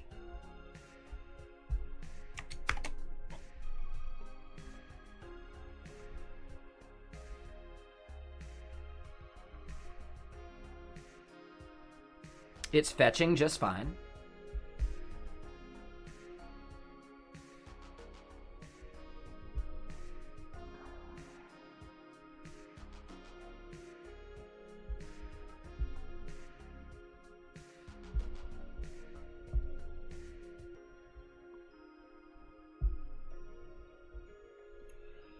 Yep. Okay, so that works. Interesting.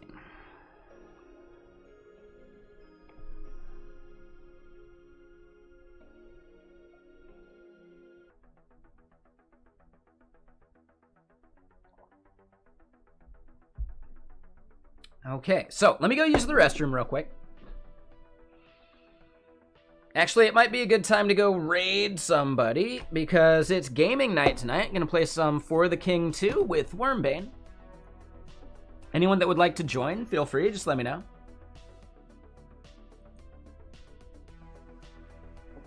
But yeah, who do we go raid? We see Acorn going. We see DM Mulroy going. We see Juicebox Hero going.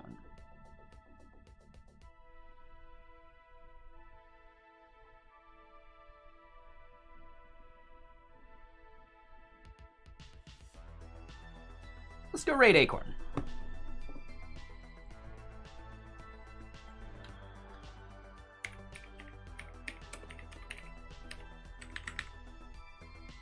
If y'all are not aware of Acorn, Acorn is making a pretty cool gaming platform. Really worth checking out. I think they're still working on the pool game. Adding bots for playing pool. Nice. So that you can actually play solo, which is nifty. So yeah, let's go see what Acorn's up to. I'm going to get some food in my belly, and then I'm going to play some For the King 2 tonight. Should be good. I think we're on to something here. We're able to actually get their demo working locally. So it's just something I messed up in the conversion process to React. And realistically, we don't need their entire form for that process. We just need to run Whisper. So yeah, we need to like really gut the, the process of what they're doing here because it works. It just doesn't work in my custom React wrapper around it. Probably something very simple that I just messed up. But we'll figure it out. So in the meantime, let's go say hi to Acorn. I will see some of y'all over on gaming.